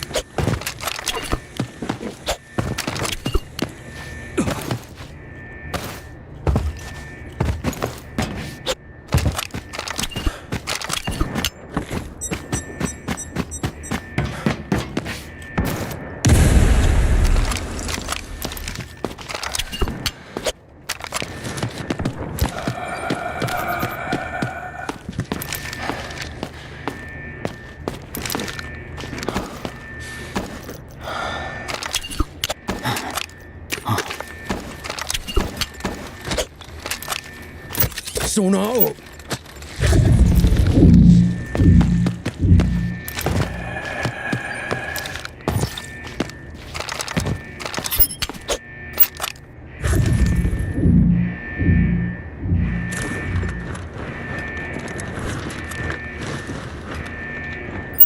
Minggu balik.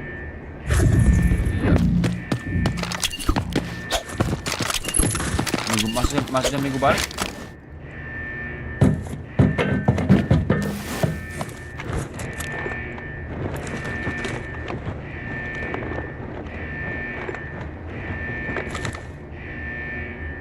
Maksud minggu balik apa, Cuk?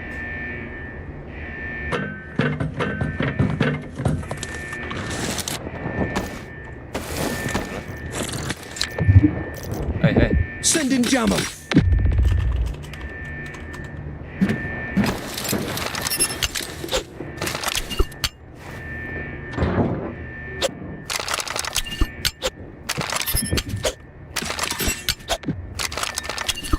Kopi gamat.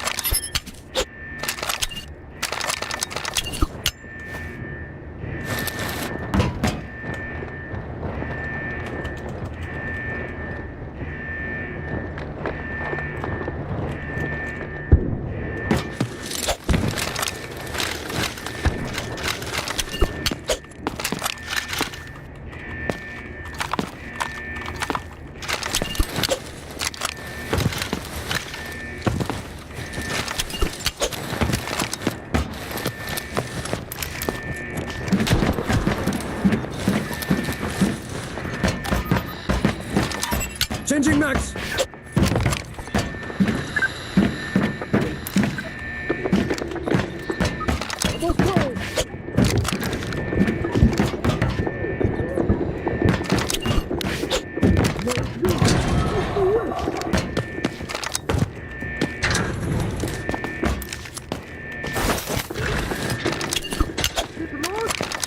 Wow.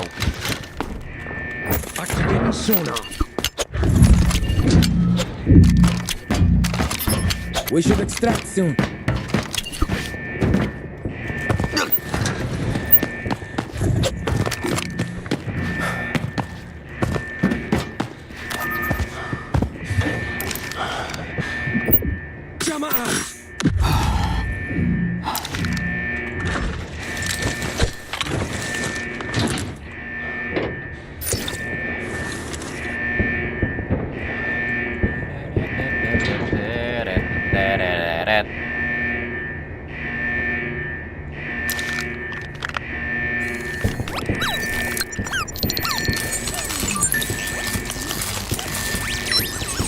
Capacitor charged and ready to go.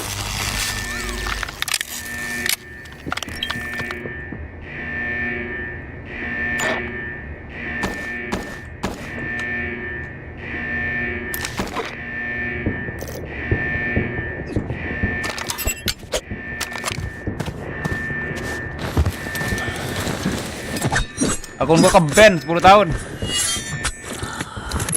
Deploying jammer.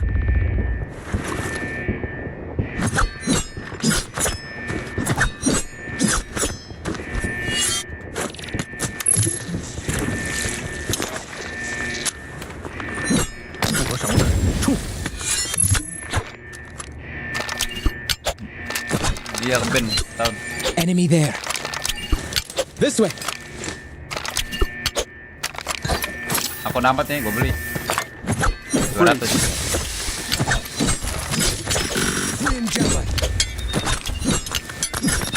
still a chance if I can.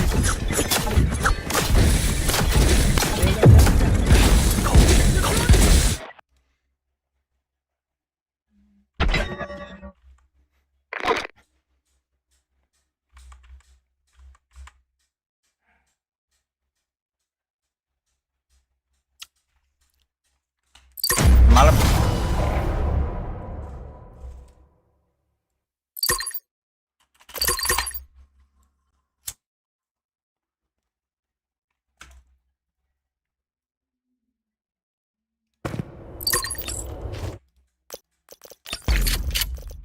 Apa nih?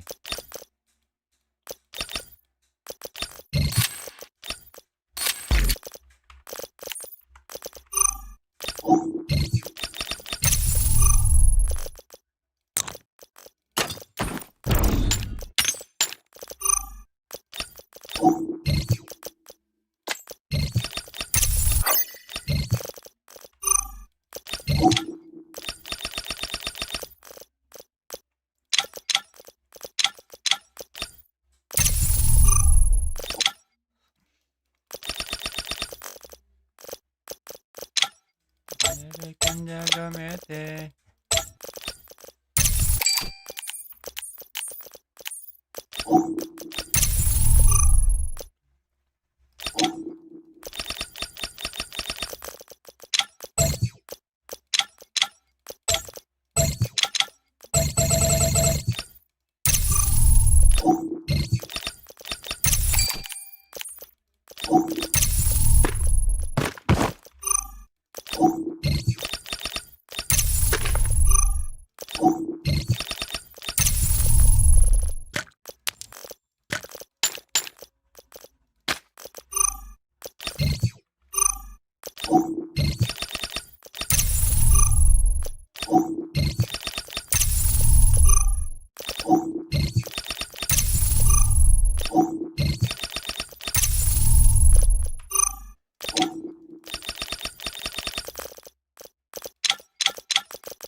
Nggak tahu.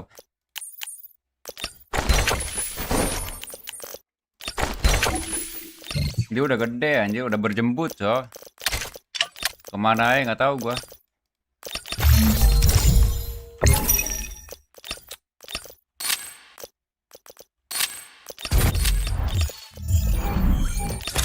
Mau gue deh, ini mana anjing kayak main goblok.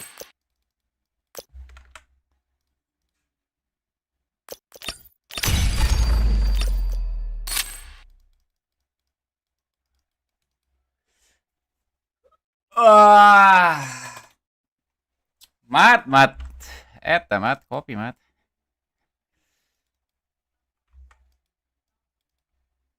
Orang ada kopi mat.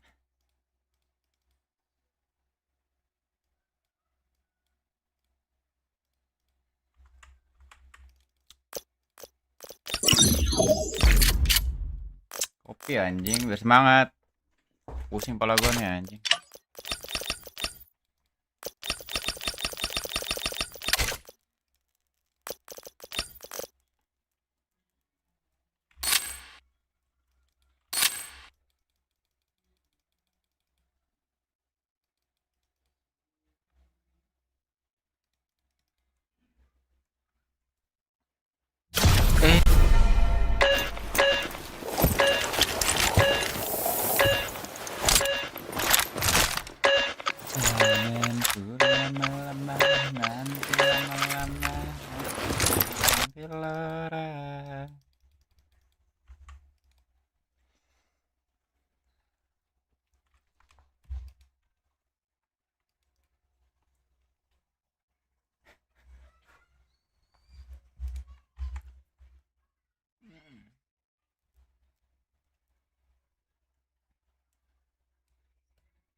Hello everyone. Suaranya Nyaut anjing. 说话 啊 ，Hello Hello Hello， Halo bro， 开全对吗 Where you from? Where you from? 方from Taiwan。 Oh itu from Taiwan? Taiwan。Ah oke. Nice meet you bro. Nice to meet you。你不要开全对吗？往核心打。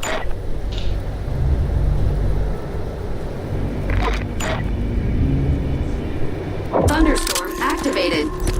Let's go. Wait.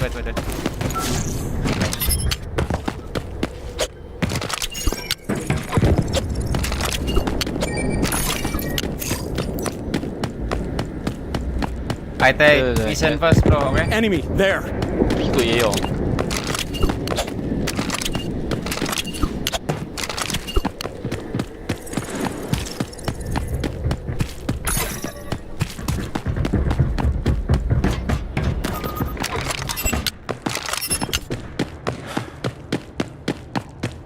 有 boss 吗？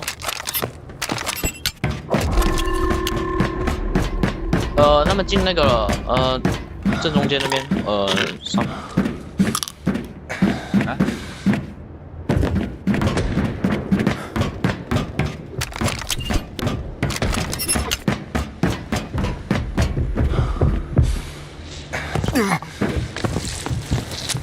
想一下，我怎么过去？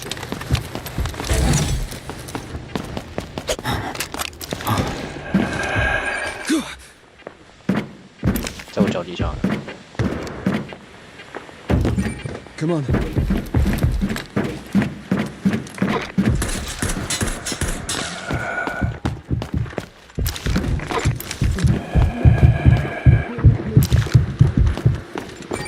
This way. Enemy spotted.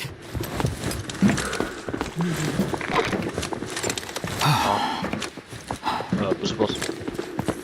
Frost one. Ready.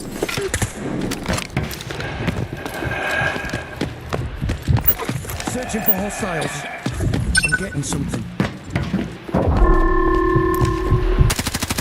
1楼吗？ Kopi doang lu ya anjing. No more secrets. 找到了。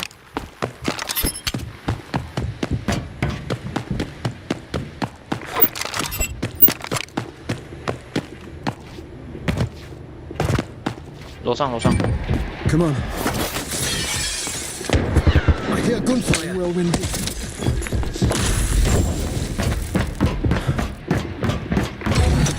往后拉了。 Jammer out.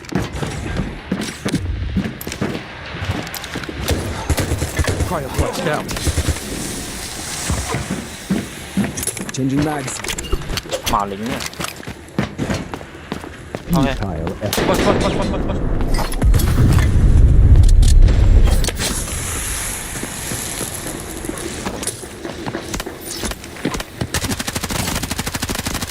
After I die, what becomes of the world?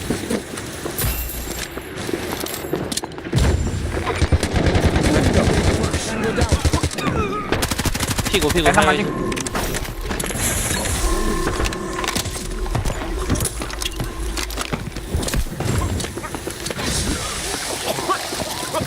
下去了。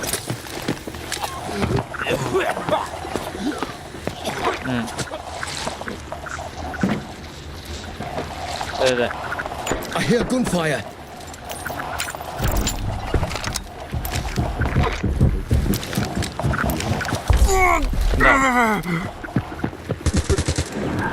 Oh, 靠腰是你呀，哥们。 Hoying jammer.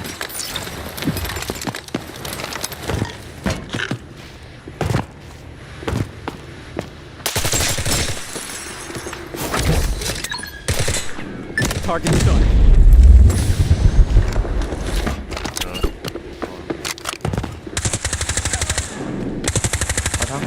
Changing mags. 还有啊，这新的一组。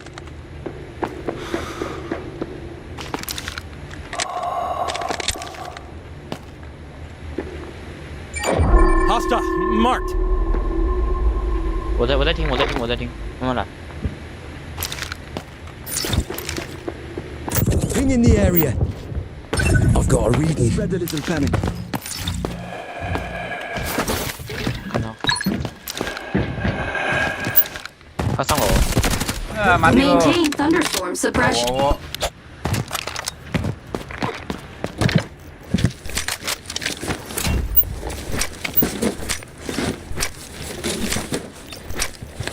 他往下跑。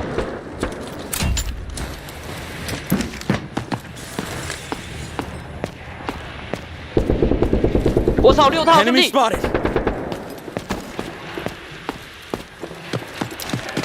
六套，泰坦，这勾巴，我靠，30D，low。That can't feel good. 他是液弹。I'll be right there. Get stuck back in. 他可以拖，他技能拖。枪嘴被扒光了。我操！我打他几枪？1、2、3、4、5。我操！打5枪，他妈没死！我操！没扒，他都没来得及扒。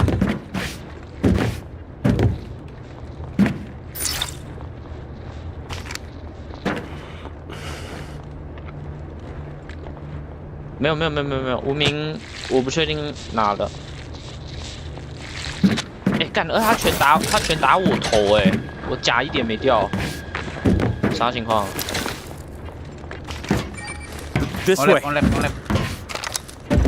OK。Sonar. Chill out. Something.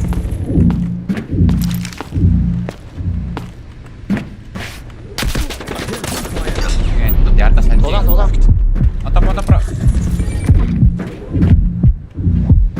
Hostiles flagged. This way.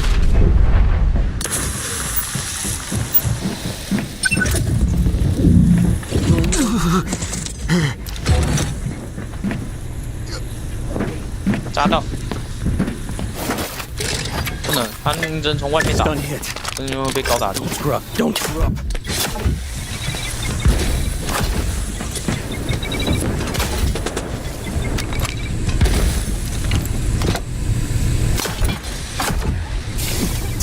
Work. Hostile. Mark. 他在上面，他在我们走，就是你放包裹那个地方，懂我意思？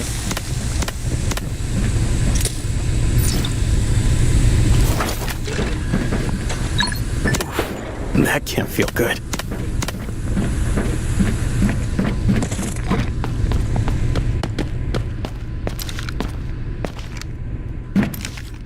慢慢来啊，看他血包多还是我们技能多。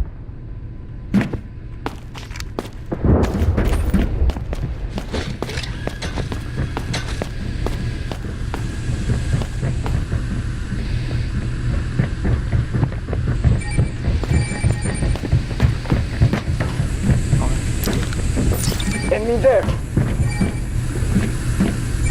Let's go here.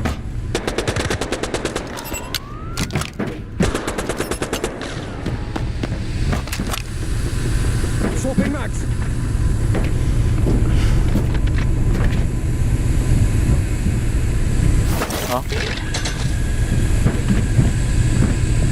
Searching for hostiles. I've got a reading. 这上不去啊，好吧，他这个位置只有那个地方能上。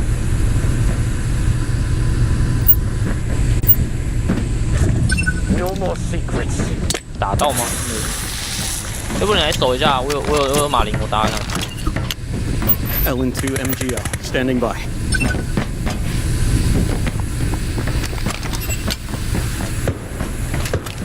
睡觉。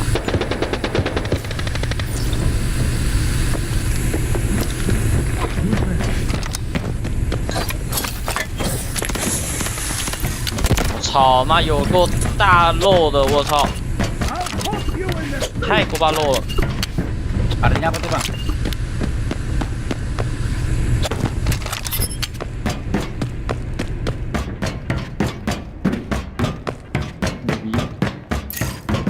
他没包。我把这个冲锋拿了。哎，你妈！哦，别吓我！你拿！哎，头好像头我可以拿的。我头那个我甲不用。Enemy spotted. Cancel. Enemy.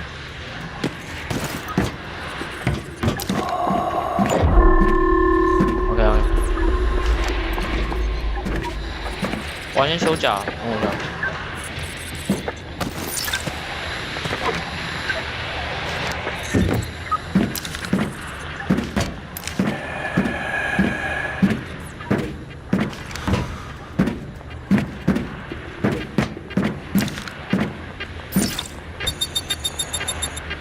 刚点的那个。Hostile marked.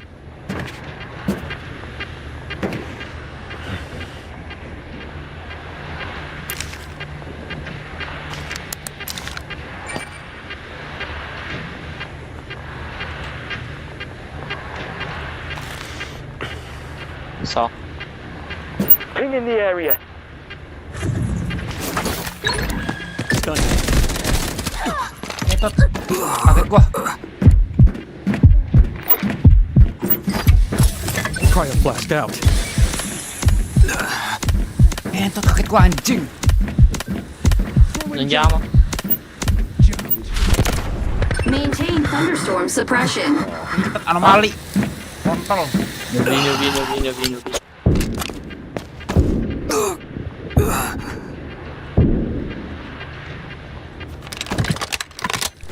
！Anjing.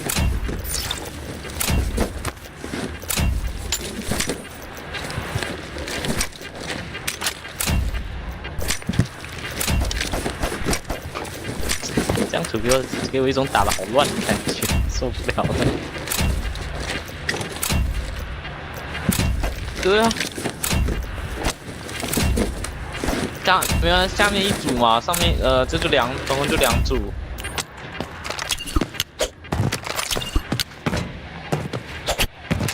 哦。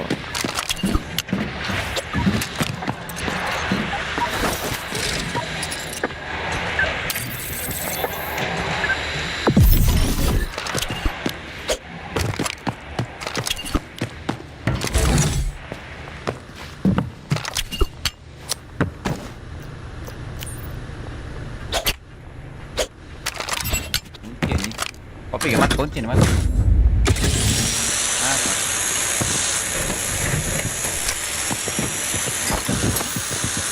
你又找？哦，没事，人角。人角吗？真假的呀？又来吗？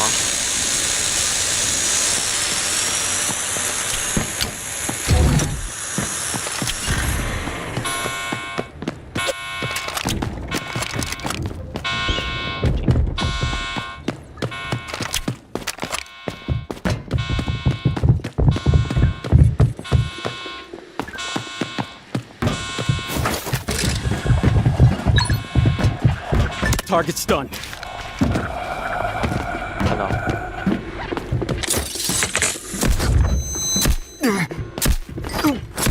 Throwing cryo flash. 这完了过去了。玩这一个。来了。Males banget anjing, ini lama banget kontol.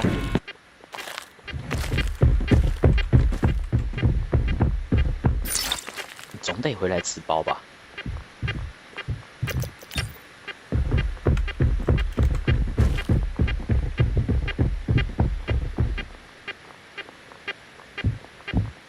对，你总得回来吃包吧。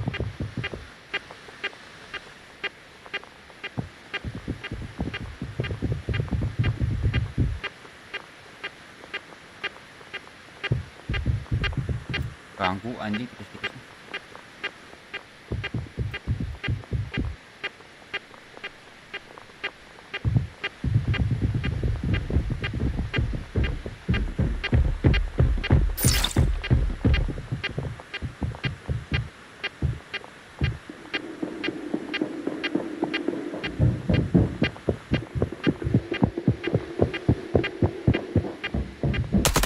down.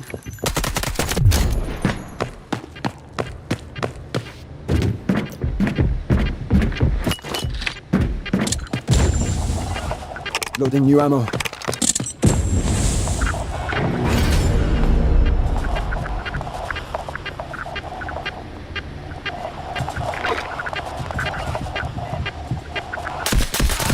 Woi, ni mak, nak来了。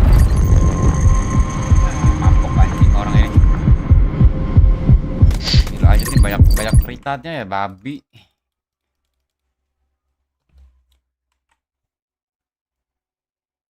Seksi kontol nih.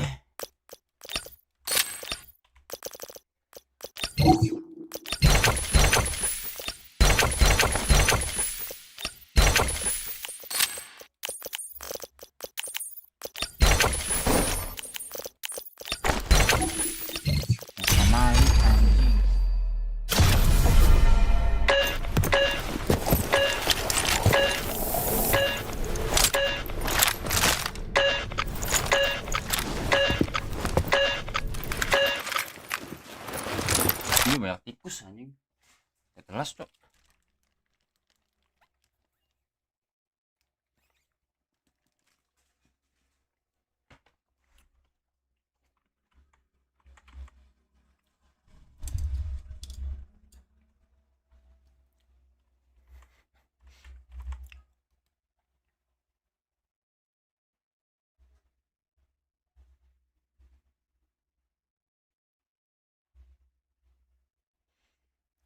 Yang nonton puru kaki gitu-gitu anjing.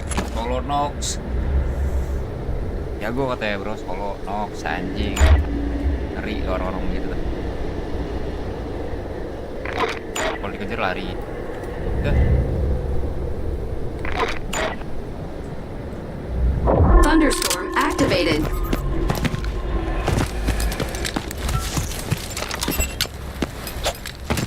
I hope this makes up for past mistakes.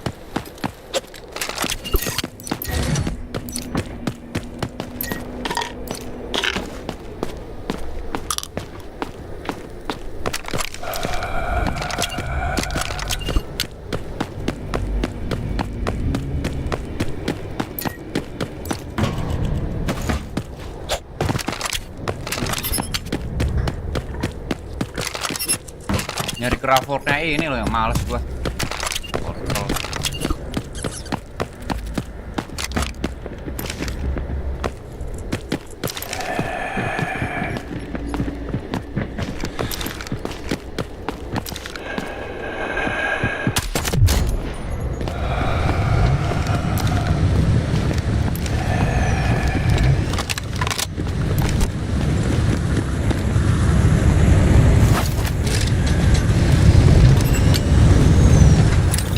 Established. I'll proceed to your marked location. Hostile activity in my sector.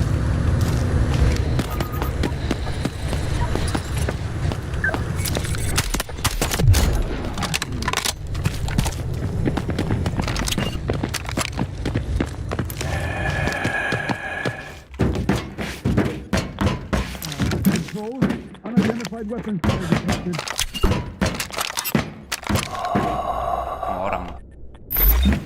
Frost launcher, ready.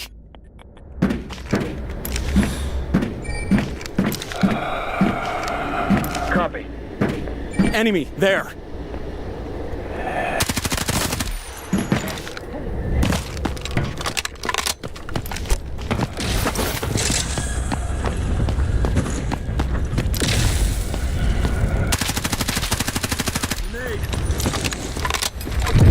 Let's go.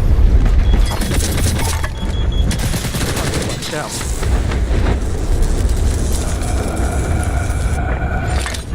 Touching smoke. Maintain thunderstorm suppression.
Warning. Core temperature continues to rise. Reactor approaching supercritical state. Langsung lah anjing ya. Susah banget nyari emas.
This way. Roger.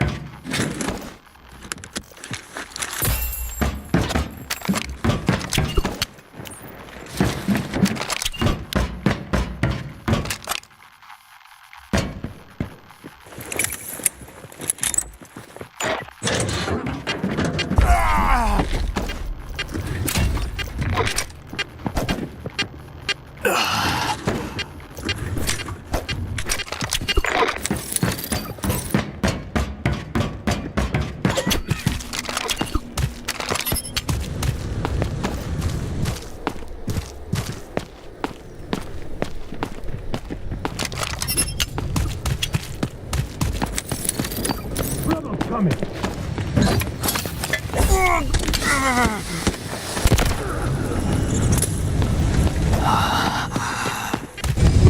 Let's go. Connection established. Enemy spotted. I'll proceed to your marked location.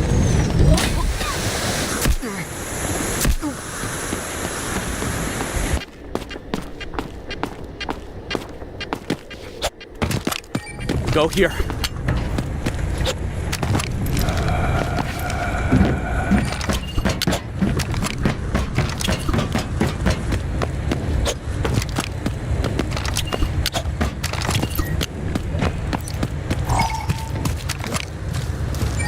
Rise on there.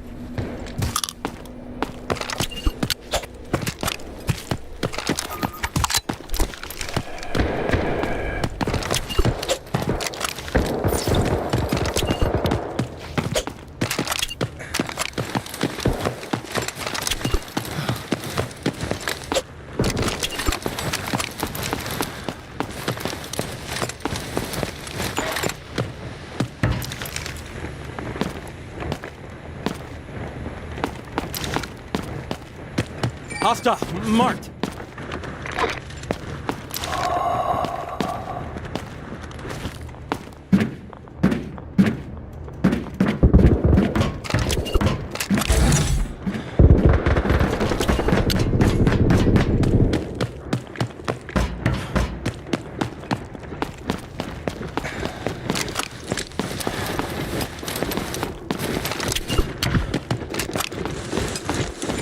Let's go there.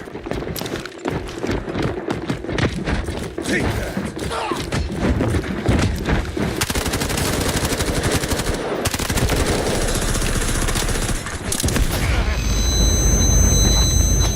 Throwing cryoflask.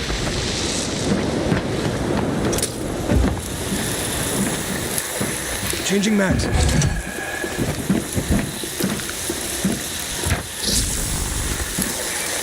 Move there.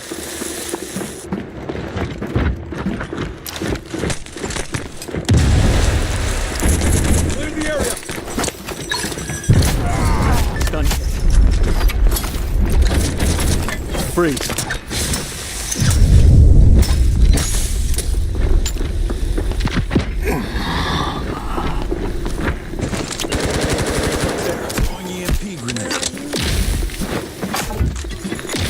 You gotta stand tall to see the whole chessboard. So quickly. Damn it. Falcon's destroyed.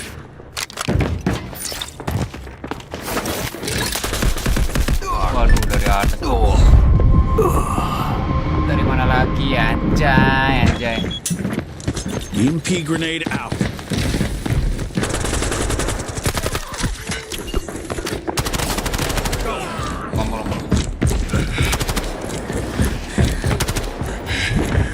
I'm reloading.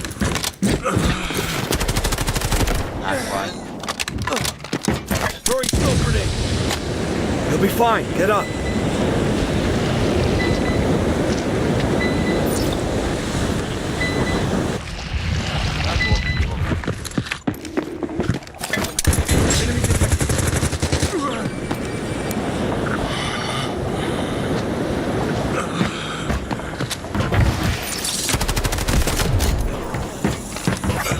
Loading new magazine.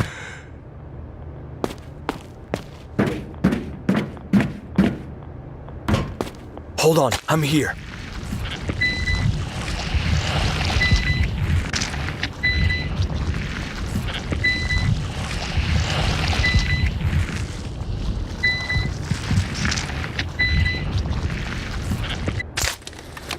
Appreciate it.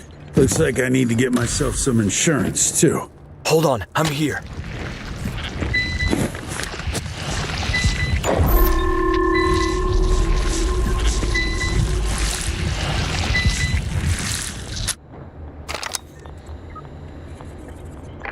Sorry, you messed up again.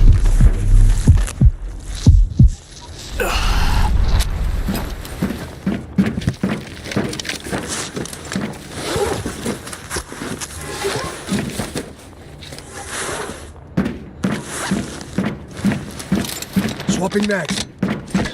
Throwing smoke.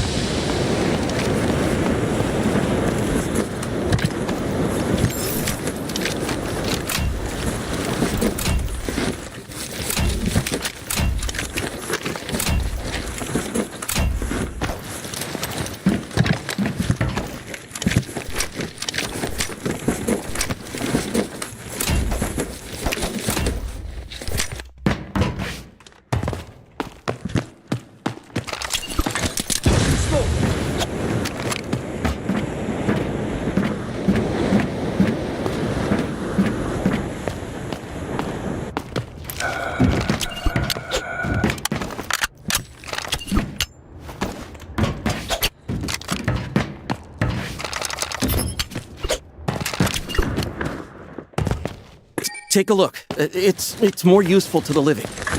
Smoke grenade out.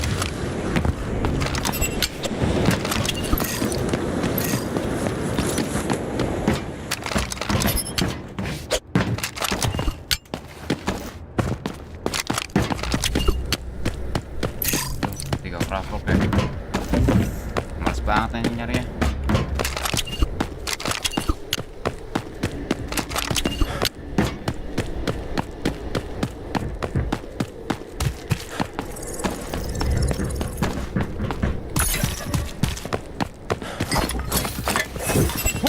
Prepare to engage.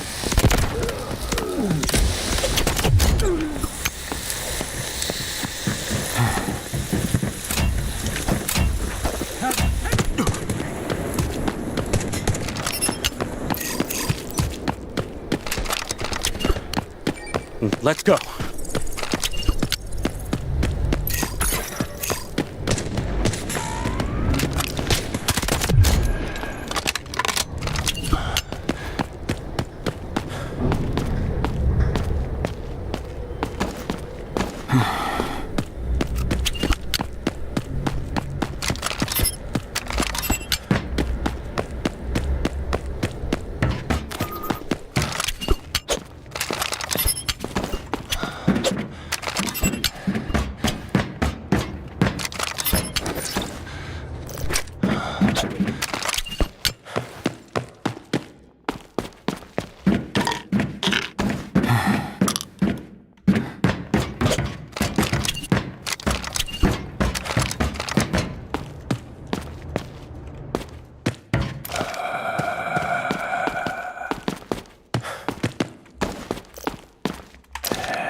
Masalahnya Kraforka baru satu cuks. Found them.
Let's check that safe.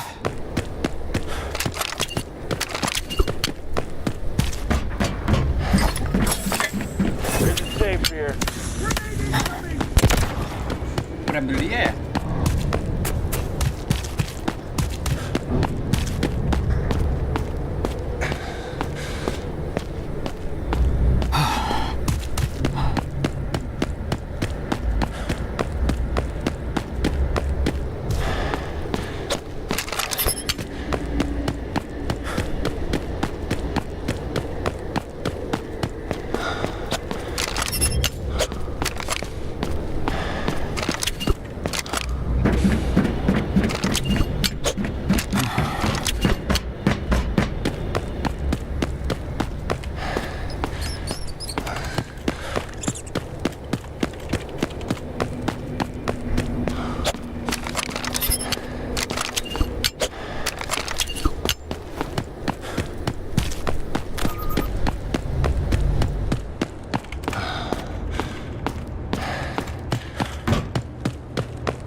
This might be useful.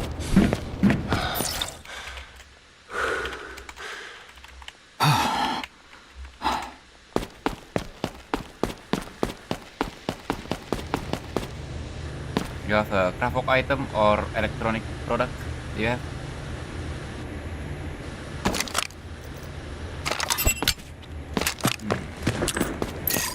Safe here. We should take a look.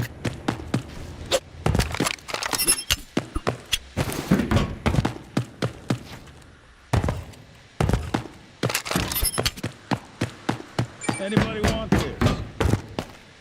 What is that? Medical, bro.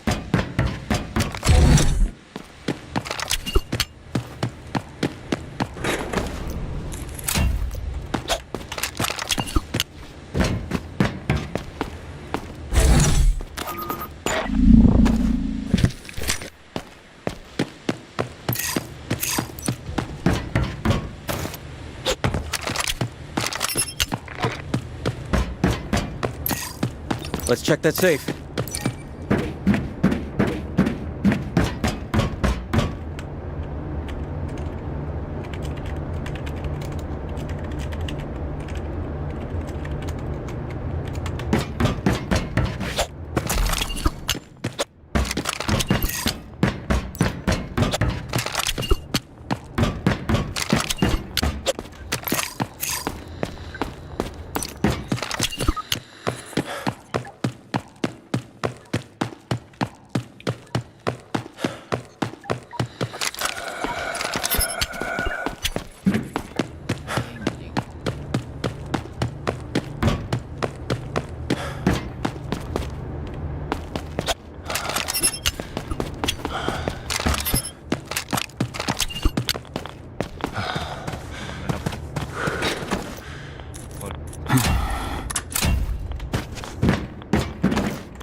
Take this. Might be useful.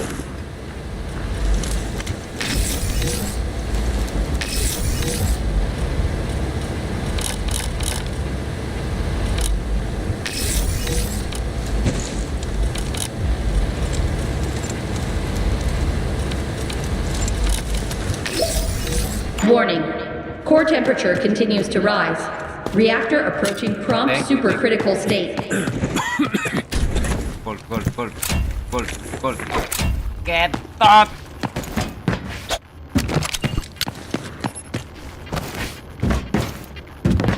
Take the mission, please. Can you take this mission?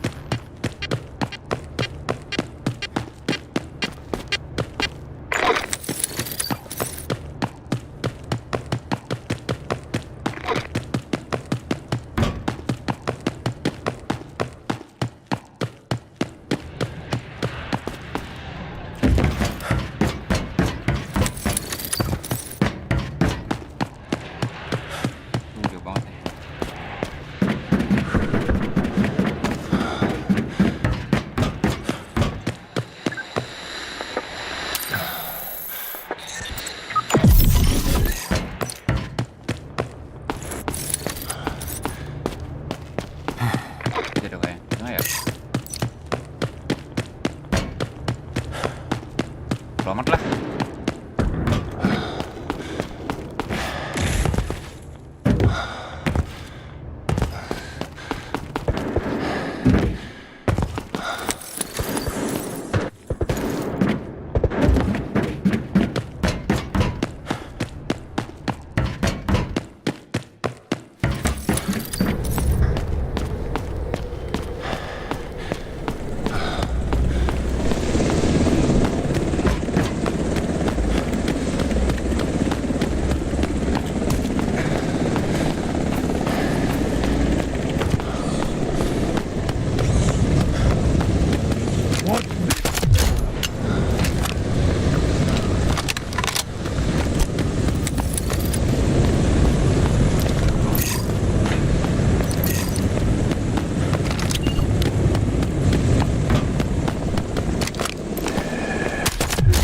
Maintain thunderstorm suppression.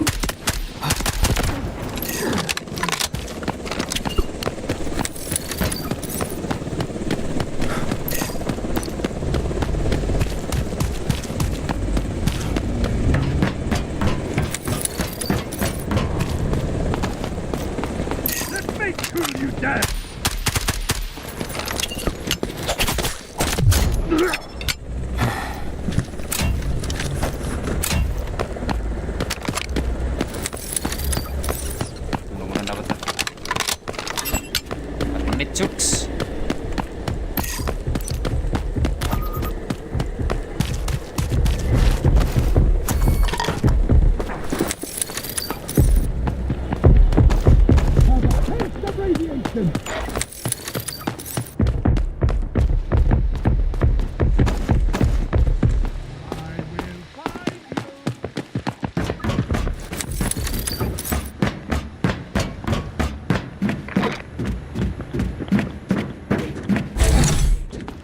Copy. Investigate last known gunfire position.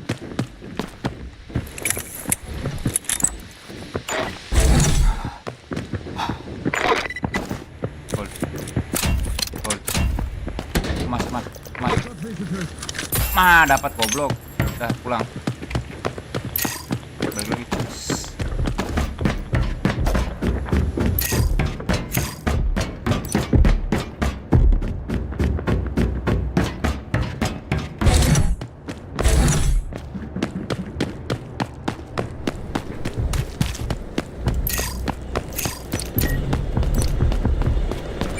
Go here.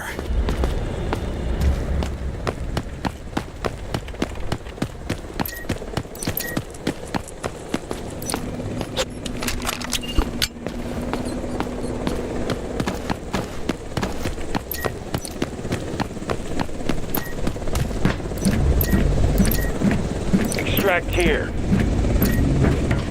Extract here. Dicatat ya, dikelar ngetot. Let's extract.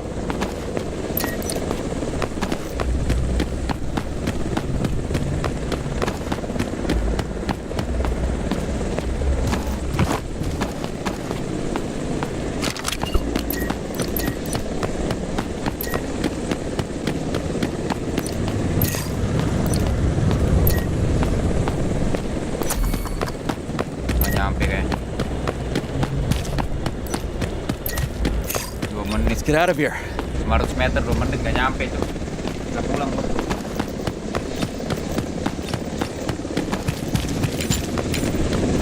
Cancel that.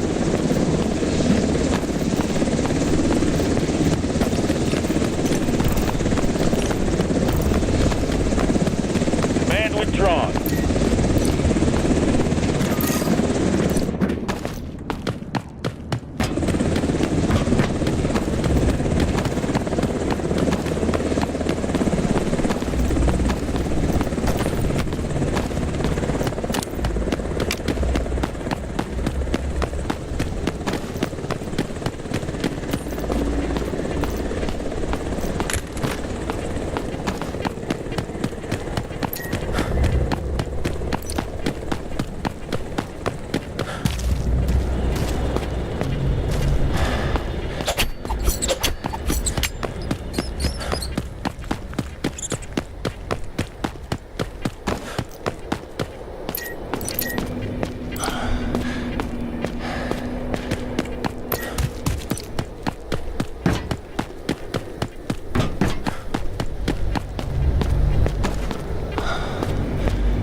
This way. Forget it. Go here. Never mind. Let's go. Forget it. Lambat gua anjing. Executing command.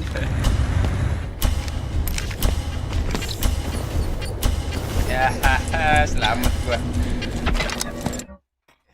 Tolol nih misi ini anjing nih.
Hostile marked. Roger.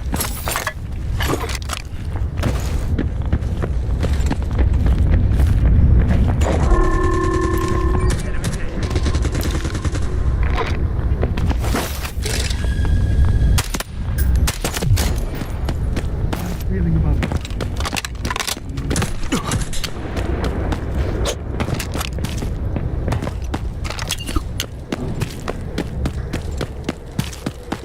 Throwing EMP grenade.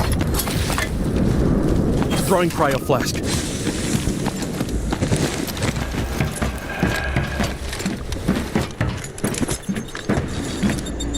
Target spotted.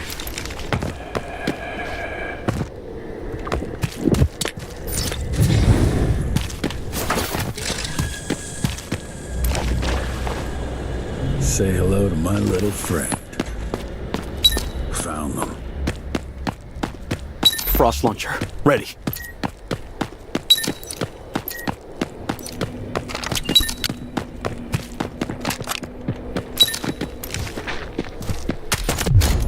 Enemy spotted.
Enemy there.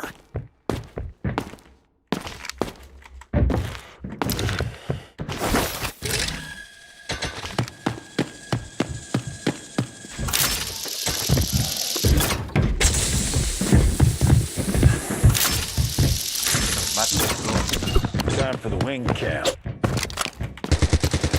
Got you.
You gotta stand tall to see the whole chessboard.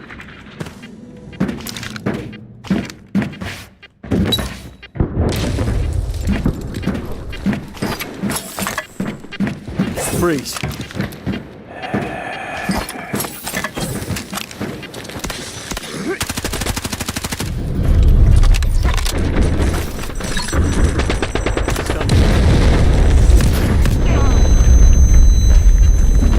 Swapping mags. Hostile marked.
Pushing forward! Chill out. You scavengers! Maintain thunderstorm suppression.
Maybe there's something good here.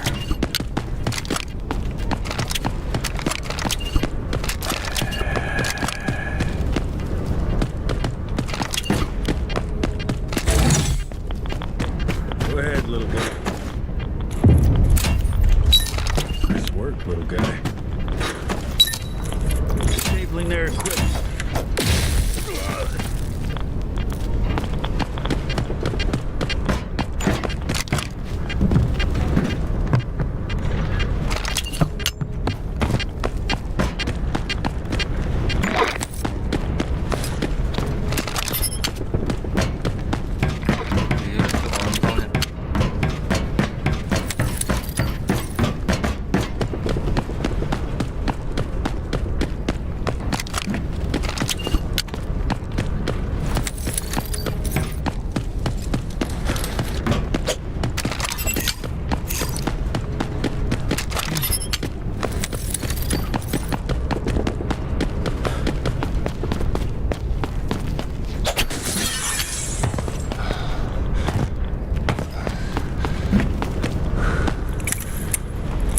Warning.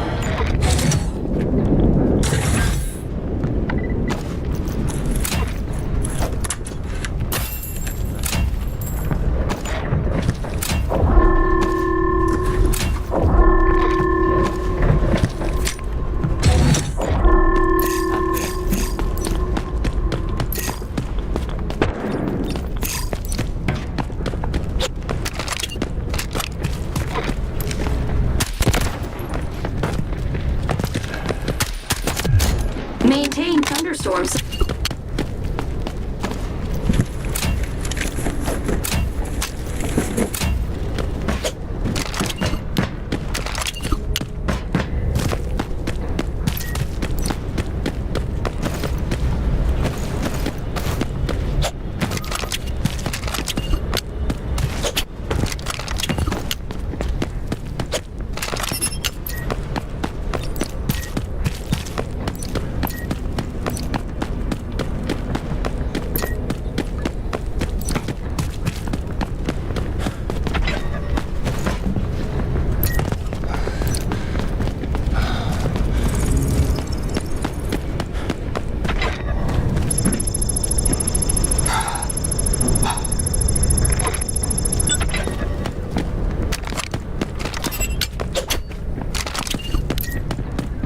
Safe here. We should take a look. Have a taste of radiation!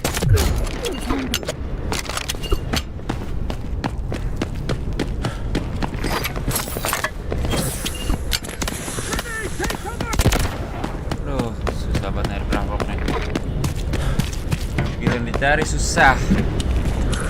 Cari kampanye. Emas pula.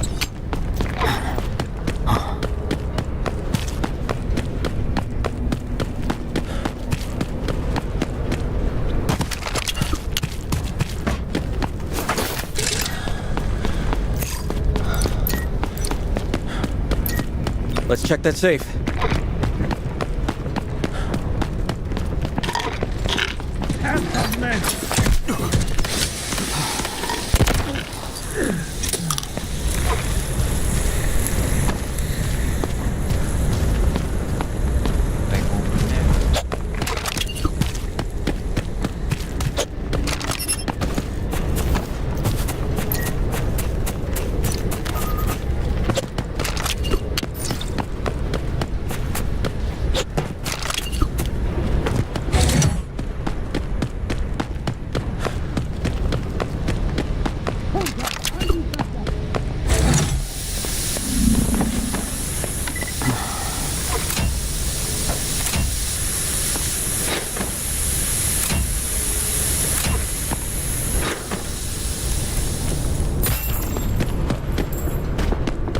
Lagi cuk, satu lagi. Alah.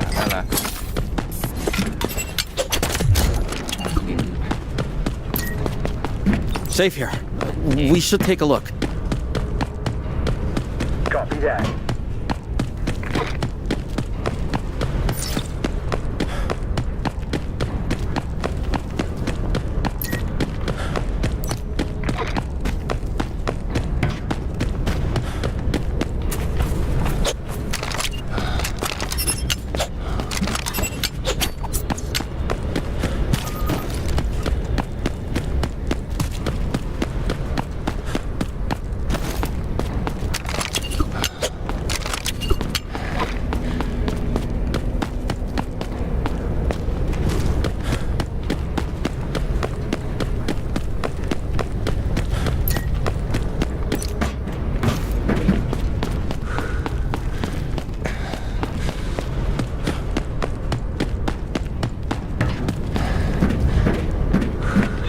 In the air.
Let's see where you're hiding.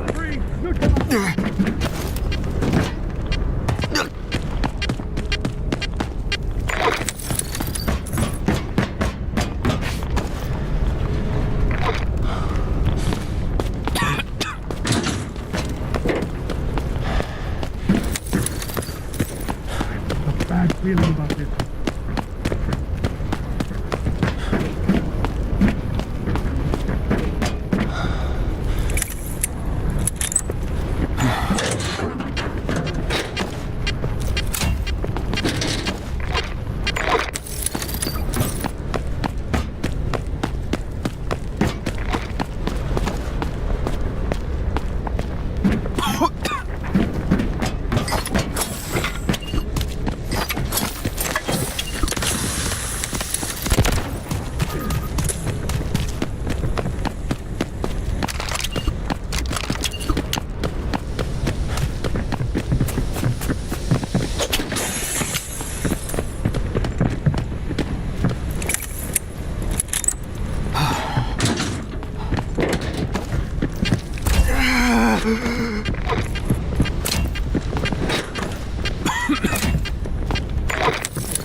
Watch this.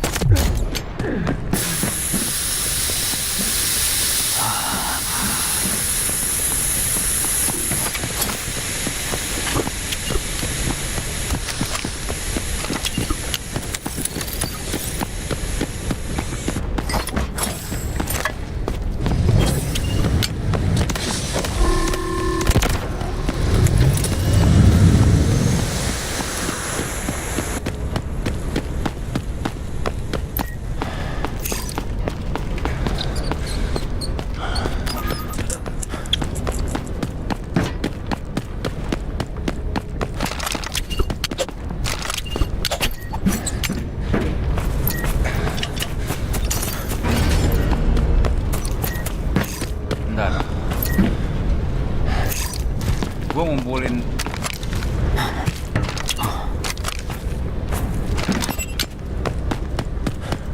ngumpulin beginian, tapi kalau misalnya diambil sih kontrol ya.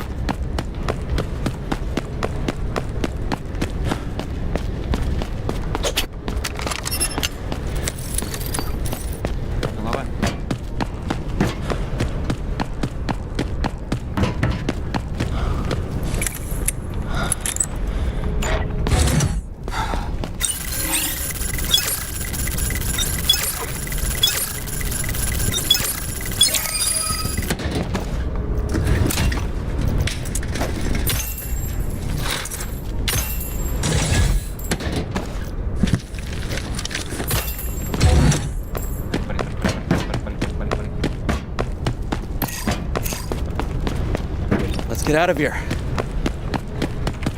Dari dulu ya, sini dulu ya. Baru cari ini ya, cari apa namanya? Item ya.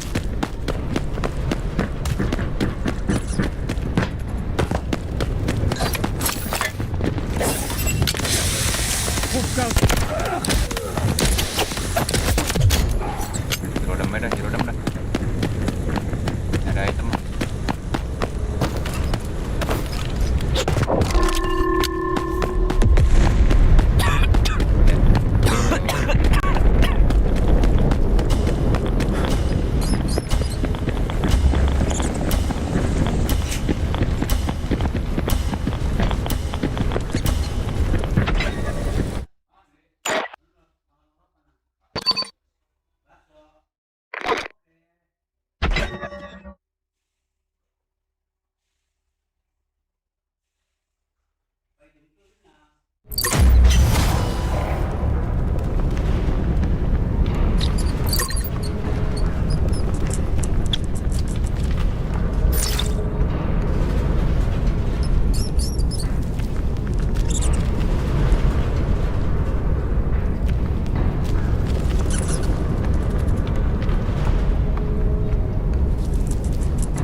Need a cup of joe.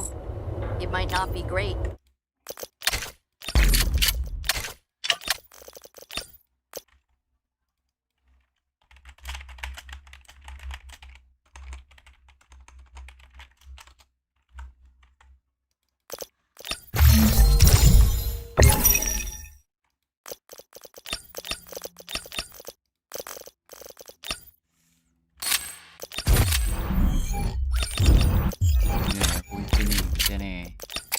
Ini baik nih anjing.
khi cậu ấy không còn AUG siêu phẩm lửa.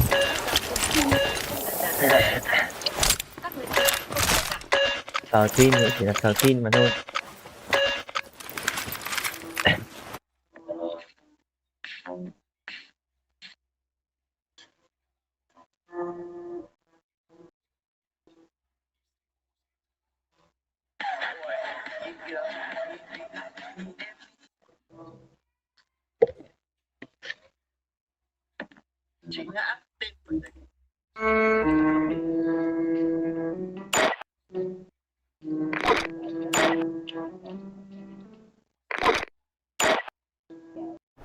Thì phải AUG X5.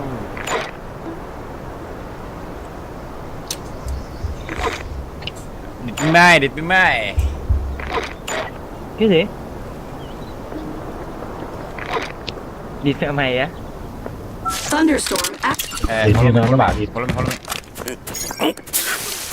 Cặp. Coming down with a cold. Enemy.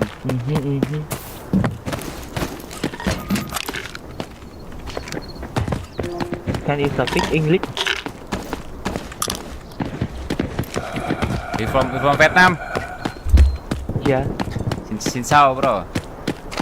Oh, where from? Pakistan. Tưởng nó chiến tranh.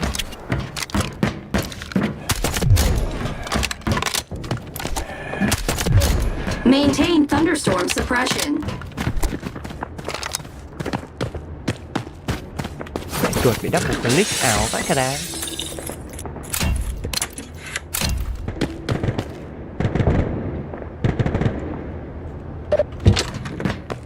Trên núi có đồi này. Trên núi có người.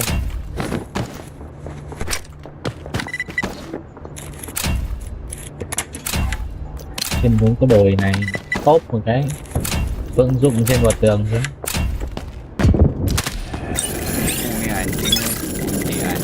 Ada orang ada goblok.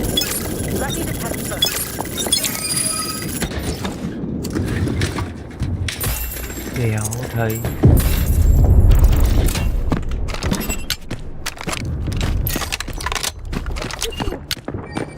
Let's go.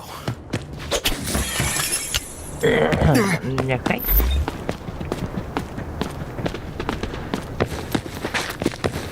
Let's get them. Hey bro, I have mission bro, I have mission. Come.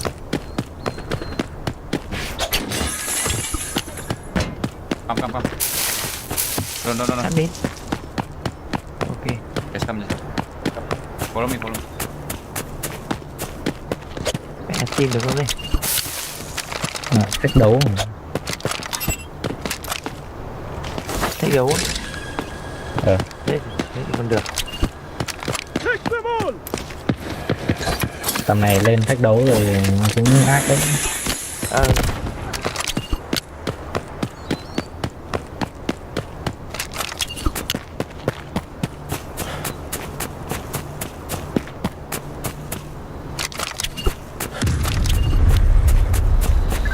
Bên dưới.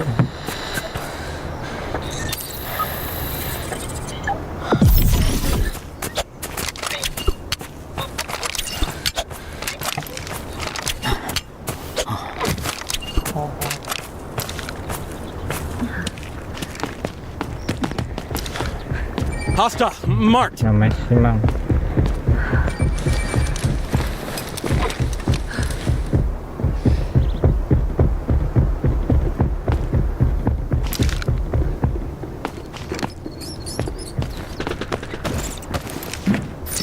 Đằng sau lưng.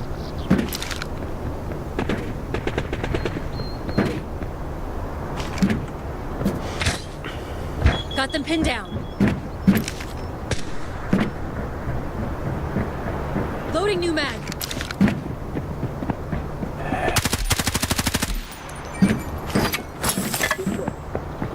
Chill out.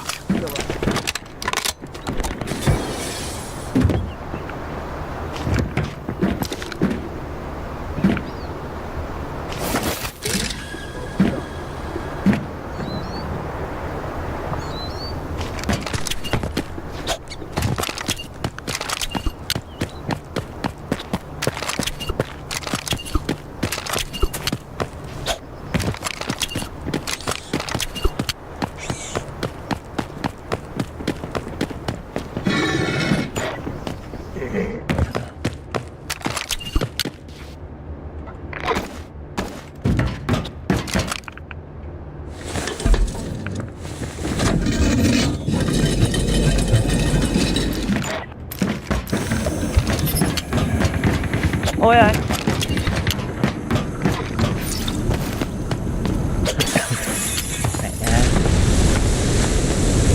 On my way. Trên đường. Còn mẹ nó.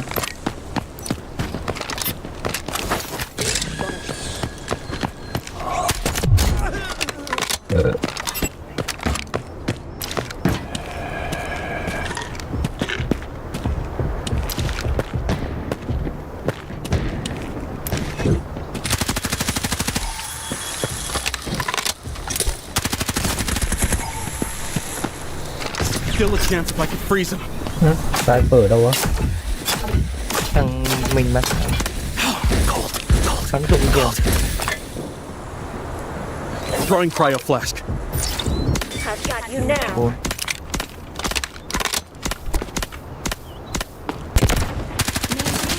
Thunderstorm suppression. Trong hầm cũng có.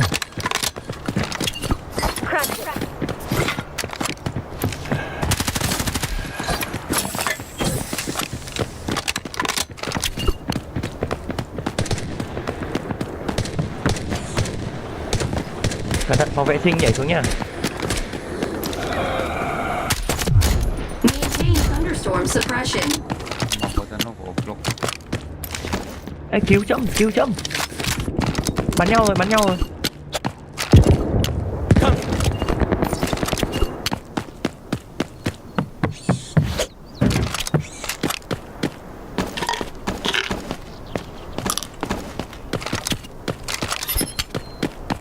Nói cứu.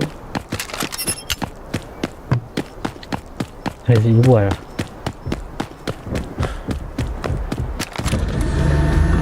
I'll be right there. Throwing flask. Bê đi nhanh.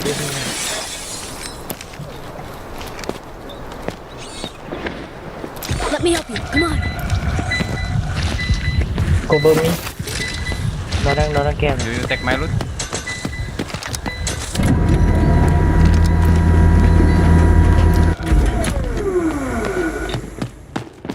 Frost launcher. Ready.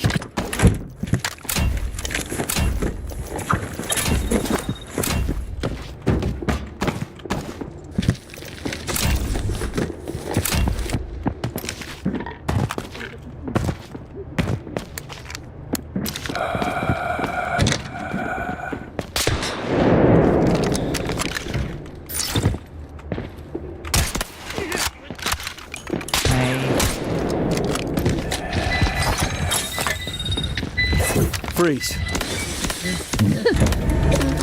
Don't screw up.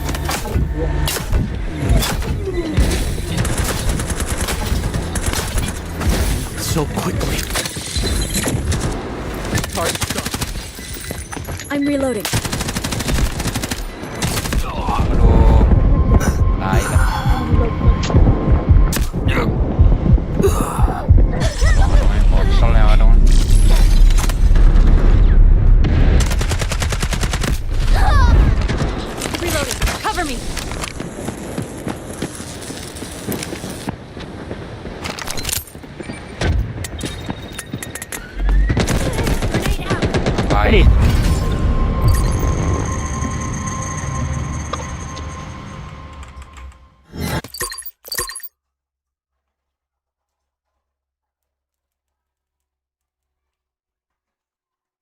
Barracks organized. Inspections will be conducted. Anjing.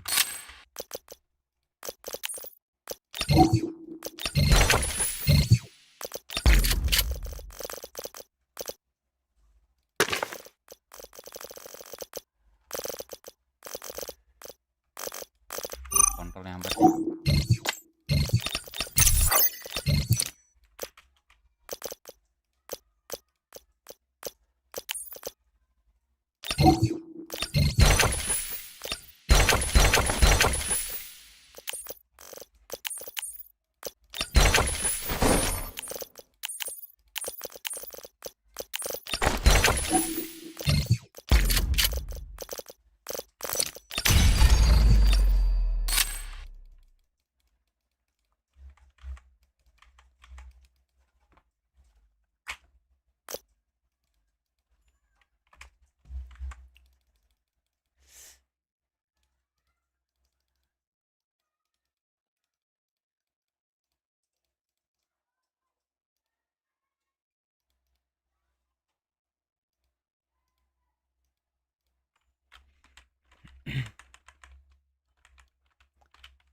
Thunderstorm activated.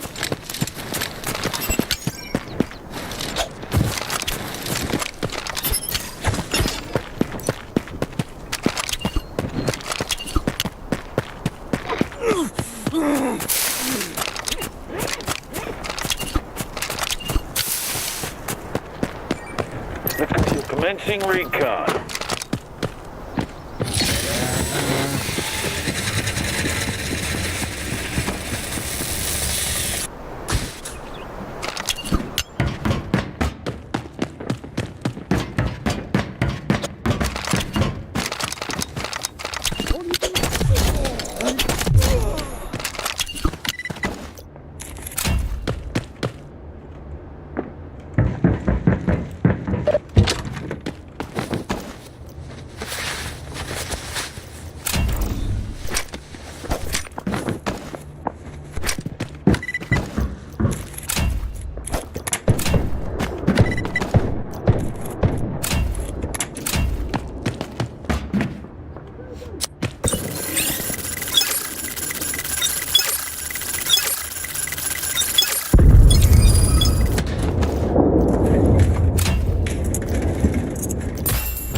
Want to build a snowman?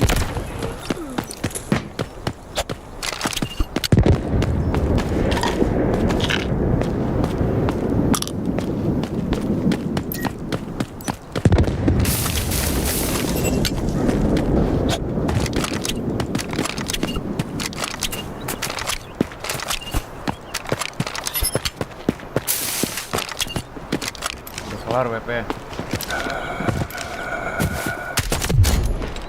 Replay. Dari pagi.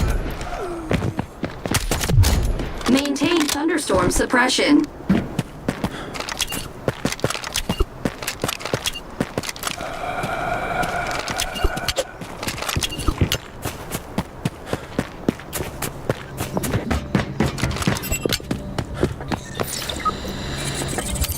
Kalau Europe pagi emang udah lama.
Silver Wing in the air.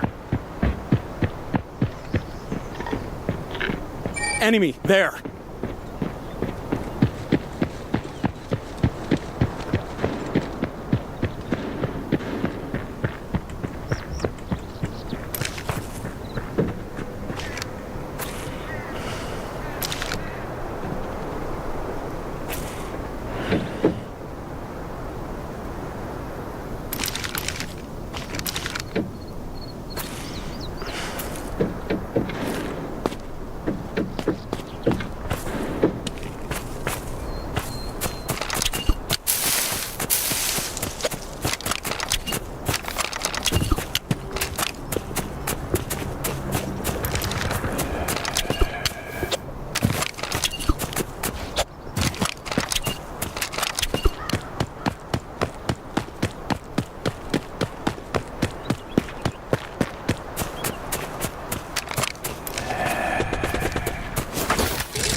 Maintain thunderstorm suppression.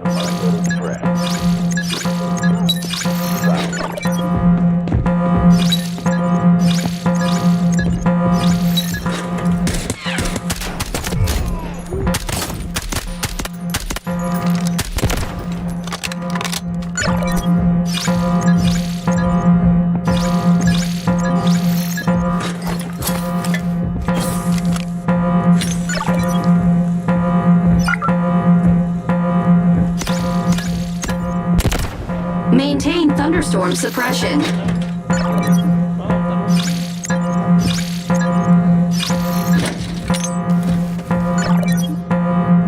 Main lo. Main. Commencing recon. Terlihat hard.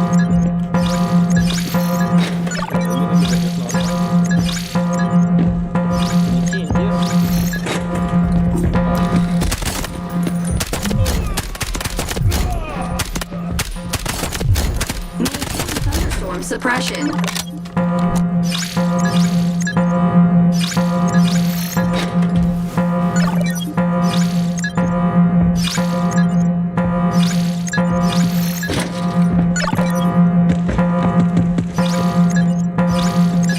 What are they at?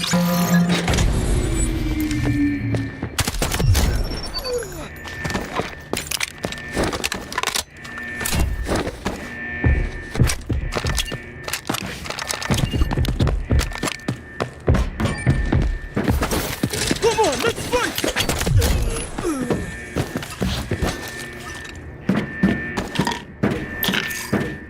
We can extract there. Just a scratch!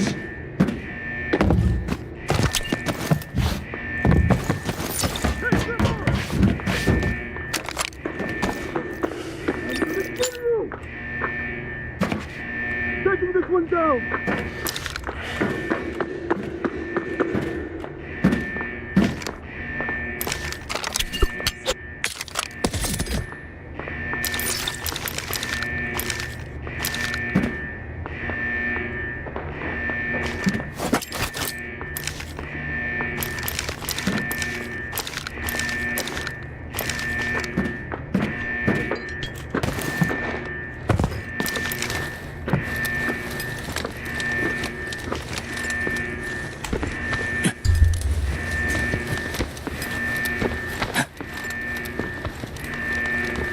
Let's get them!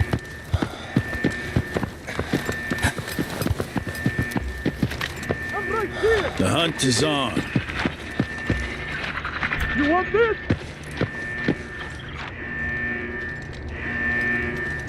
What's this? You hear me? Your time. Give it up!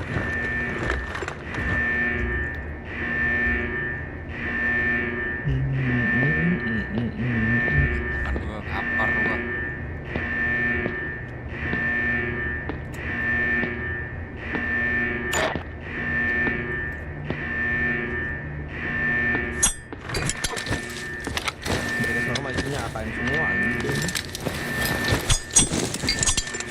Sama tuh.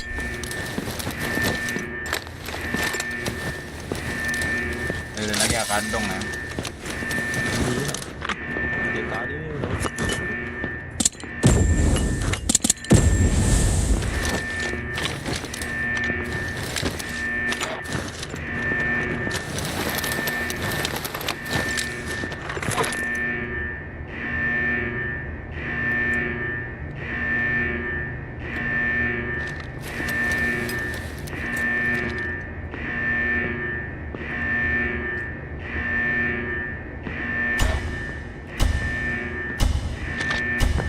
Releasing Falcon.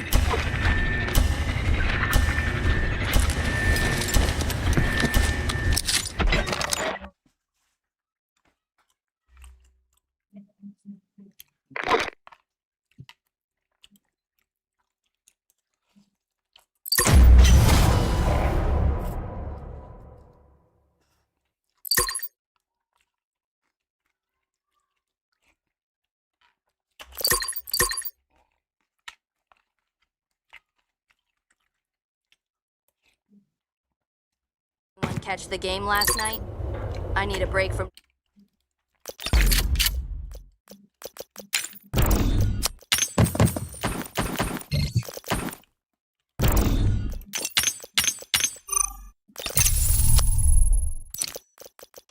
Kelar juga nih misi aja. Dirodam ay.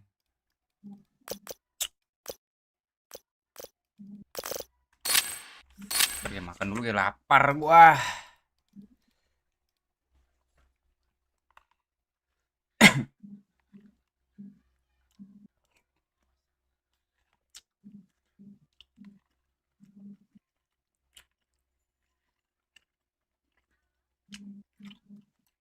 Need your beauty and the beat.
End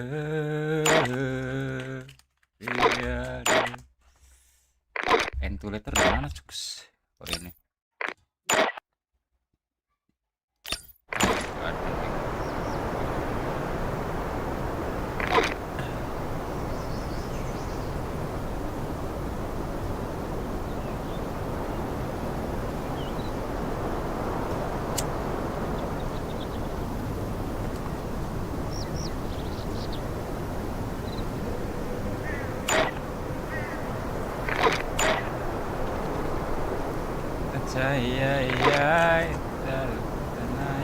Thunderstorm activated.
Enemy approaching.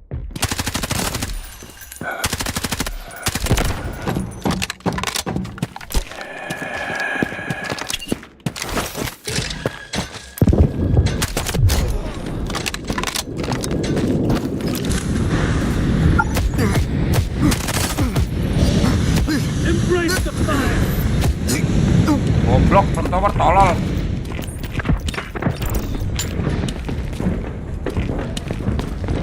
Enemy, there. Reveal yourself.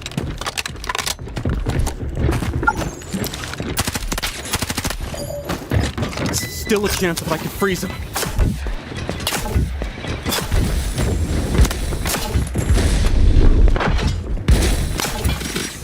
It'll work. Enjoy the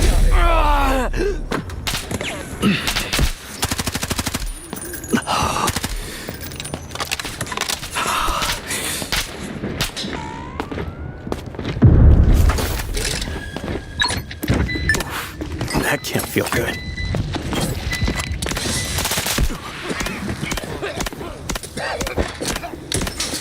Frozen.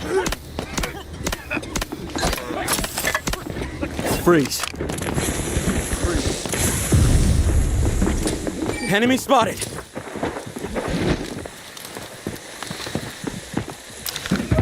Drop dead.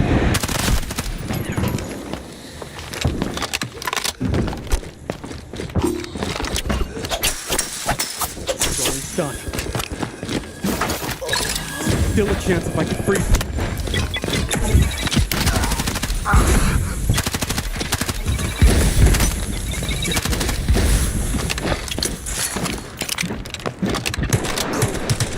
Maintain thunderstorm suppression.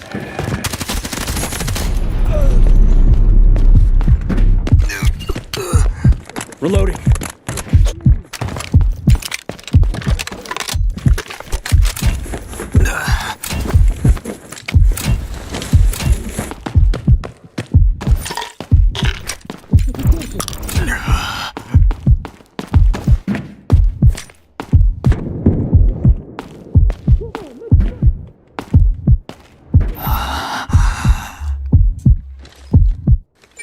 You need this. Got it.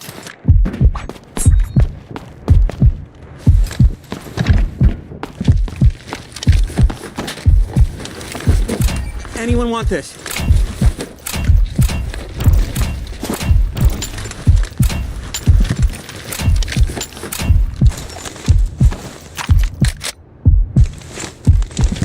You need this.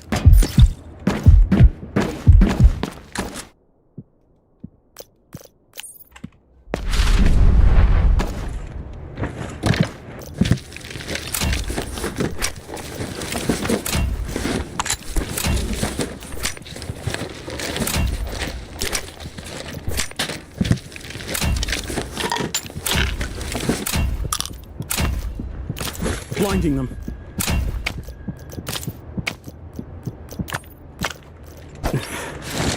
Want to build a snowman?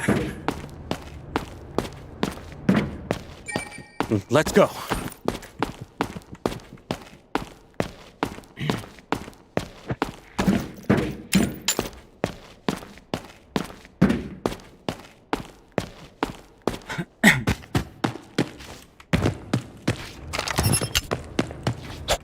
Always some fool looking for trouble. This way.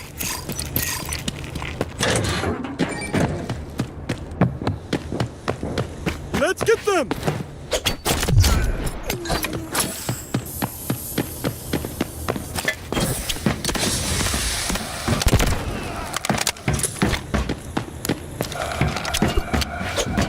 Let's see where they are. Found you.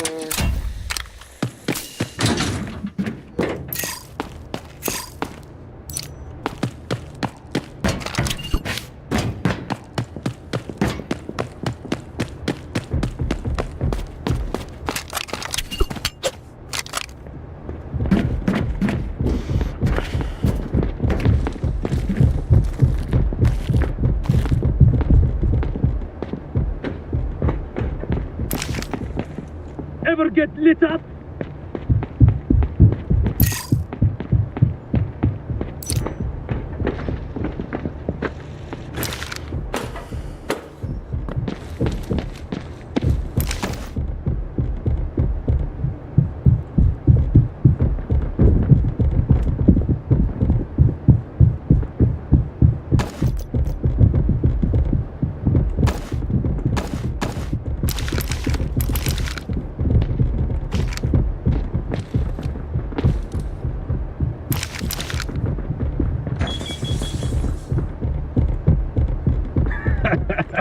Don't get your pants wet!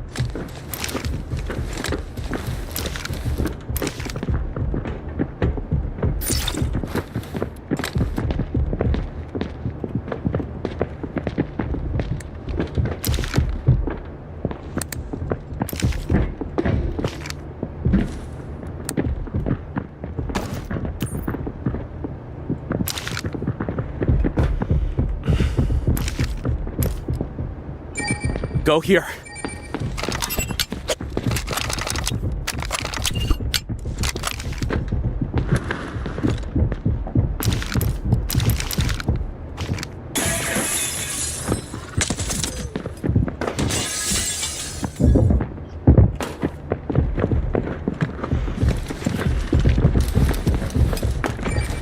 This way.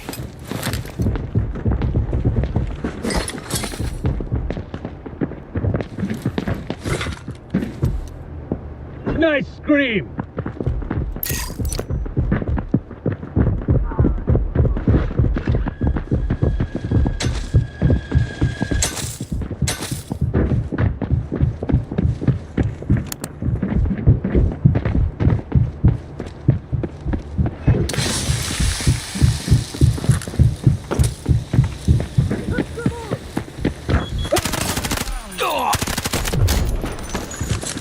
No more hiding.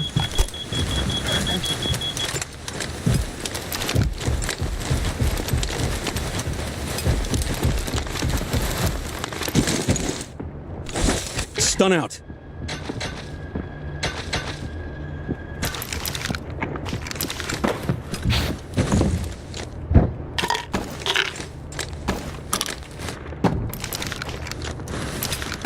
Marked an enemy.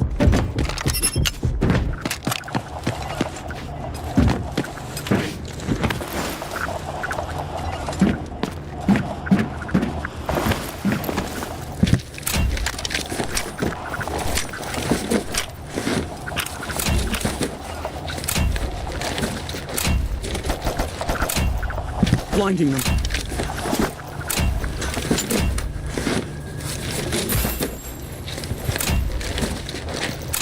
Throwing cryo flash.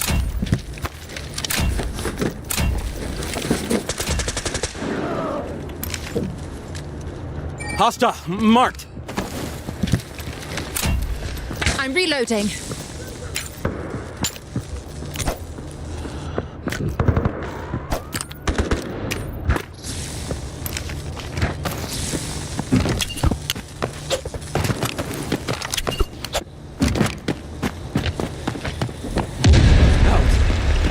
Freeze right there.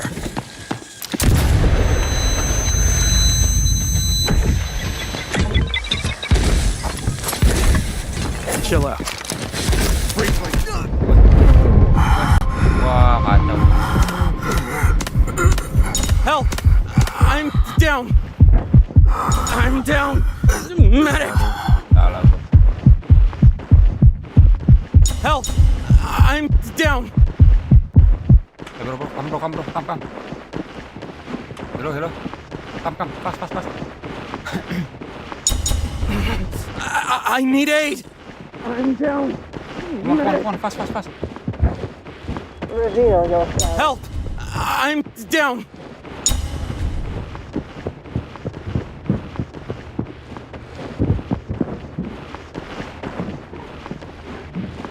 Help me out.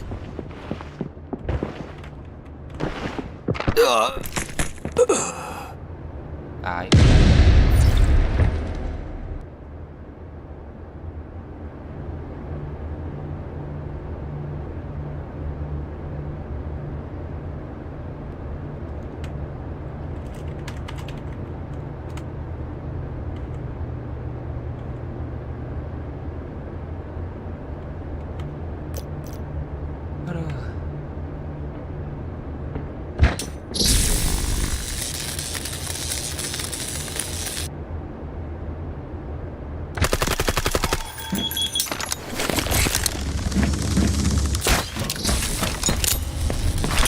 Tossing grenade. On your feet. Come on.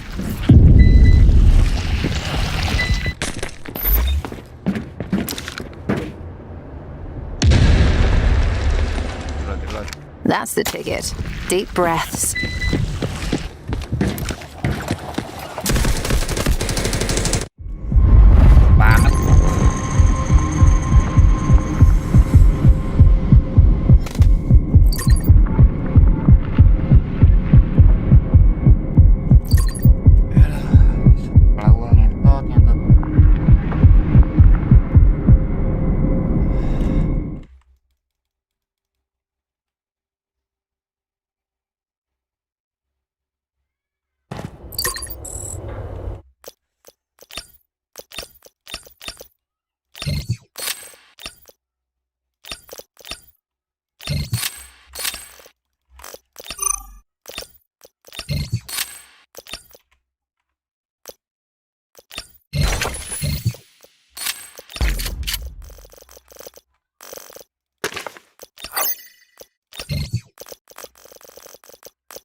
Thunderstorm activated.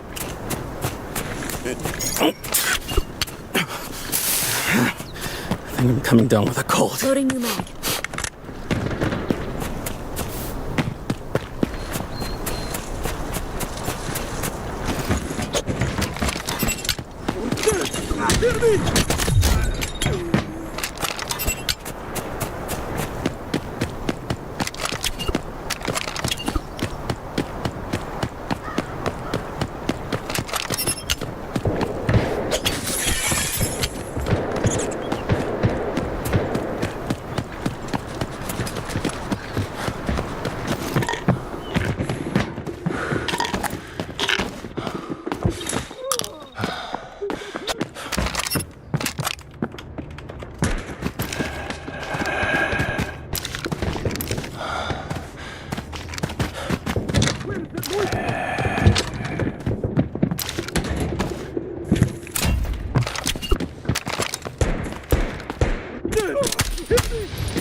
Watch out! You want this?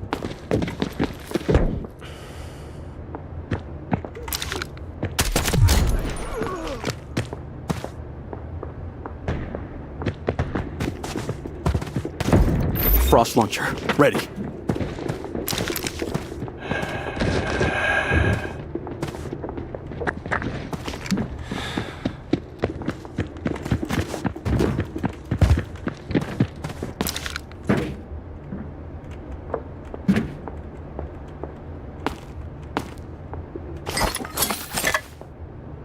Throwing cryoflask.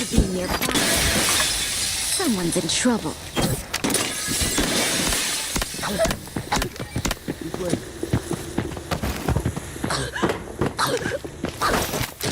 Armored enemy detected. Target's done.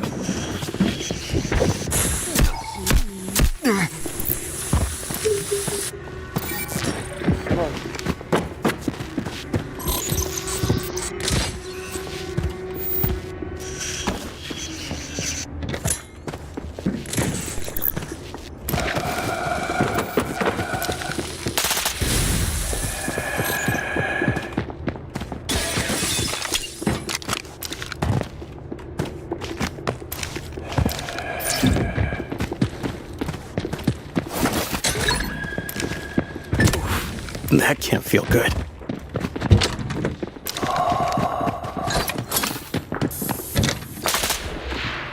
Blast. Where are you going?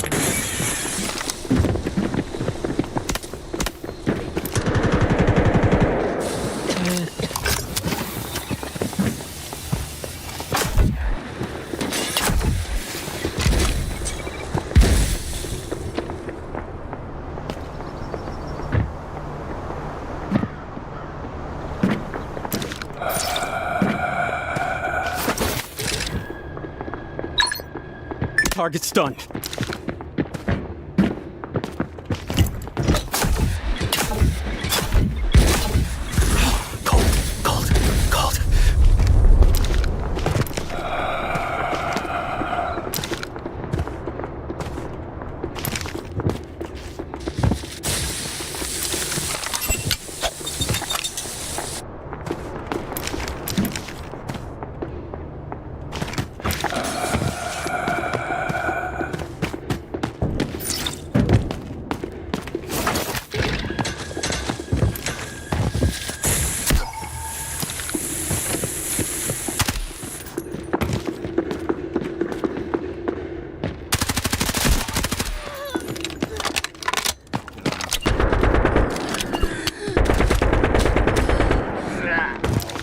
Cold.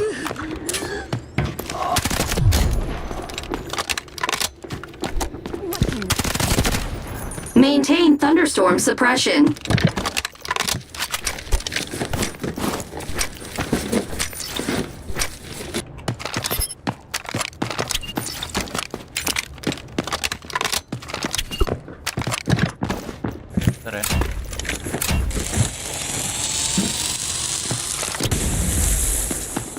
coming.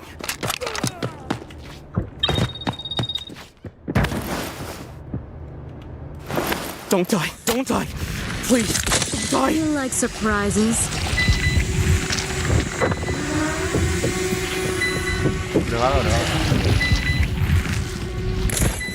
Tango look. LN2 MGL, standing by.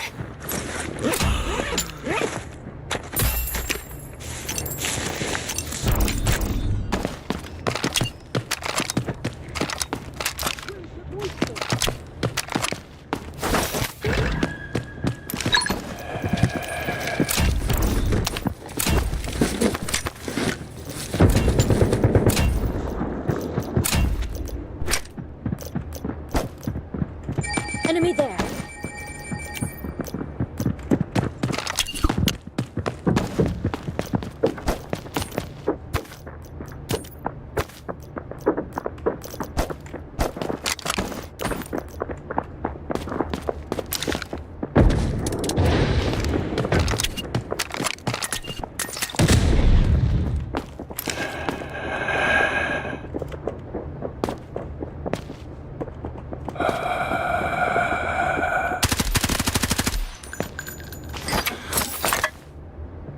Chill out. Enemy's frozen. Freeze right there.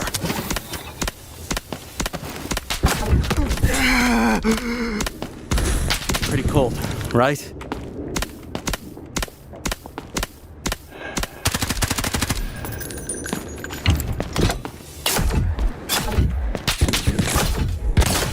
Frozen. Did it work?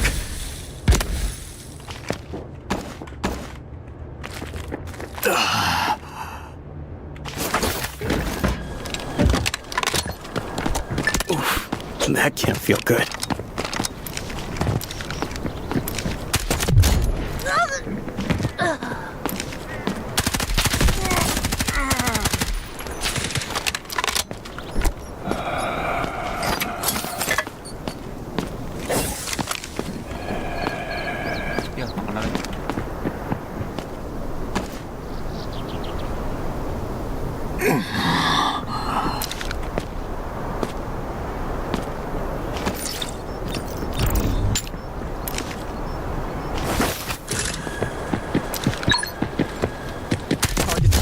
Maintain thunderstorm suppression.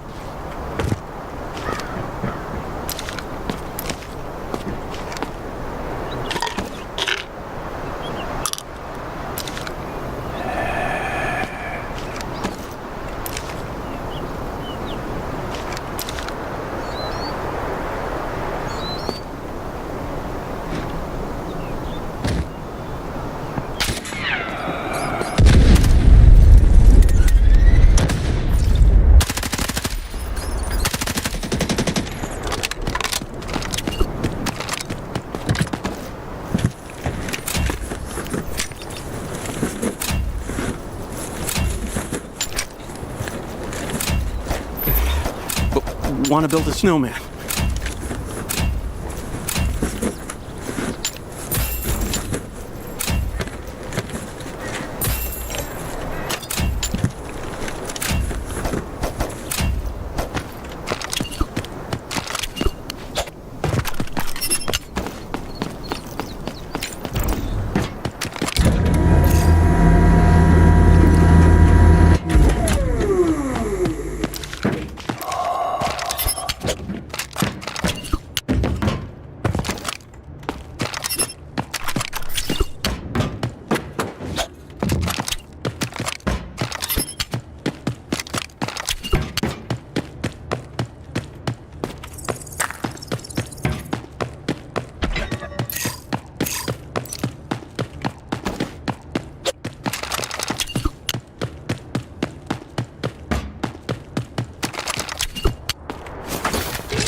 still a chance if I can freeze him.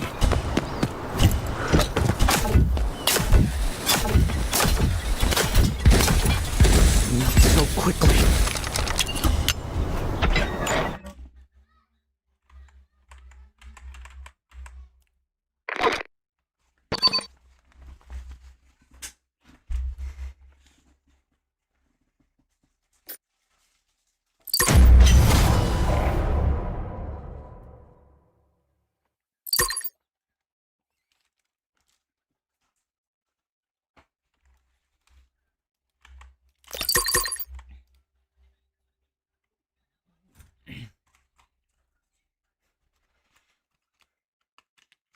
Cup of Joe. It might not be great, but it'll get you through those briefings. Who needs the sun when you have 100 watts of unfiltered artificial lighting?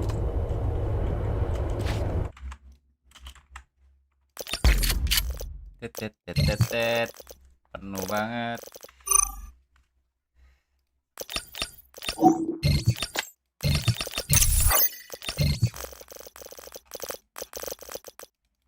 Nipu cocok.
Ini siapa ya?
located.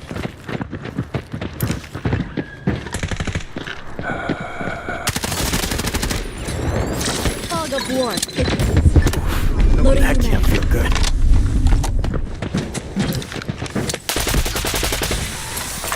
Cryo flashed out.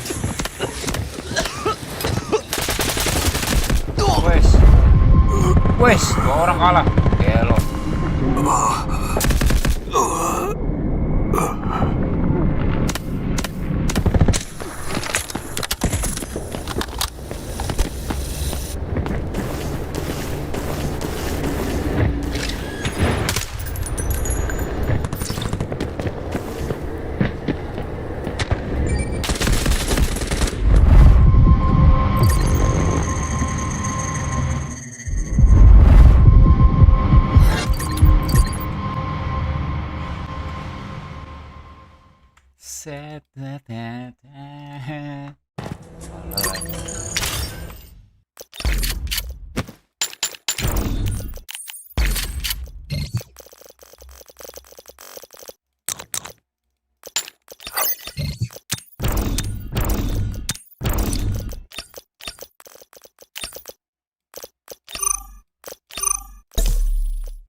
Duh, kayak kail tadi dia anjing lah.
Kartu di mana? Kunci bukan kartu, kunci. Cuma satu kunci di atas, cuk.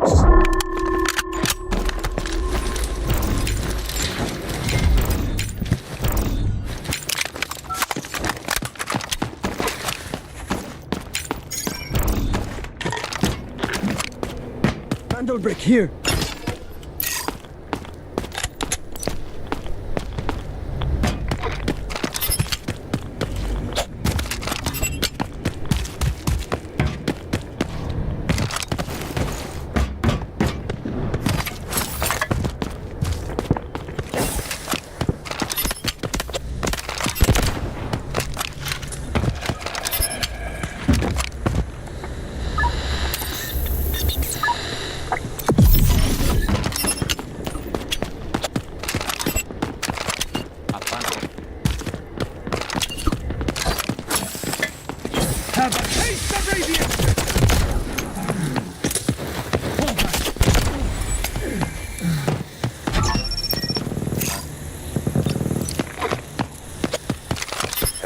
Check that out. High value items in here.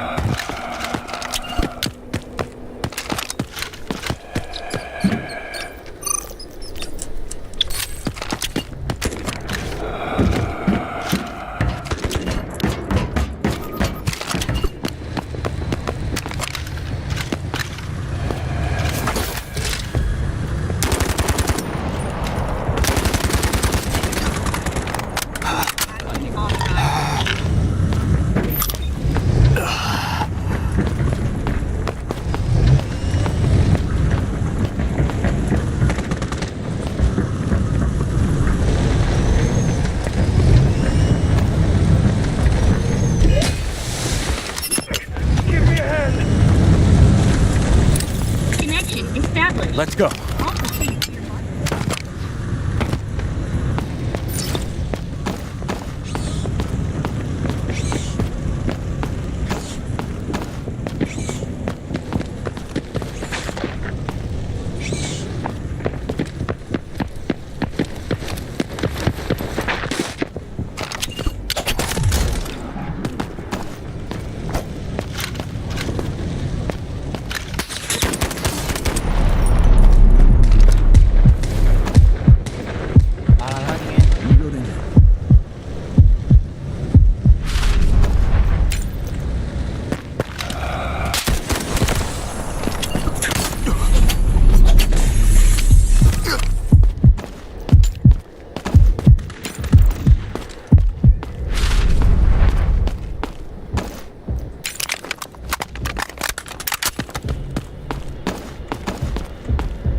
Di mana, cu?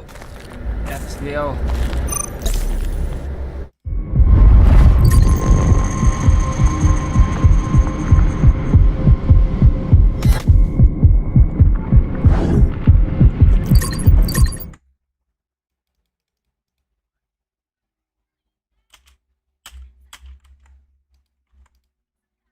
Anyone catch the game last night? I need a break from...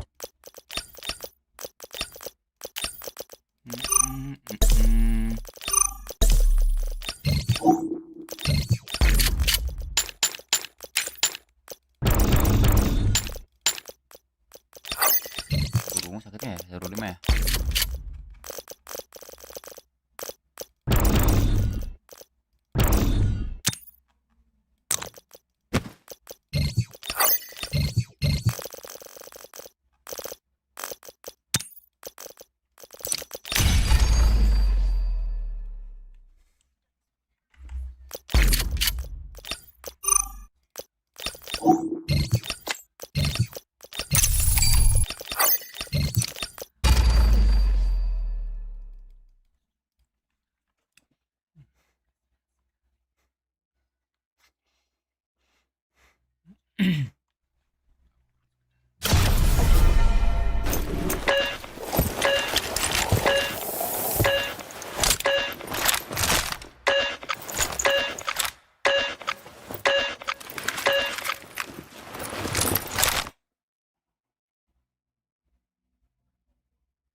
Ada ya orang-orang begitu ya.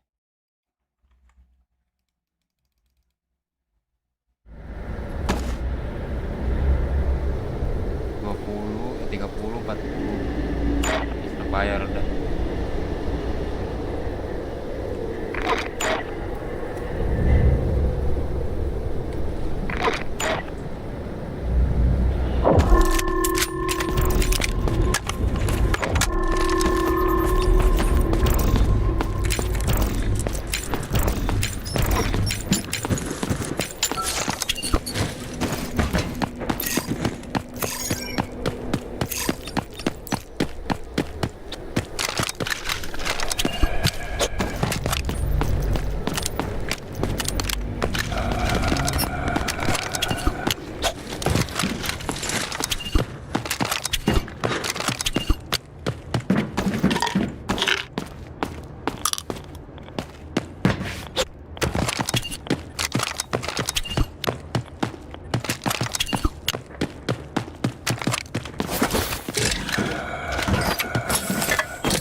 Weapons free!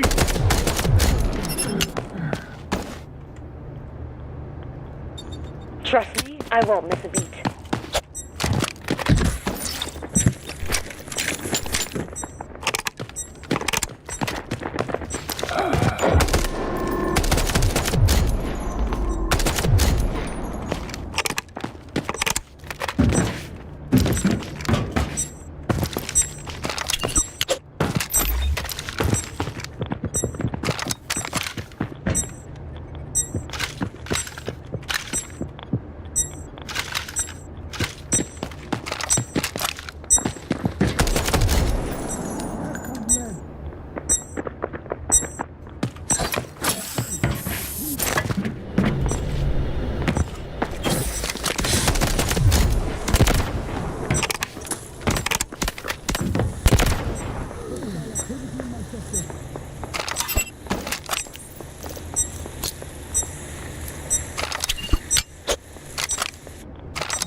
Better check the surroundings first.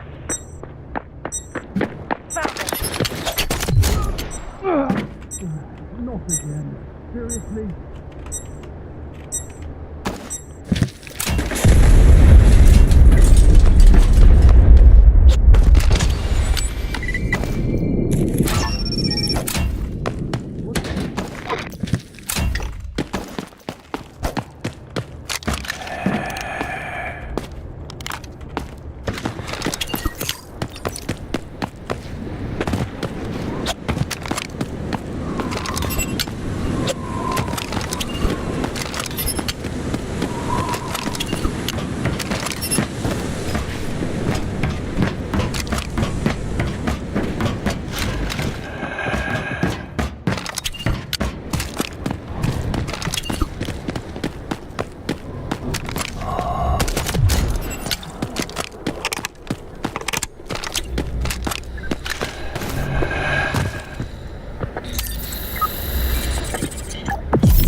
Ventilator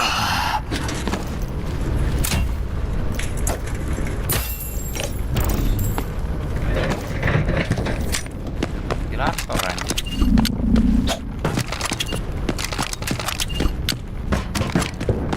Check the surroundings first.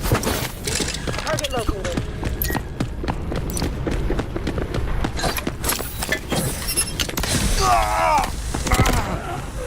Sorry bro, luar biasa.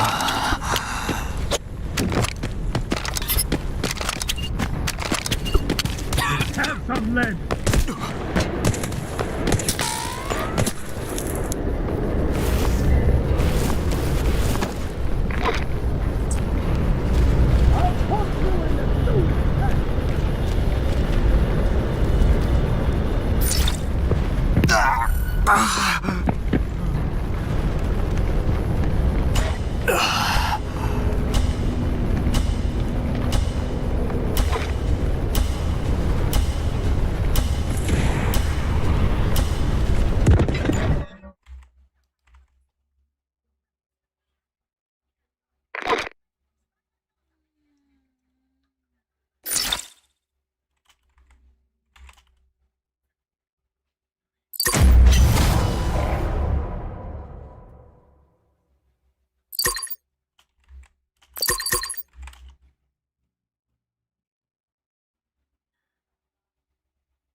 Jeng jeng jeng jeng jeng.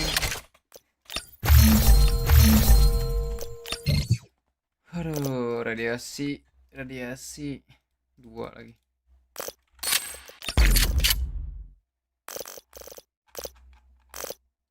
Tuh penuh banget mat. Set dah.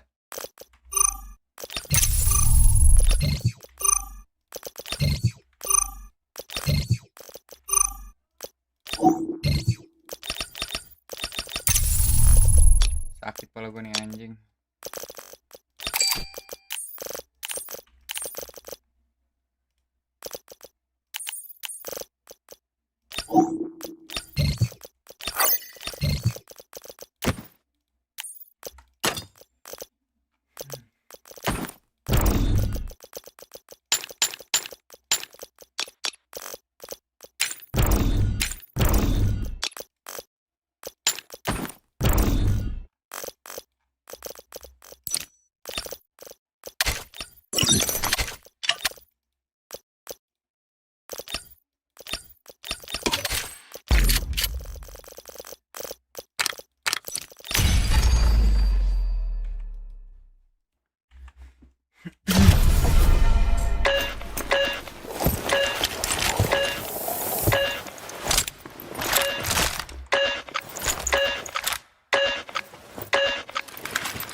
dikit.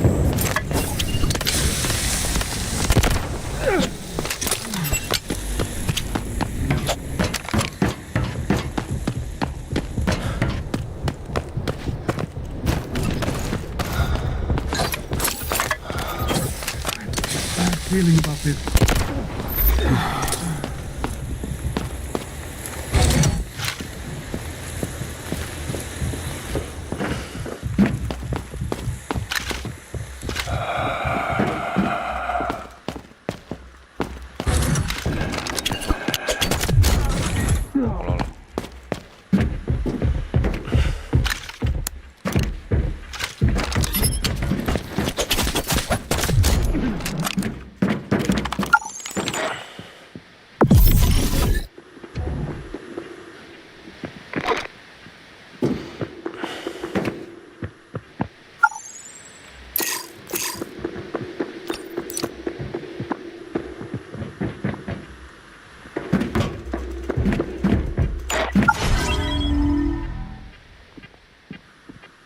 Copy. Moving to investigate.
Let's extract.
Target's done.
Ambil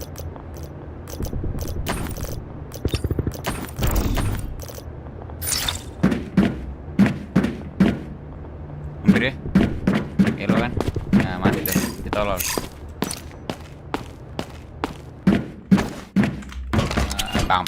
Pamping. Bodoh amat lu ikut temen lu goblok. Enak banget lu lihat tuh anjing lu ya.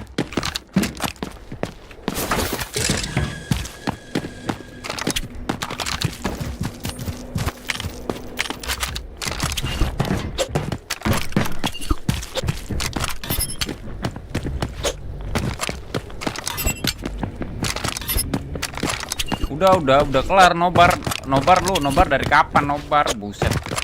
Si kawan bro, di replay bro, ada itu. Dari jam berapa nobar kocak?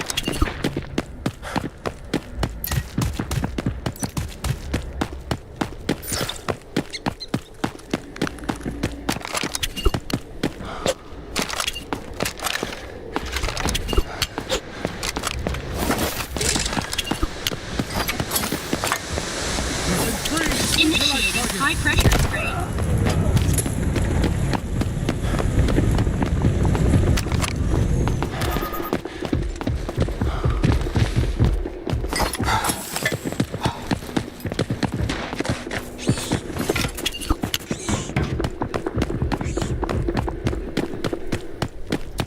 Udah kelar 7 jam yang lalu, belum ada judulnya, belum gua end live ya.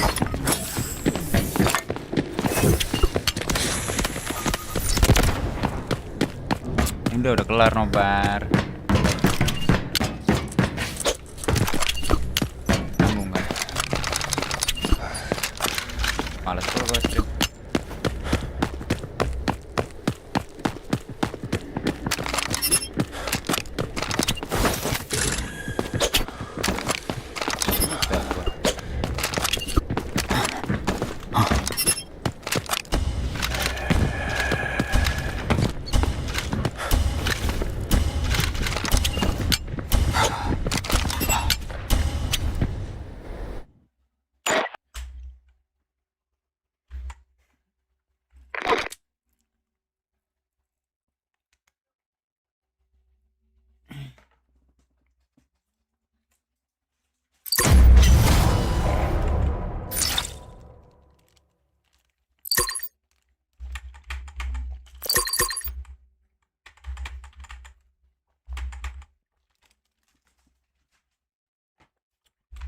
Catch the game last night?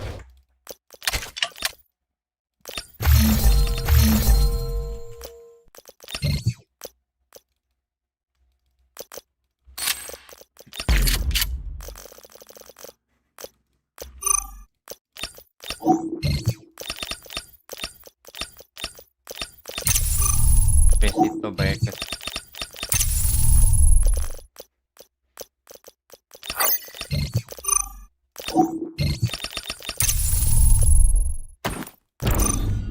Pesiti kali ya?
TVC plus P.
Throwing cryo flask. Loading new ammo. Hostile. Marked.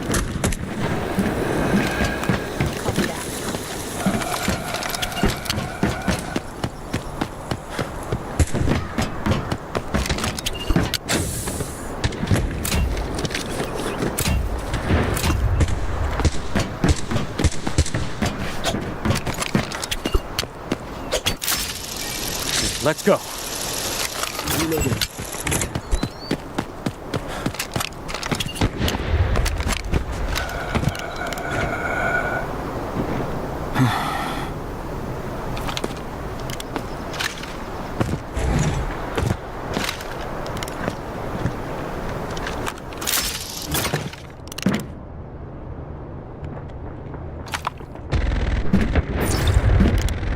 Enemy spotted.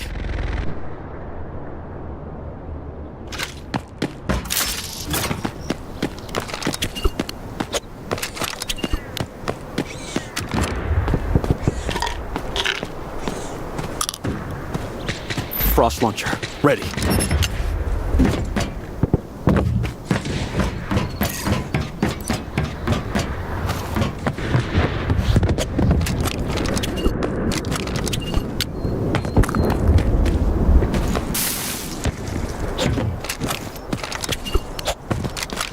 Hostile, marked.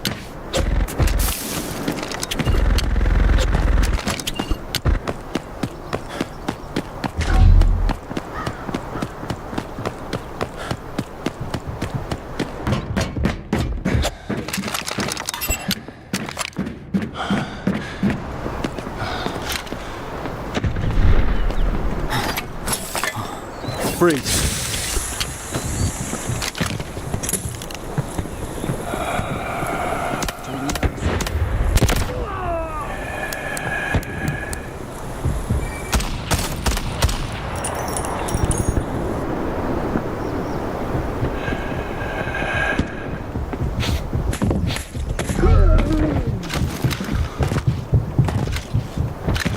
Might be something useful here.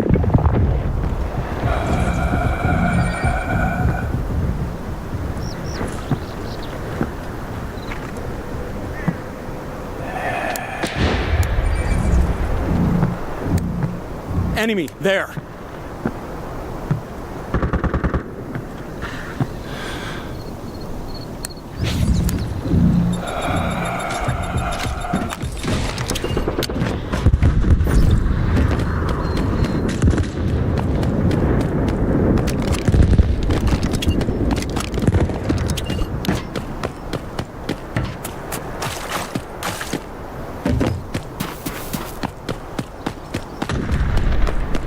OEM itu.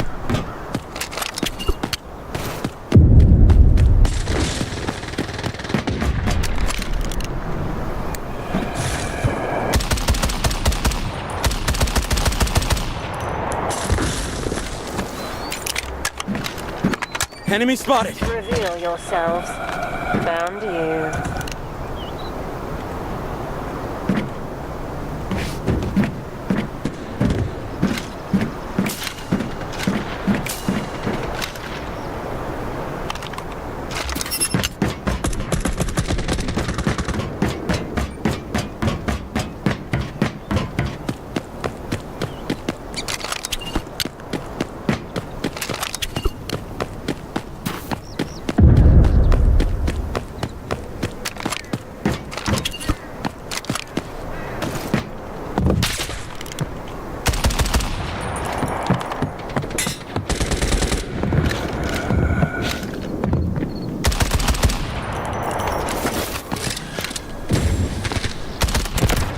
Stun hit.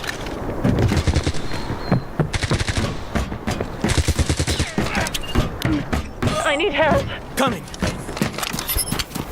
Hold on.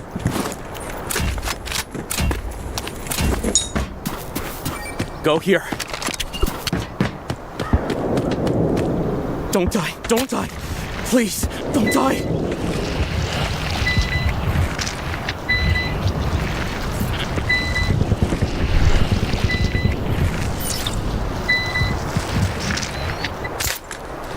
Thanks. I feel much better now. Copy that.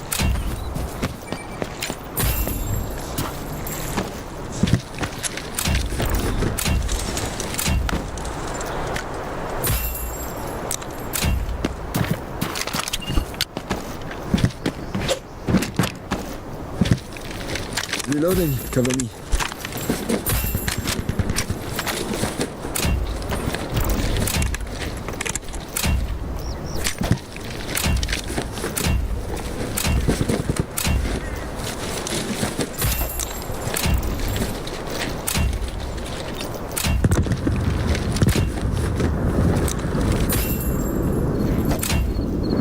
You can take this.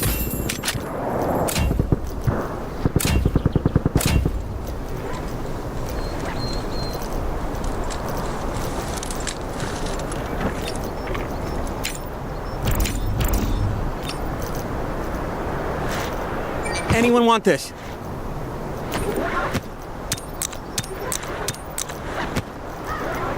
You need this.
Nggak bisa.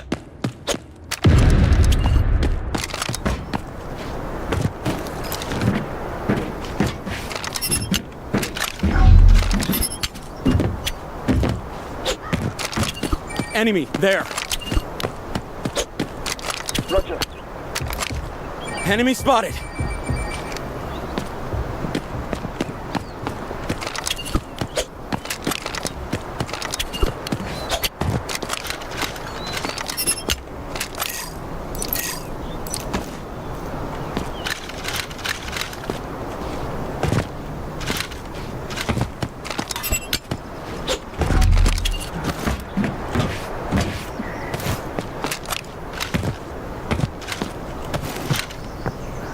Hostile marked.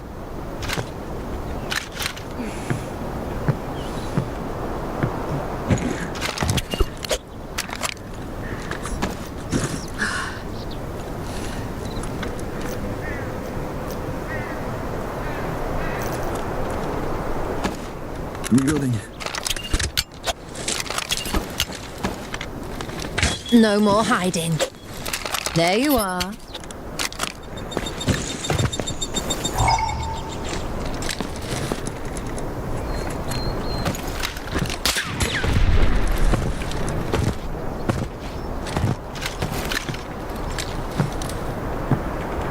Enemy spotted.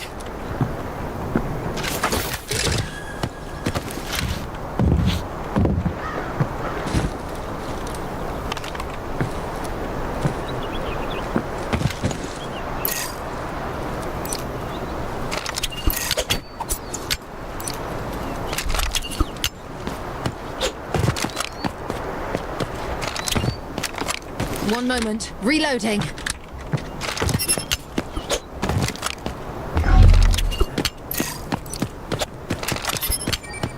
Let's go. Come, bro.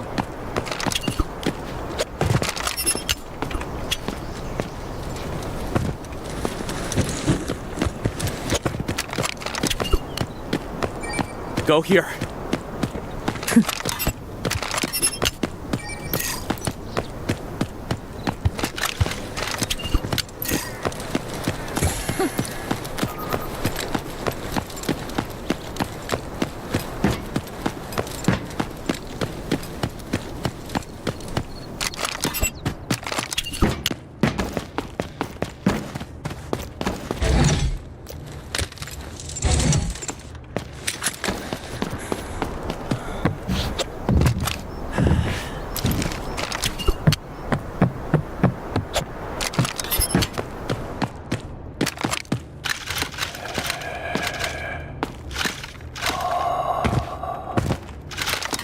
Orang ngapa-ngapain juta anjing.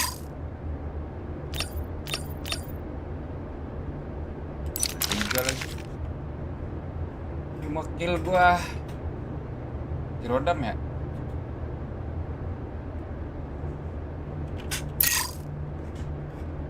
Ingat deng, spesies itu breakers. Breakers ah.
That doesn't feel good.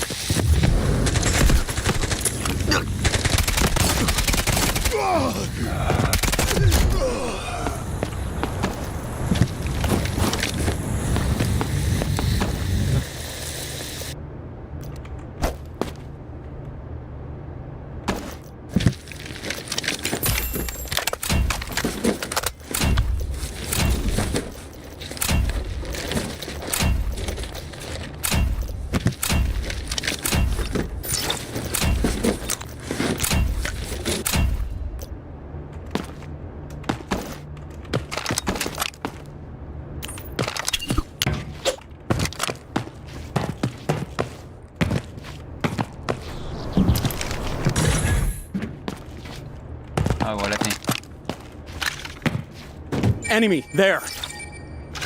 Bro, come. Enemy. Toxic, hey. Enemy spotted. Toxic and Luna.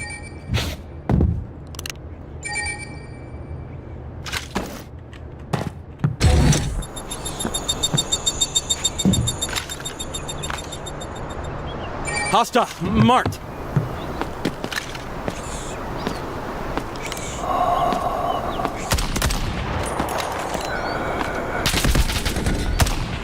Oh no.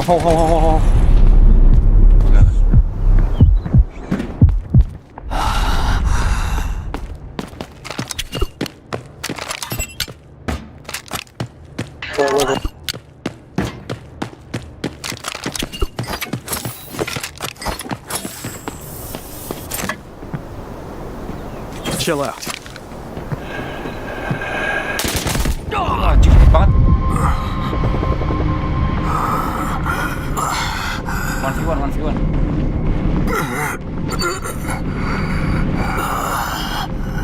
You can rest me.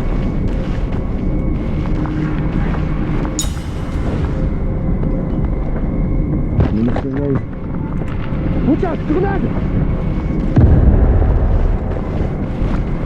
A silent assault. Bigo.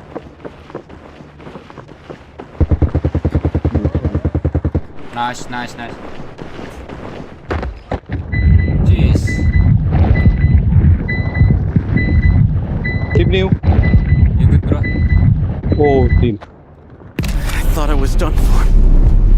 Enemy spotted! Kamu? Loading new ammo. Cuma. Weh.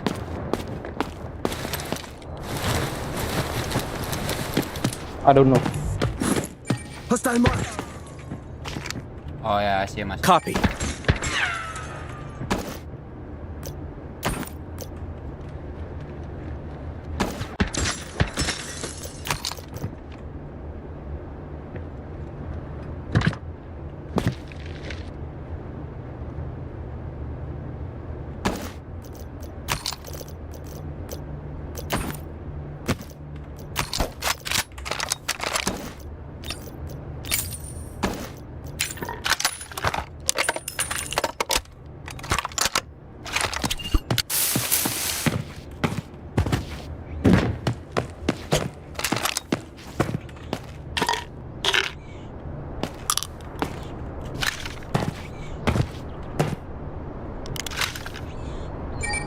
Let's go. Ah, fuck.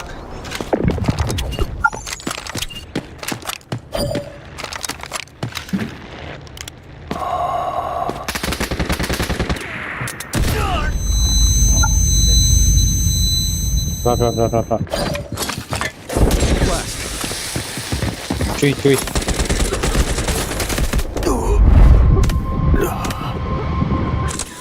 Bentar.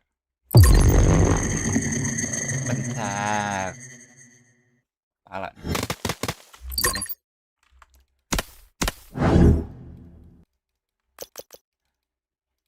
Kok kenapa jadi perang gitu ya?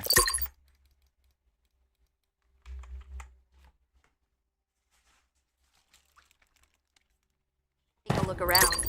Top of the line equipment.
Rehat dulu dah.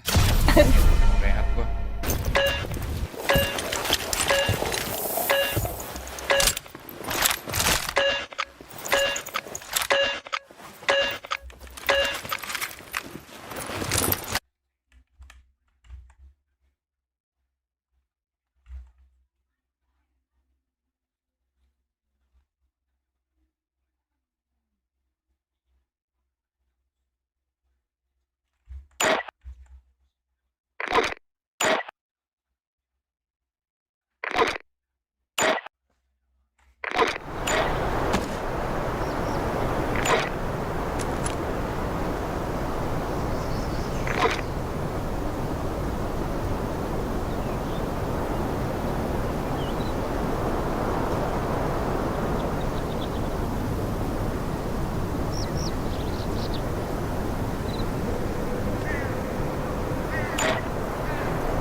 Thunderstorm activated.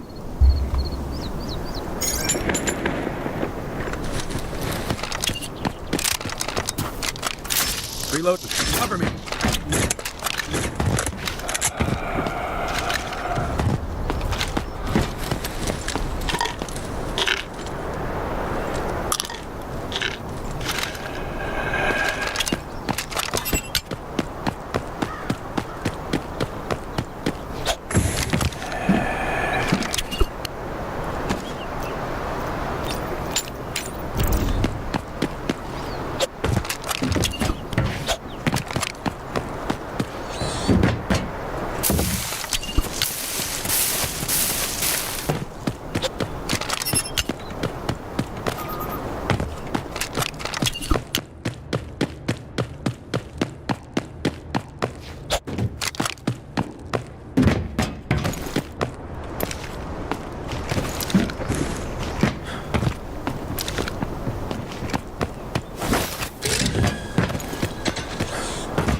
Go here. Copy. This way.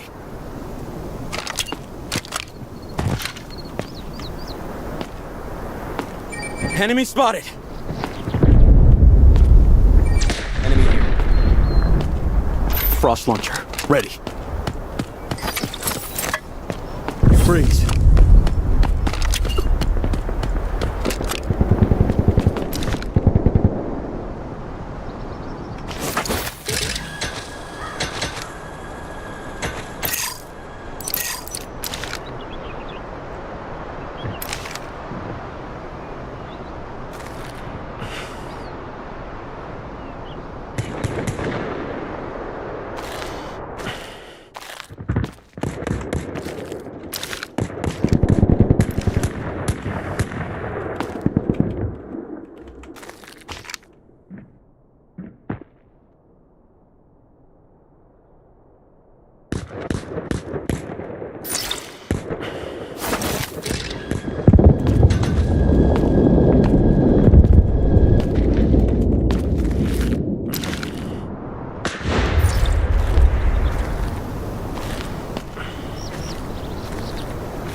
Go here.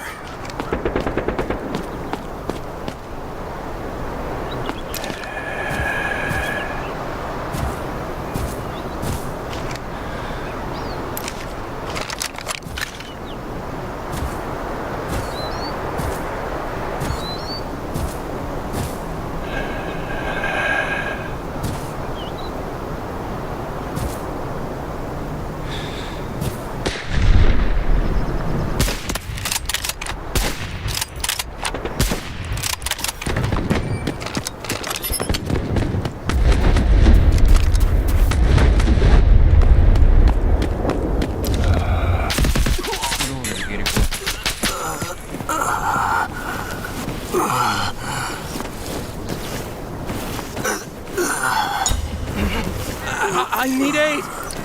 Help me out.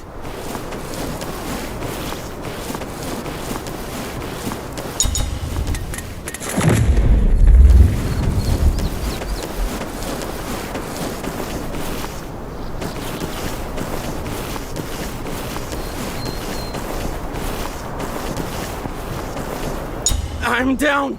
Medic.